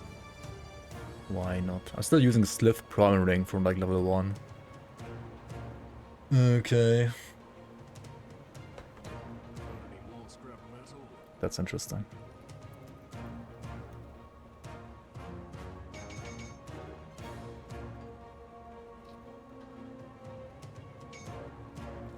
Boner in head. Wait, what?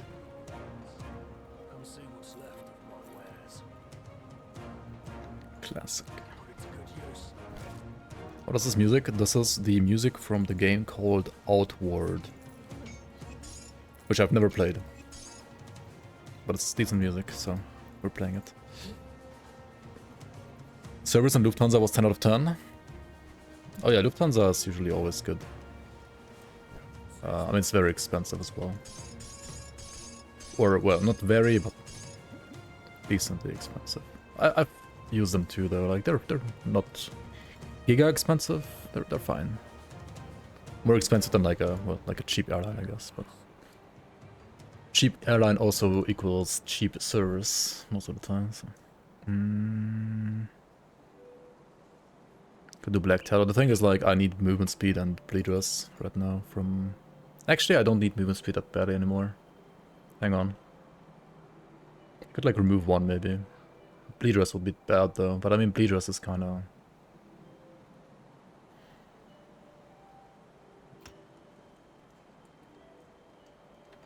Okay, for proof of concept, right? We're gonna just go and do Act 1 Ultimate. So we conclude that the build is ultimate ready. Kind of. Yeah, Imbued Silver would fix Chaos and Bleed Dress. Yeah. Wait, how is Poison still at 75? Oh yeah, because I was using this now instead of that. Okay, let's go back real quick and use one Imbued Silver, yeah. Like, when in doubt, Imbued Silver out, I guess. It's just a really, really good component. And I'm not even like using any augments right now, right? Like, if you are spending a bit more time in normal, you can just like farm some bounties, for example, and get honored status with more than just one faction, and then maybe like get some actual like useful augments for your rings and weapon. Some of which have, well, resistances as well. In Italy, the service changed real quick. I mean, if you're expecting like in a restaurant, like American style servers in Europe, I think like you're gonna be in the wrong spot everywhere in Europe, because Europeans are more about, well, you're the customer, right? Of course, like you wanna buy something here, so if you behave like an asshole as a customer, we're just gonna like kick you out instantly. Whereas in the US, from what I've heard and seen at least, people are a bit more like Like the customer service is a bit higher, like you can complain more before they throw you out, basically. In Europe, you're gonna be like thrown out very quickly. That said, as a German, I also have to say, like, Italian service is terrible. Like, even compared to Germany, I think it's terrible.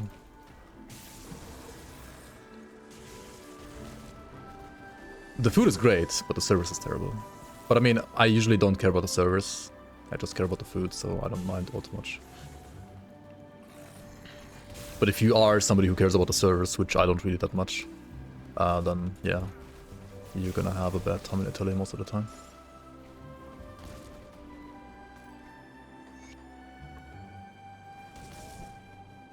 The only thing I care about is they make the food is good, and the food arrives on my table. That's like the only thing I care about, really. If all of that is given, then I'm happy.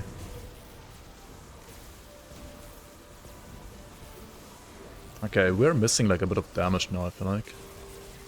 Because we only have like 700 lightning modifier. And, but I mean, that's kind of like to be expected, I guess, at this point as well. Because I have a level like 10 item here. Which we're gonna refarm again once I'm in Burbage Outskirts.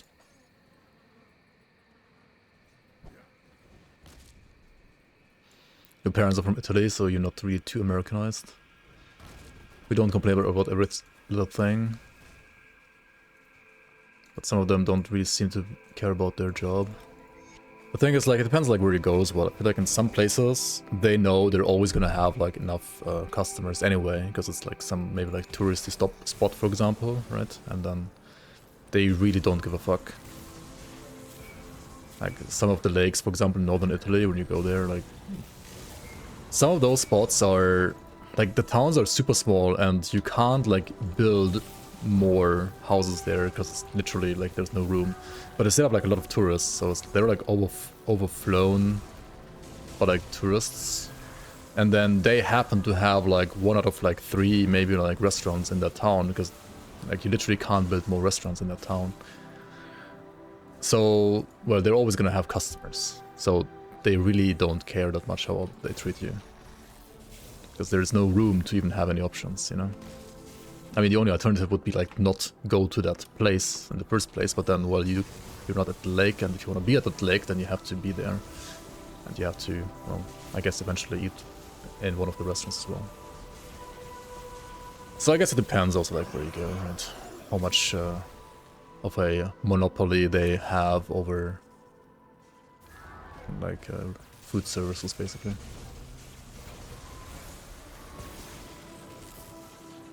Low tourists near the Alps. There's actually like many spots, I would say. As long as you like don't go to like Neuschwanstein or like the Zugspitze, like the big spots as well. There's many other like spots where you can go to just like hike or ski as well. Obviously, like in winter, I feel like at least on certain weekends it's always full. Like no matter where you go, because I feel like so many people want to ski for like I don't understand. Like I live close to the mountains, but I've been skiing obviously. Like I know how to do it, but I don't do it that much, and I don't know. Like, there's many years where I don't go a single time even. Welcome in, Enoilen. Thanks so much for the raid. Welcome in, raiders. Hello, hello, hello. What have you been up to today? Appreciate it.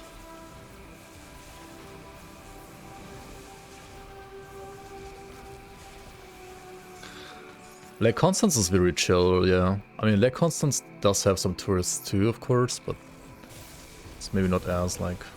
I mean, the lake is like big enough, and the mountains around it are plenty, so... it's not as full as like the more like smaller and narrower like lakes in the north of Italy, for example. But to be fair, I'm like not like a mountain expert, because like most of the time, like when I was in the mountains, like I just went along with friends who were like more experts than I was, because I really didn't care all too much where we go. I just cared about like walking somewhere, or like hiking somewhere, or like skiing somewhere. And they either had like families that would ski more than my family, or they were just like more interested themselves, so I really didn't do all too much of the organizing part myself. Just gonna raid and up. Alright, alright.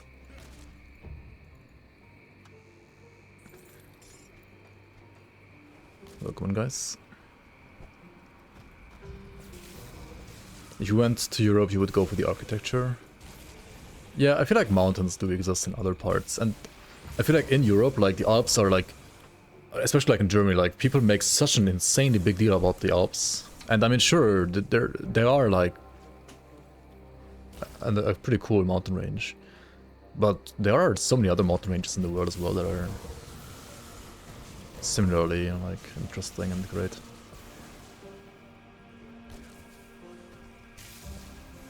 I don't know if anything compared to the Rockies. I mean, I've been to the Himalayas, and I would say that probably can compare. That was pretty impressive.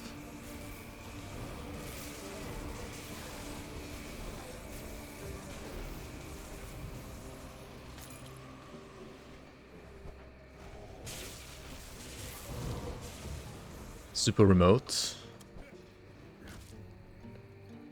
I mean, you have to have trust into your bus drivers, yeah. Like, I don't think I've had a bus drive where I thought I was literally about to die like every 2 seconds ever before, and that was definitely one of them. Like, holy shit, yeah. The roads are next level terrible.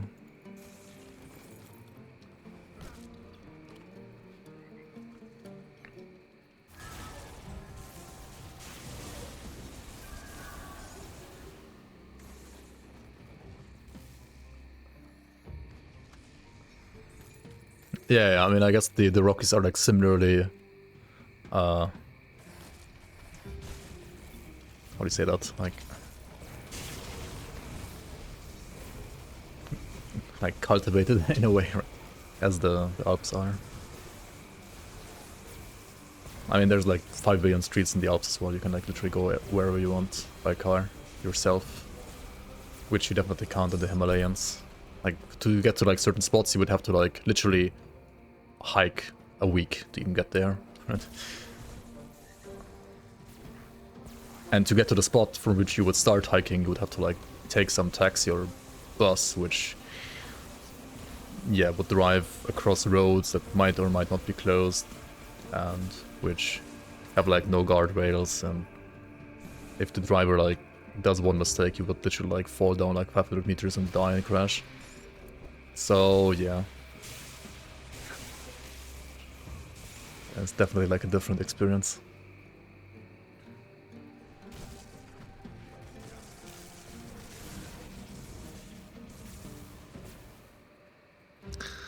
Even the Appalachians are cool.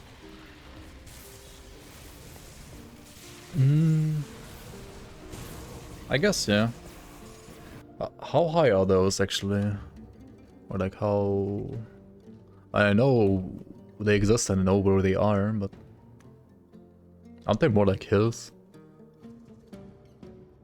Like all the photos I see here are just hills, they're not mountains. Or like something that southern Germans would just call as hills and not mountains. Like there's pictures like this, right? Right, these are just hills, they're not mountains.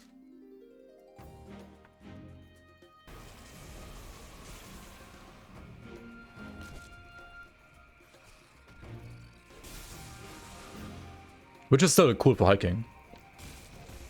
For sure.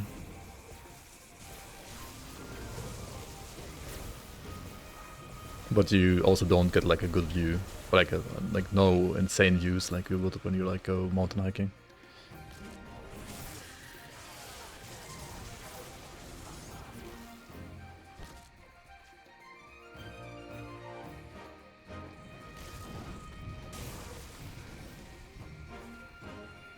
Still looks beautiful though, for sure, for sure. Charleston was a pleasant surprise compared to anything US. Charleston. Wait, where's that even? I actually don't know where Charleston is. Charleston.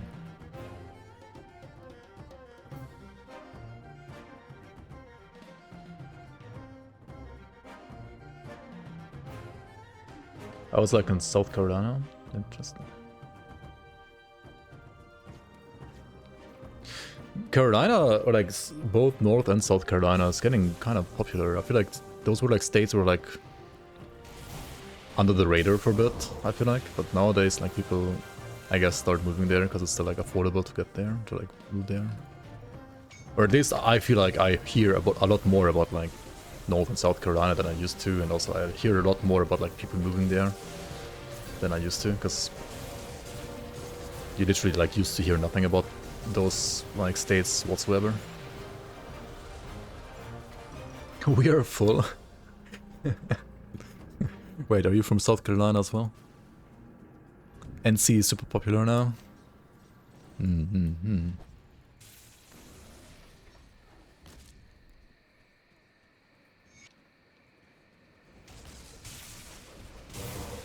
Maybe I should move to your basement after all, Ground Zero.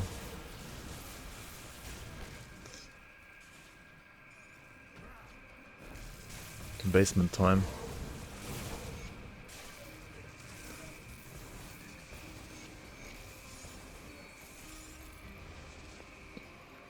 Many transplants from like New York, Cali, and New Jersey.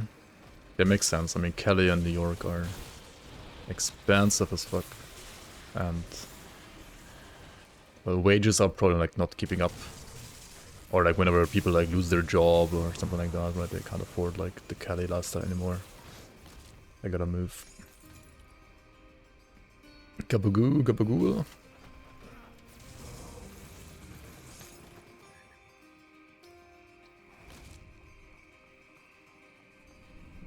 My Tyrolean basement enough for me.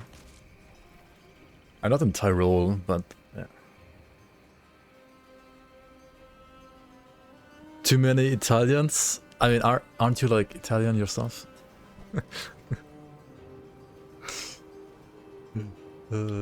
It's like the typical immigrants who are like, close the border, but behind me, right? Close the borders now, behind me. Let me in first and then close the borders. Classic.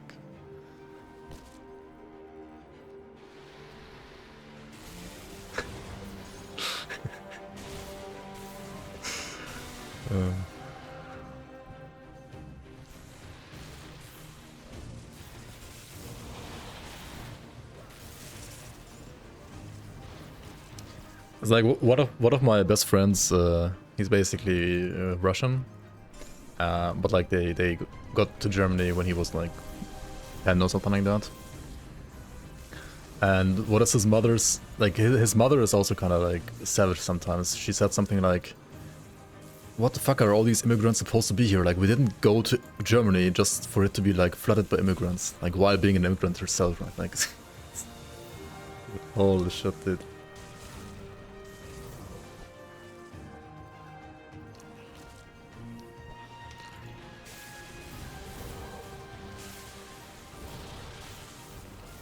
I mean, she can't vote in Germany, at least as far as I know.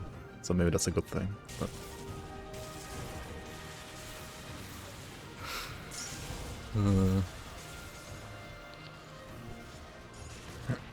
or can she actually? I don't know. I don't think she ever applied for citizenship.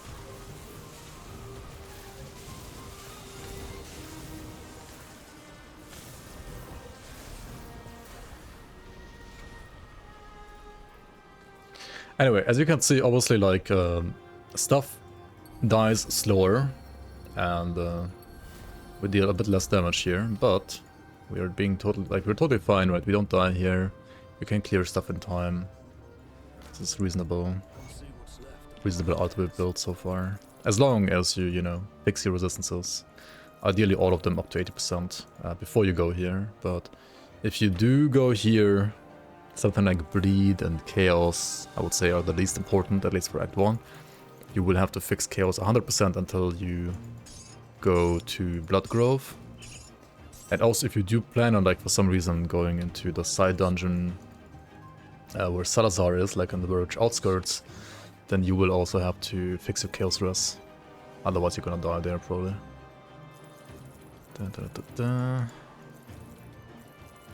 Some items that look cool, but are probably garbage, and I don't wanna, like, look at all of them, honestly. Grim Dawn drops, like, too many trash items sometimes.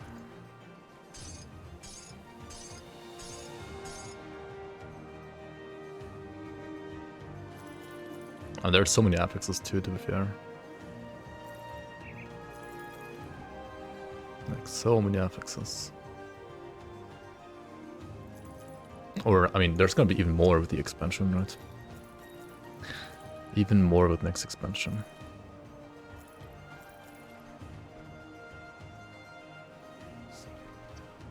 Maven Sphere moment. Do I not have Windows yet again? When the fuck did I like, what? When did they, like, the reset again?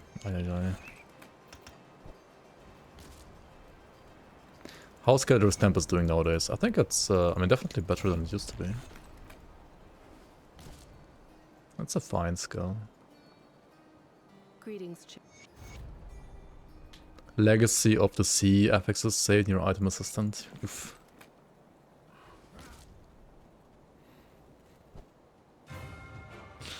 No Devils Out, classic. Welcome.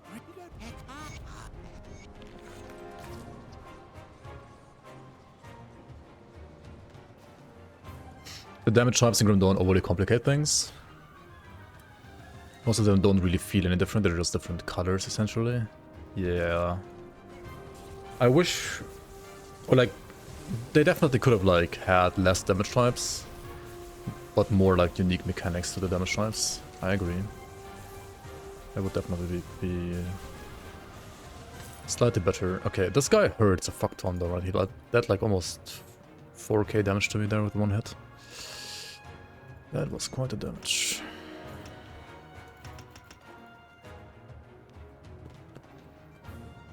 He deals physical damage, so, like, the only way to resist that is armor and, well, physical resistance.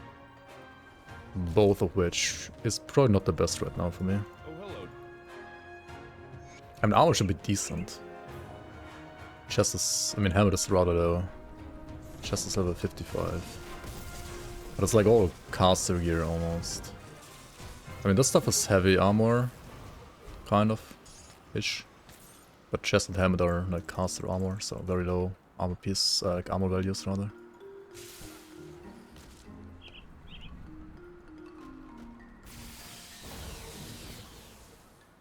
Grim Dawn posted on Facebook, what's really cool, there are over 6.2 million possible potion combinations you could create with the Fangs of Asakorn Cauldron. What's not cool? Hooking all of that up. Wait, can you link that? Did I actually post a Facebook spoiler? What? Did it post a spoiler on Facebook that's not in the, on the forums? Huh? Let's see that. What's not cool is doing their marketing on Facebook, yeah.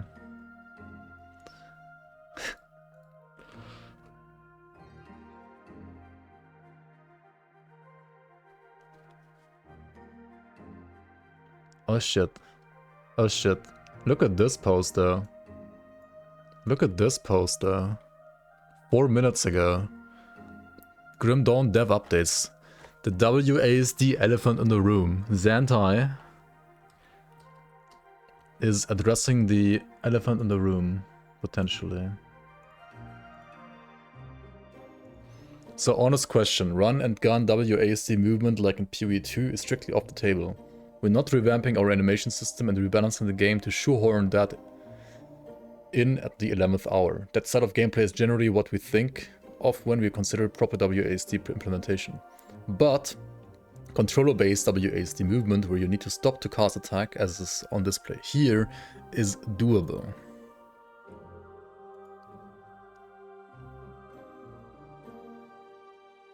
I mean, obviously, because like people already did it.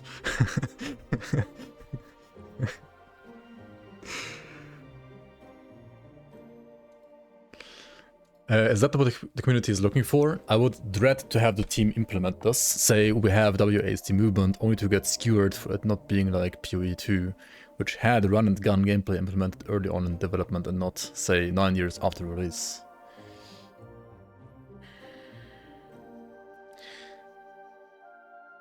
I don't know, what do you guys think? I mean, if you guys have an opinion, right? Post your opinion below this, I think. Right here, right? My personal opinion is I will never use this. Personally. Me personally. But I know other people might use it.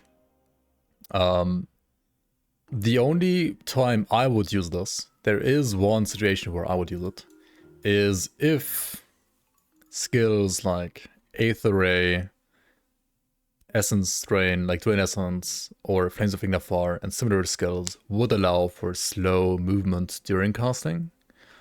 But I'm pretty sure they're saying that that thing is not what they're gonna be able to implement.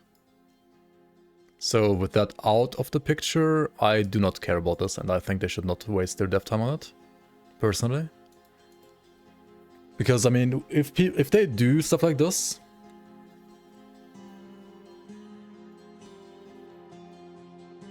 it takes time, right? It's dev time, right? And I think the only WASD gameplay that I personally would be able, like, that I would be interested in, would be exactly this. Everything else WASD related is not something I care about personally. But maybe you guys have different opinions, right? Move along now, stranger.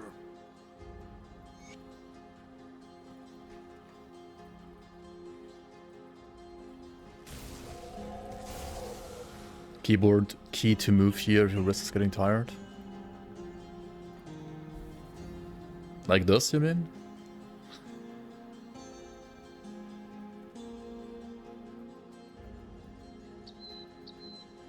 But this is like still moving the mouse, right?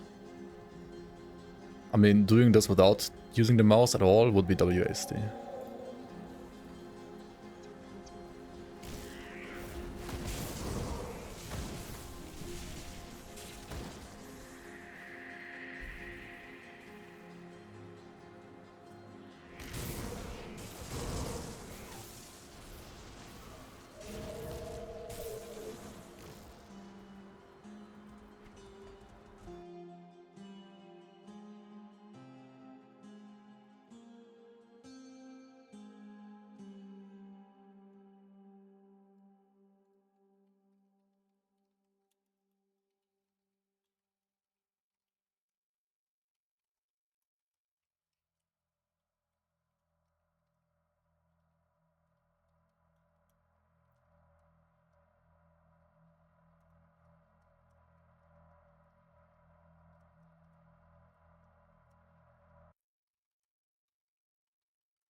Watch the water guide, nice, nice. Glad you enjoy the content, and hopefully the build too. They should make Grimdawn 2 with WSD. I mean, they will 100%. Like, they are working on a new engine for Grimdawn 2, and Zant already like said us on stream as well when we were like, when we teased the Berserker Mastery, right? WASD is gonna be a big thing in the future of ARPGs, probably. Or like for the future of ARPGs, or like run and gun gameplay in general. So they will definitely like implement that from the get-go as well. Implementing it into Grimdawn 1 is obviously going to be like very hard.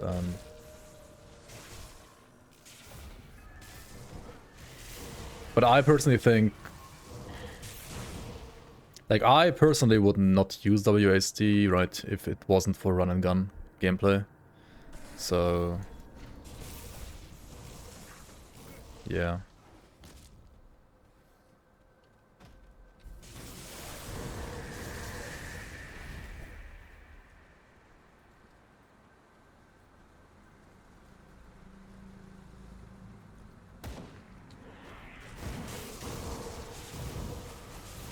Don't understand not wanting to use the mouse. I mean, some people just have like wrist problems that are probably worse than yours. It's just kind of how it is.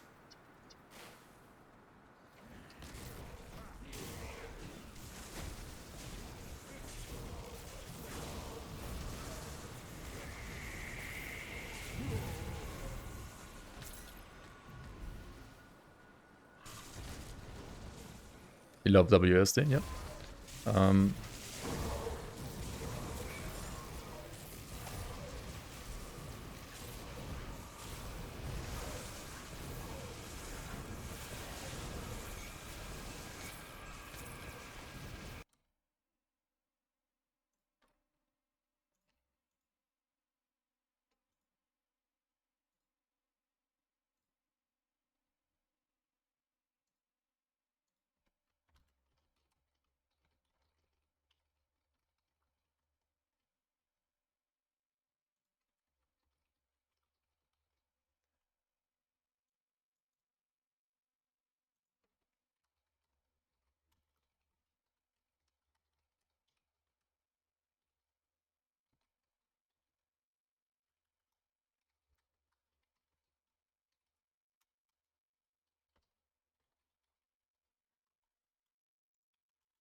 Yeah, I do hear like quite some voices here as well, even like in my chat, like WASD, even without run and gun would be nice to have. And I mean, I can see it being comfortable for people, for sure. Maybe like the older you get, the more comfortable it would be for you. But yeah, I think like, I mean, it depends, right? Like, who exactly would like use the resources for that, etc, etc. Would it like delay Pangs of Astakarn even further, yada yada yada, right? Like, I personally would not want them to delay Fangs further just for like non-run and gun style gameplay, like WASD gameplay. I would be fine with them doing it like after release, personally. But also if they have like free resources, because like, you know, not everybody can like work on the same stuff. Like if whoever is already like done with their stuff has like time free to work on WASD, then I guess it wouldn't like hurt the official like release date of the game, right? I would have the expansion, and then it would be fine by me. Like, I don't care.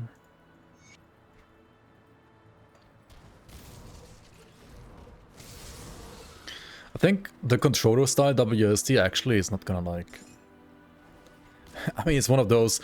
It's not gonna take that much time to do it, right? But then actually will still take a lot of time to do it.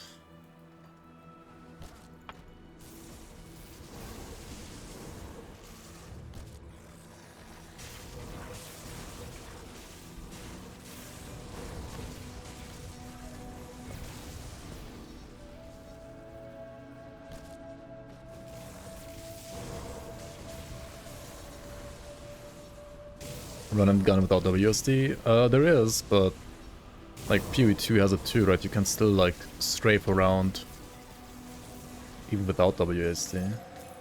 But like that game has been like designed from the ground up to support playstyle, which Grundon definitely hasn't.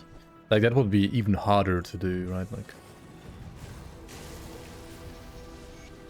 as Anti said, like it's animation work as well. Best German movie ever made.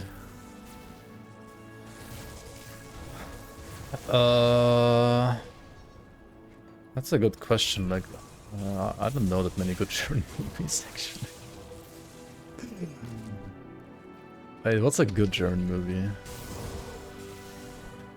What's like actual good German movie? Das Boot? Das Boot is pretty good, yeah, true.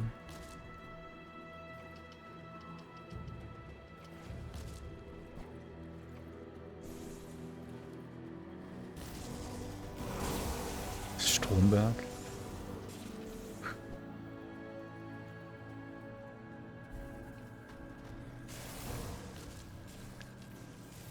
Die Welle. I mean, Die Welle is like a good movie, but is it like an actual great movie?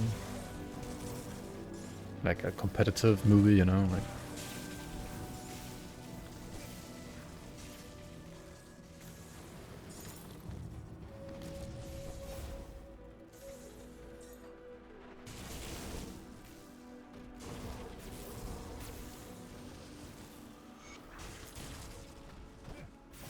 boat? I mean, you don't say boot, because that's like shoe, right? I mean, that's literally an English word. You say boat, right? B-O-O-T. That's how you would say that. Boat.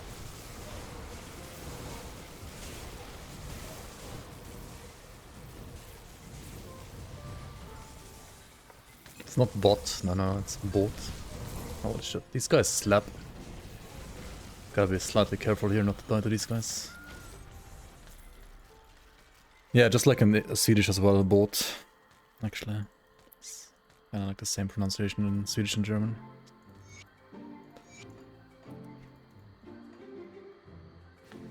Well, das Boot is technically like båten, right? Because you have like the definitive article at the end, and we have like a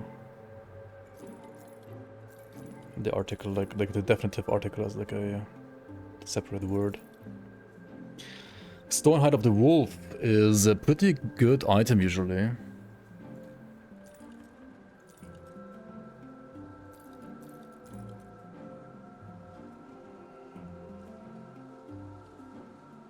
I mean, my current one is a Thunder though, which has like lightning damage. I think my current one is fine.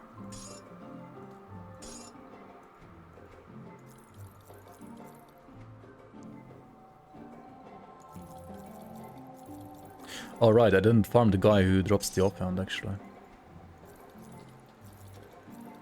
You wanna go and farm the guy who drops the offhand, of course.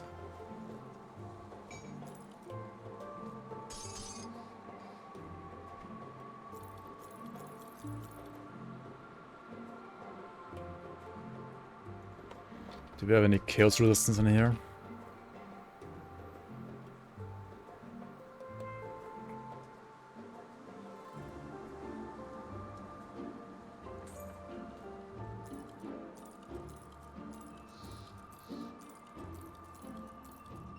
It's not too bad for now. Like having less armor and less physical resistance is kinda yikes, not gonna lie, but for rest it's really good.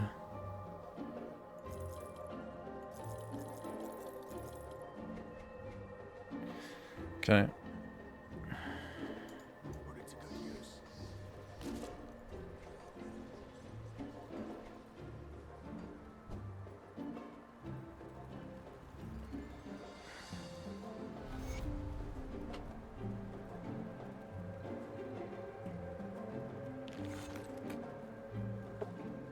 You see my time in the top left.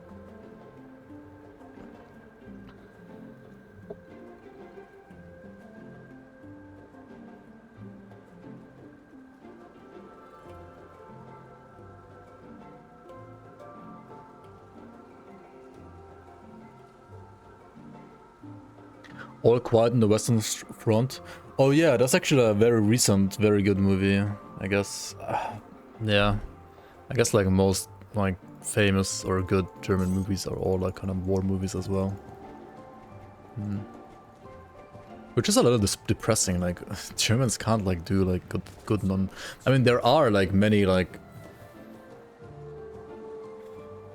light-hearted movies, but I feel like they're all kind of cringe, the Germans ones. They're probably like okay to watch in German if you are German, but if you're not German and you watch them in English, you will like not understand anything, or it's just gonna be like giga cringe.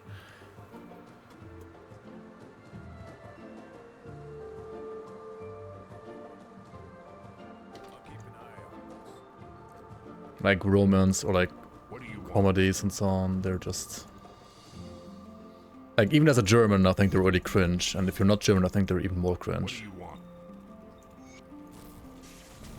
Like, they're just not good.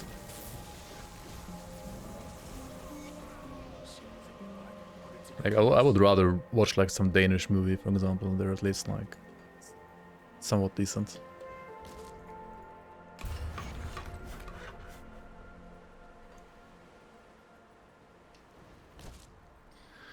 I don't think like Germans have bad humor in general, but for some reason, like the people that make German movies, they're like extra bad.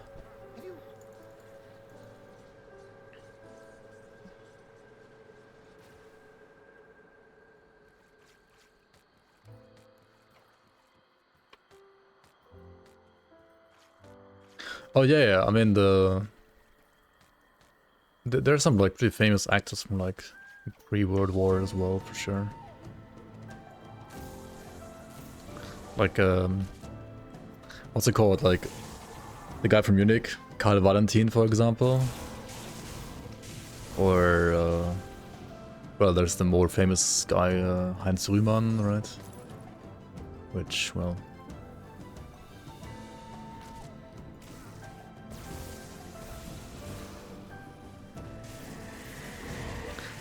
it's like debatable, like how close his ties were to the Nazis, because like, I mean, on one hand like he wasn't, but on the other hand, like I feel like almost everybody who was like allowed to even like make movies at that point had to have like some kind of connections. Maybe not like for ideological like reasons, but just to like even be able to do anything, right? But it's kind of like rough to like whether or not you wanna judge the people on that only. Sometimes, as long as they didn't like, you know, like do literal like propaganda movies. The German game I played the other day. Oh, this one? That's right. No, that's how you write it.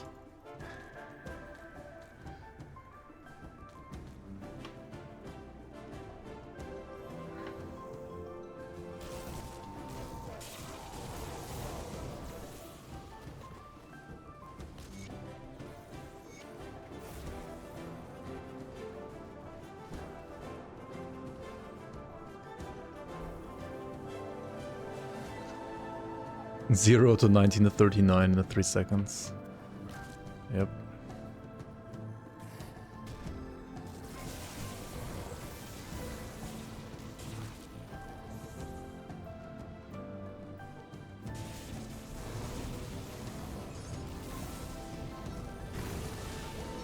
Dude, American, like, so many American movies are like unwatchable for me as well, because like so many always have like the same pattern. Like it's almost as if like certain things always have to always like happen in the movie, and it's like just ginormous propaganda and like all of them. It's crazy.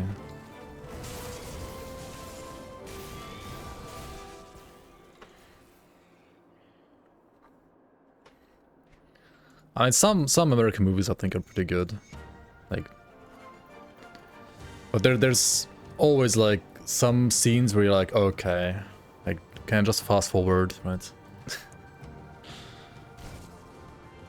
I think the Tarantino movies are decent too.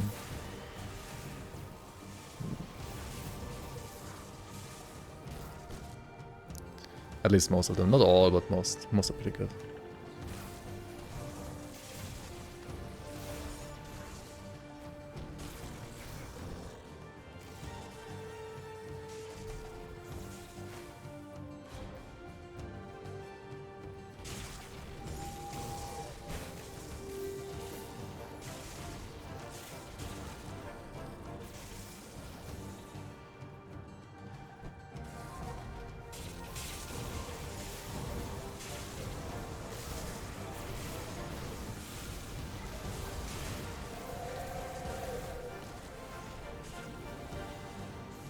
Facing this totem all the way is kind of scary, not gonna lie. So I'm gonna have to dodge some stuff or like disengage a bit for sure here.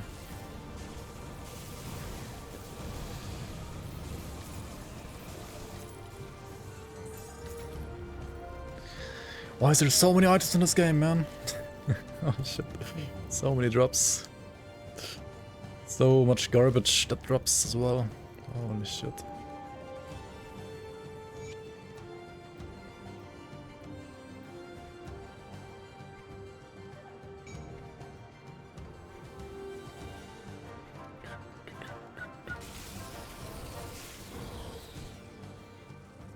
I had over 50% resistances. I mean, I'm not playing like Magaper, like yourself, yeah.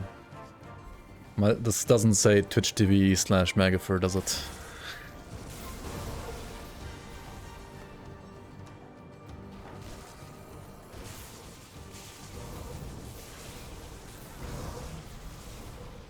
Unfortunately, he says.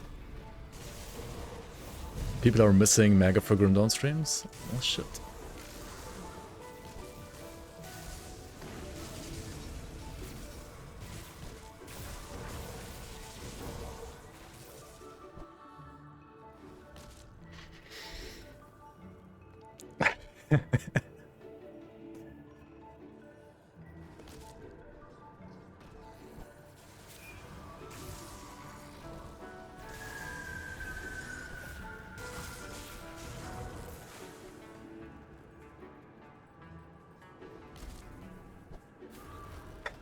Why start now to get alive, Monka?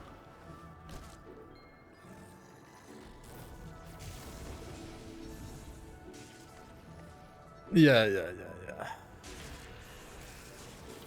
I mean, as the son of a family who went from Canada to South Africa because they loved apartheid, only to like move away from South Africa to America once apartheid stopped.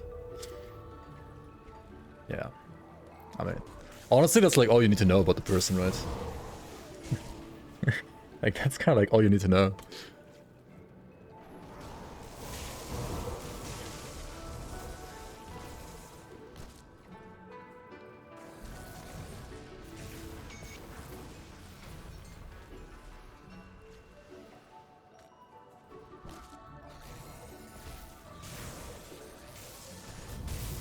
Did I find the new offhand yet? Not yet, no. That's a good point. I did talk about it, but then I got sidetracked once again. Crazy videos coming out of Germany lately. Like what kind?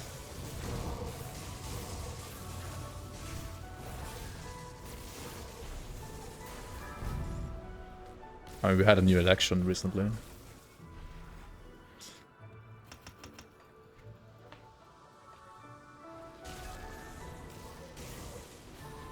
Where the party officially supported by Elon Musk got like over 20%.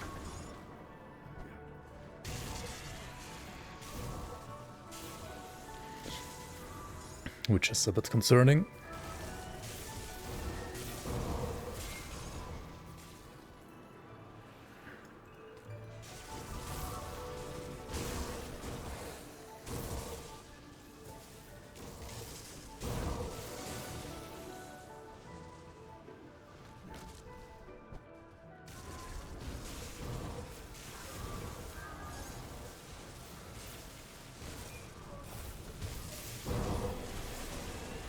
Spoiler alert, New Zealand is gonna have politics as well. Like, New Zealand has politics as well. Maybe not as impactful, but they do exist as well. Okay, let's go and kill the Shaman with the offhand real quick.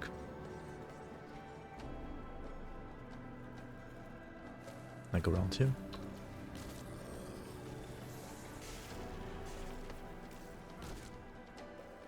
Every single political video on YouTube is rage bait, all of them. There's a lot of fucking rage bait, for sure, like... There is definitely a lot. On the other hand, some things are a bit more... say... Things are different than like 10 years ago, that's for sure. I mean, always was different 10 years later compared to 10 years earlier, but it certainly is a bit more different nowadays, I feel like. Of the flame caller, that's like fire damage. Why the fuck does it roll fire damage? Wait, does the flame caller like give you additional lightning damage? I don't think so, does it? So maybe we like try again.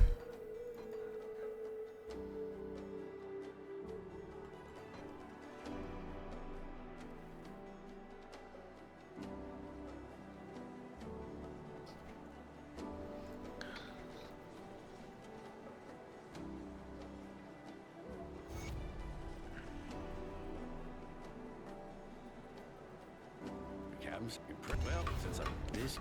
Using DNA as a part of culture is questionable, yeah, for sure. At the very least questionable.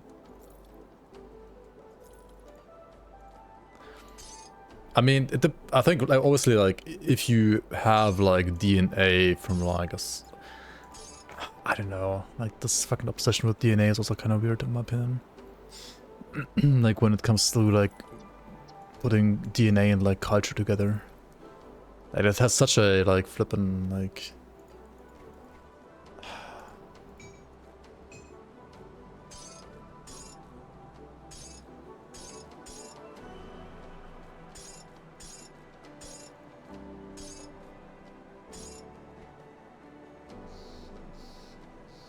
like imagine if like DNA tests were like widely available like back in the 30s and 40s of Nazi Germany, right? It would have been a very different impact.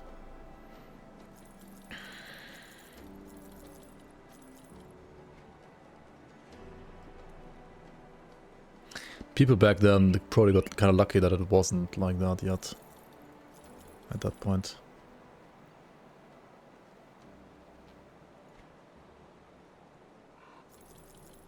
People of similar DNA are compatible culturally. But is that because of the DNA or is it because of the culture? That's usually also like similar because they like grew up like with similar culture and so on.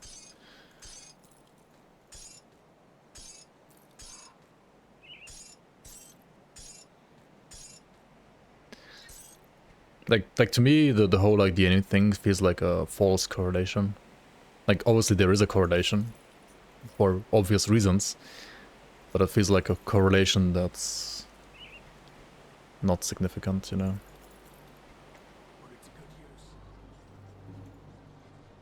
German culture is similar to what you've seen in the US. Well, probably because US culture is heavily influenced by German culture as well, because many immigrants were German. I mean, obviously it's even heavier influenced by the English. And if you look at like, for example, the like more like classic like countryside house in the US, I would say that's very, very similar actually to like the Swedish like countryside house. It's actually like very like Scandinavian Swedish in style.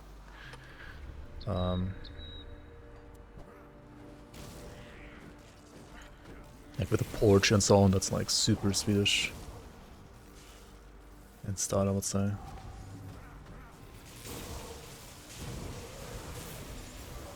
Most white US people are just Europeans. I mean, that's like saying the moon is like circling around the Earth. I mean, what else would they be?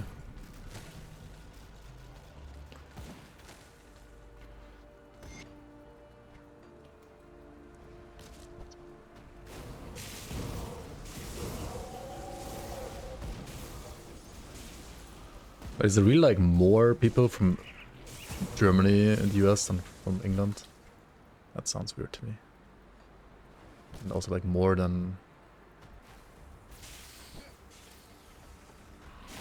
I mean, maybe it's true. I don't know.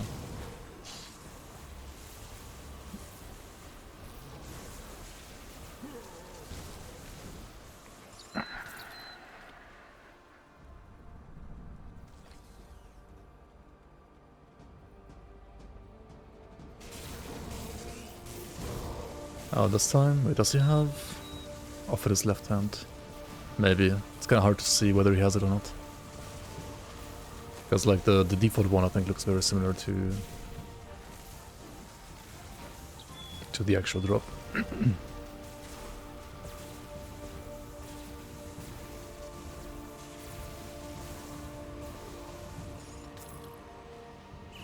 No, no drop. What is this?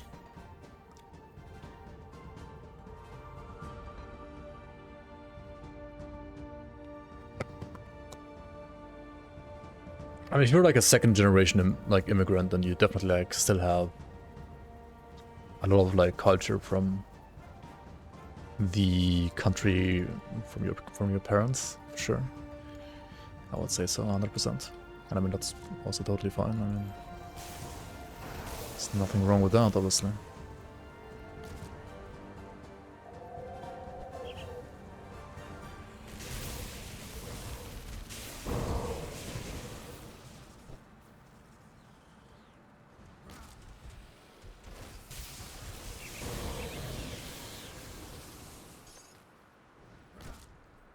Like, do you not eat tomato sauce out of a jar because of your DNA, or do you not eat tomato sauce out of a jar because, well, your parents didn't do it and they told you not to do it, basically, right? It's more about, like, how you grew up and, like, your culture and your, like, home education, basically, right?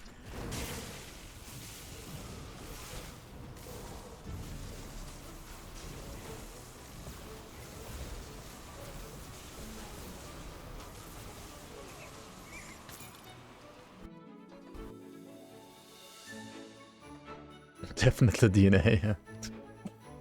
Like, your DNA is probably like no different than like from another guy who has like immigrants from like who's like part of an Italian like family from 200 years ago or something like that. But he might have some different habits than you because he lived like in America for way longer, like for longer generations.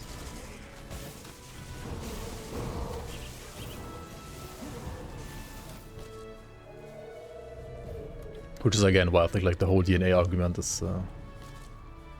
I mean, there is a correlation, but it's like a false correlation, like a non-significant correlation rather.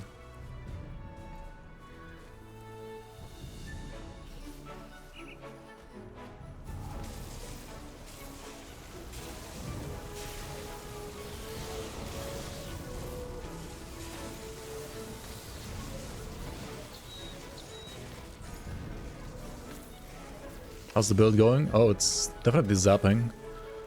Zapping everything, already in ultimate as well. So like you can move to ultimate rather quickly on this, what I would say. And yeah, farming like the real gear here. Currently trying to get another Stonecaller effigy from Narbalgal. It's a weird name. Thunderstruck of Thunder, well that sure will have some lightning damage, won't it? 200% more, yeah, I mean that's gonna help with damage, right? We have like 700% per right now basically, and we're gonna jump up to 918. We do need a slightly more spirit though. That was close.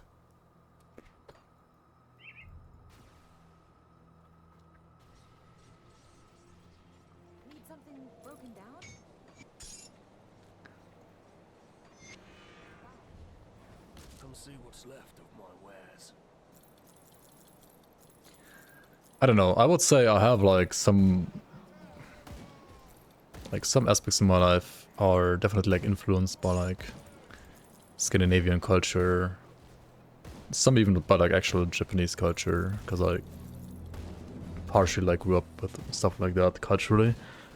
But my DNA is nothing to do with that. It's all about like how you grew up, I think. I mean, maybe not all, but a lot for sure. Like, it's a lot more impactful than DNA. Weeb gang? Yeah, I mean, definitely. I mean, if you have, like, parents who are, like, friends with, like, Japanese people who worked in Germany and stuff like that, like, in the 90s.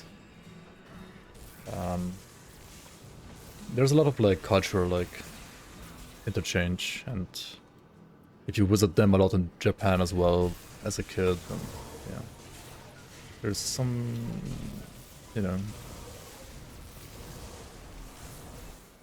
And if you aren't like super strict with your own culture, and you're sometimes like, oh yeah, this is kind of cool, I'm gonna do this as well, right?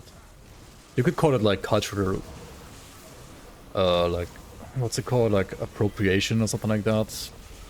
I don't know. I don't know why like people make a big deal out of like cultural appropriation. I think cultural appropriation is bad when you like take the culture from somebody else, of course, and then like tell them again like how they're supposed to like live their culture. But if you just like use it for yourself and you think it's cool and you're like making the best out of it for yourself, like what's the problem with that? Like I don't know. Otherwise I would feel like half of my life is like cultural appropriation and I'm offending somebody with that. Even though I literally had like no problem with that ever in my entire life. Offending nobody so far. Yeah. I mean, if people like make fun of, like, I mean, obviously you have to like, you know, respect the culture. If you don't, I mean, that's just like a thing about respect, right? Like if you're disrespectful to people, obviously it's terrible. Wind Devils, yeah. Sorry, thank you, chat. I'm resetting the game too much.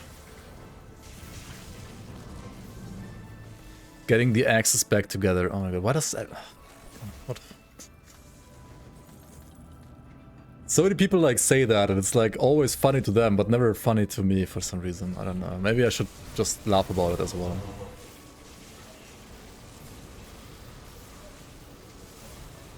Getting the axes back together. Haha.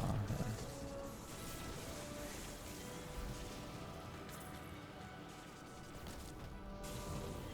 The thing is, like, stuff like that exists in Germany as well. Like, jokes like that exist in Germany as well. But they're just all fucking racist. So, I hate that kind of, like, jokes. And I hate being, like, in any way, like...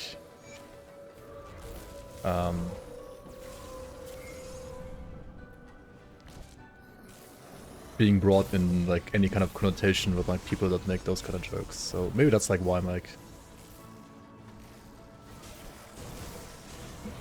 That's maybe like why I don't like those kind of jokes, I don't know.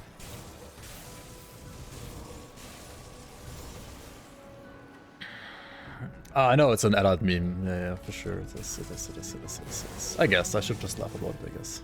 It's a meme. Just a meme. I mean, they were like allied, but also not really. They were just like too far away to be actually allied. Yeah, Germans have all the French memes, which I also don't think are funny.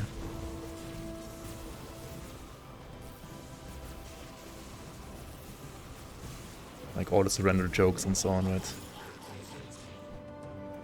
When in fact, like, France has actually like won more wars than Germany, like across their history.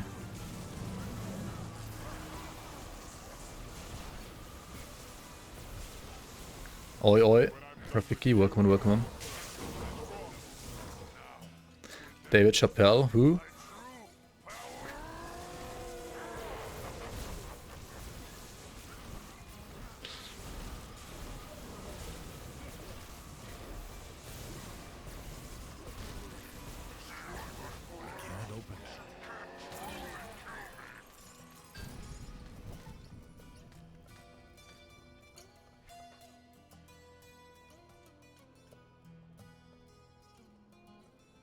If Germany and Japan had been allied, they would have easily crushed Soviet Union. I mean, they were allied and they didn't crush them, so I just think that's bullshit. They literally were allied. That's the thing. Like, they were allied to a certain degree. They simply didn't have the resources. Like, they weren't as strong as you were like pretending them to be, I guess. Like, this talk about like them easily like defeating this and that if they were allied is just bullshit, because they literally were bullshit. Like, they were allied and they lost, so I don't know. What are we cooking today? We're cooking a well, This is overcooked already, because you really don't want to like put points here and here. Like this is just, and also here. This is completely overcooked at this point. You want to put like a second mastery at this point, and put all the points in the second mastery. I'm just doing this to prove that you can do ultimate right away with a character like this, and that you can play a caster shaman and then like choose a second mastery of your choice. Like I would recommend Inquisitor, Arcanist, or Demolitionist for this kind of build. It's kind of like just like a proof of concept that you can do that stuff. But we're also pretty much gonna end this run after I defeat Widow 3-year. Then we've done all of normal and like Act 1 Ultimate as well. I'm gonna stop there and do like a new run next stream, because I do wanna do a couple more of these in preparation for like new guides on like how to level all the different masteries in like different ways. And then maybe eventually like use these characters as well to finish them for like a complete like fresh start run. Maybe like choose a new mastery, maybe like choose existing masteries with like new synergies, who knows. To prove that Shaman needs more nerfs.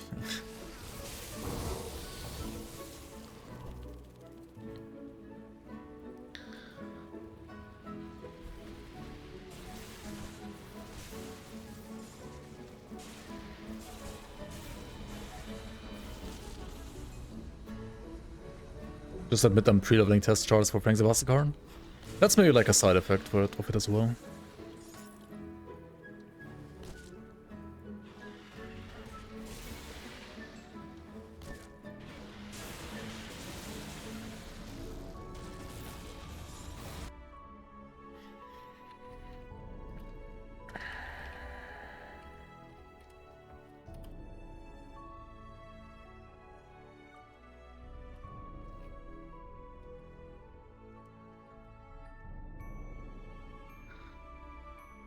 I mean, okay, you say they had loose anti-Comintern pact, but they had no strong ties.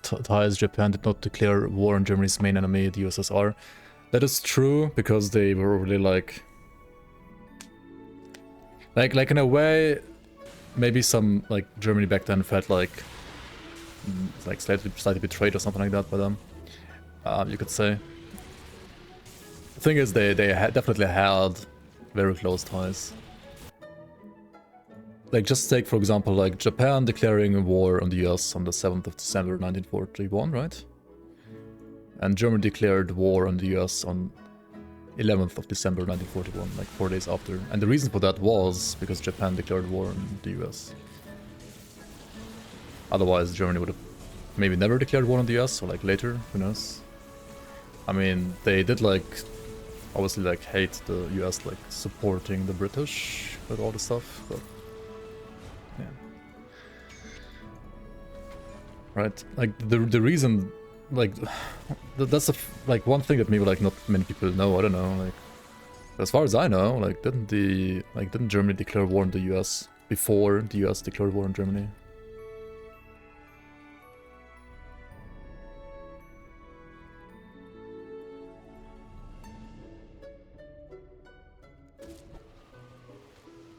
Was it like the same day? Literally the same day.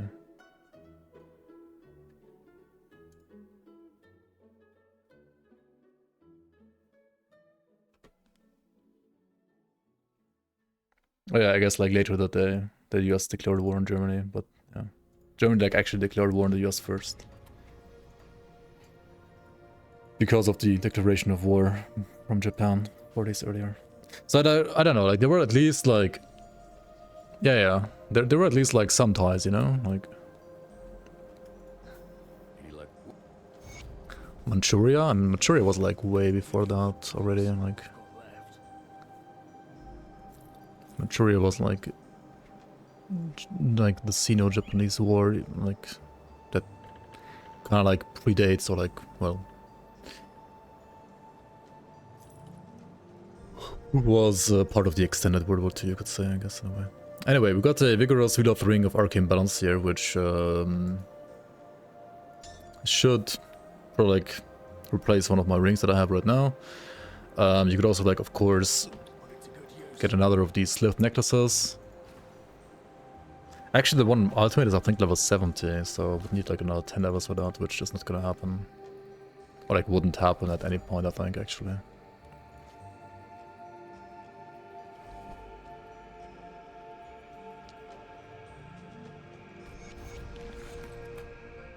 Yeah, it's level 70. It's like the same ring as this, just better. But I mean, you could also, instead of like of that, just use like this ring, for example. Which is definitely also better.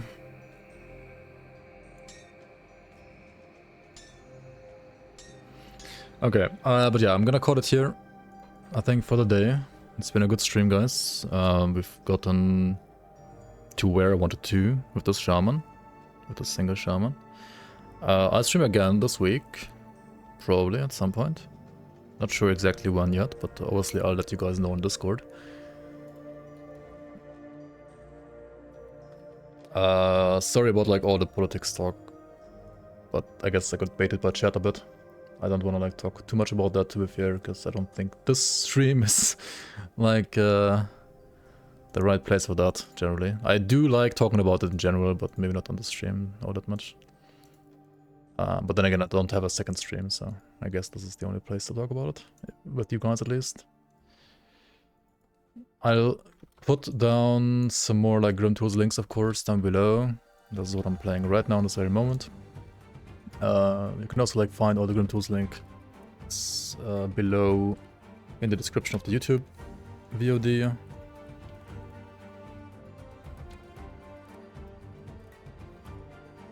And who knows, we're gonna maybe, probably, eventually, at some point, revisit this character and push him all the way to like ultimate Lokar and maybe even like new Fangs of Astracon content with a second mastery attached.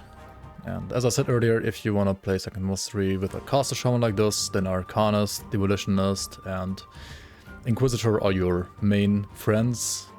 Maybe Berserker is like doable too. Actually, yeah, Berserker is gonna be doable, because there's gonna be some items for something like this as well. I'm not gonna spoiler the stuff, but yeah, you will definitely be able to like place Berserker secondary as well for a character like this as well, actually. So yeah, thanks for watching, guys.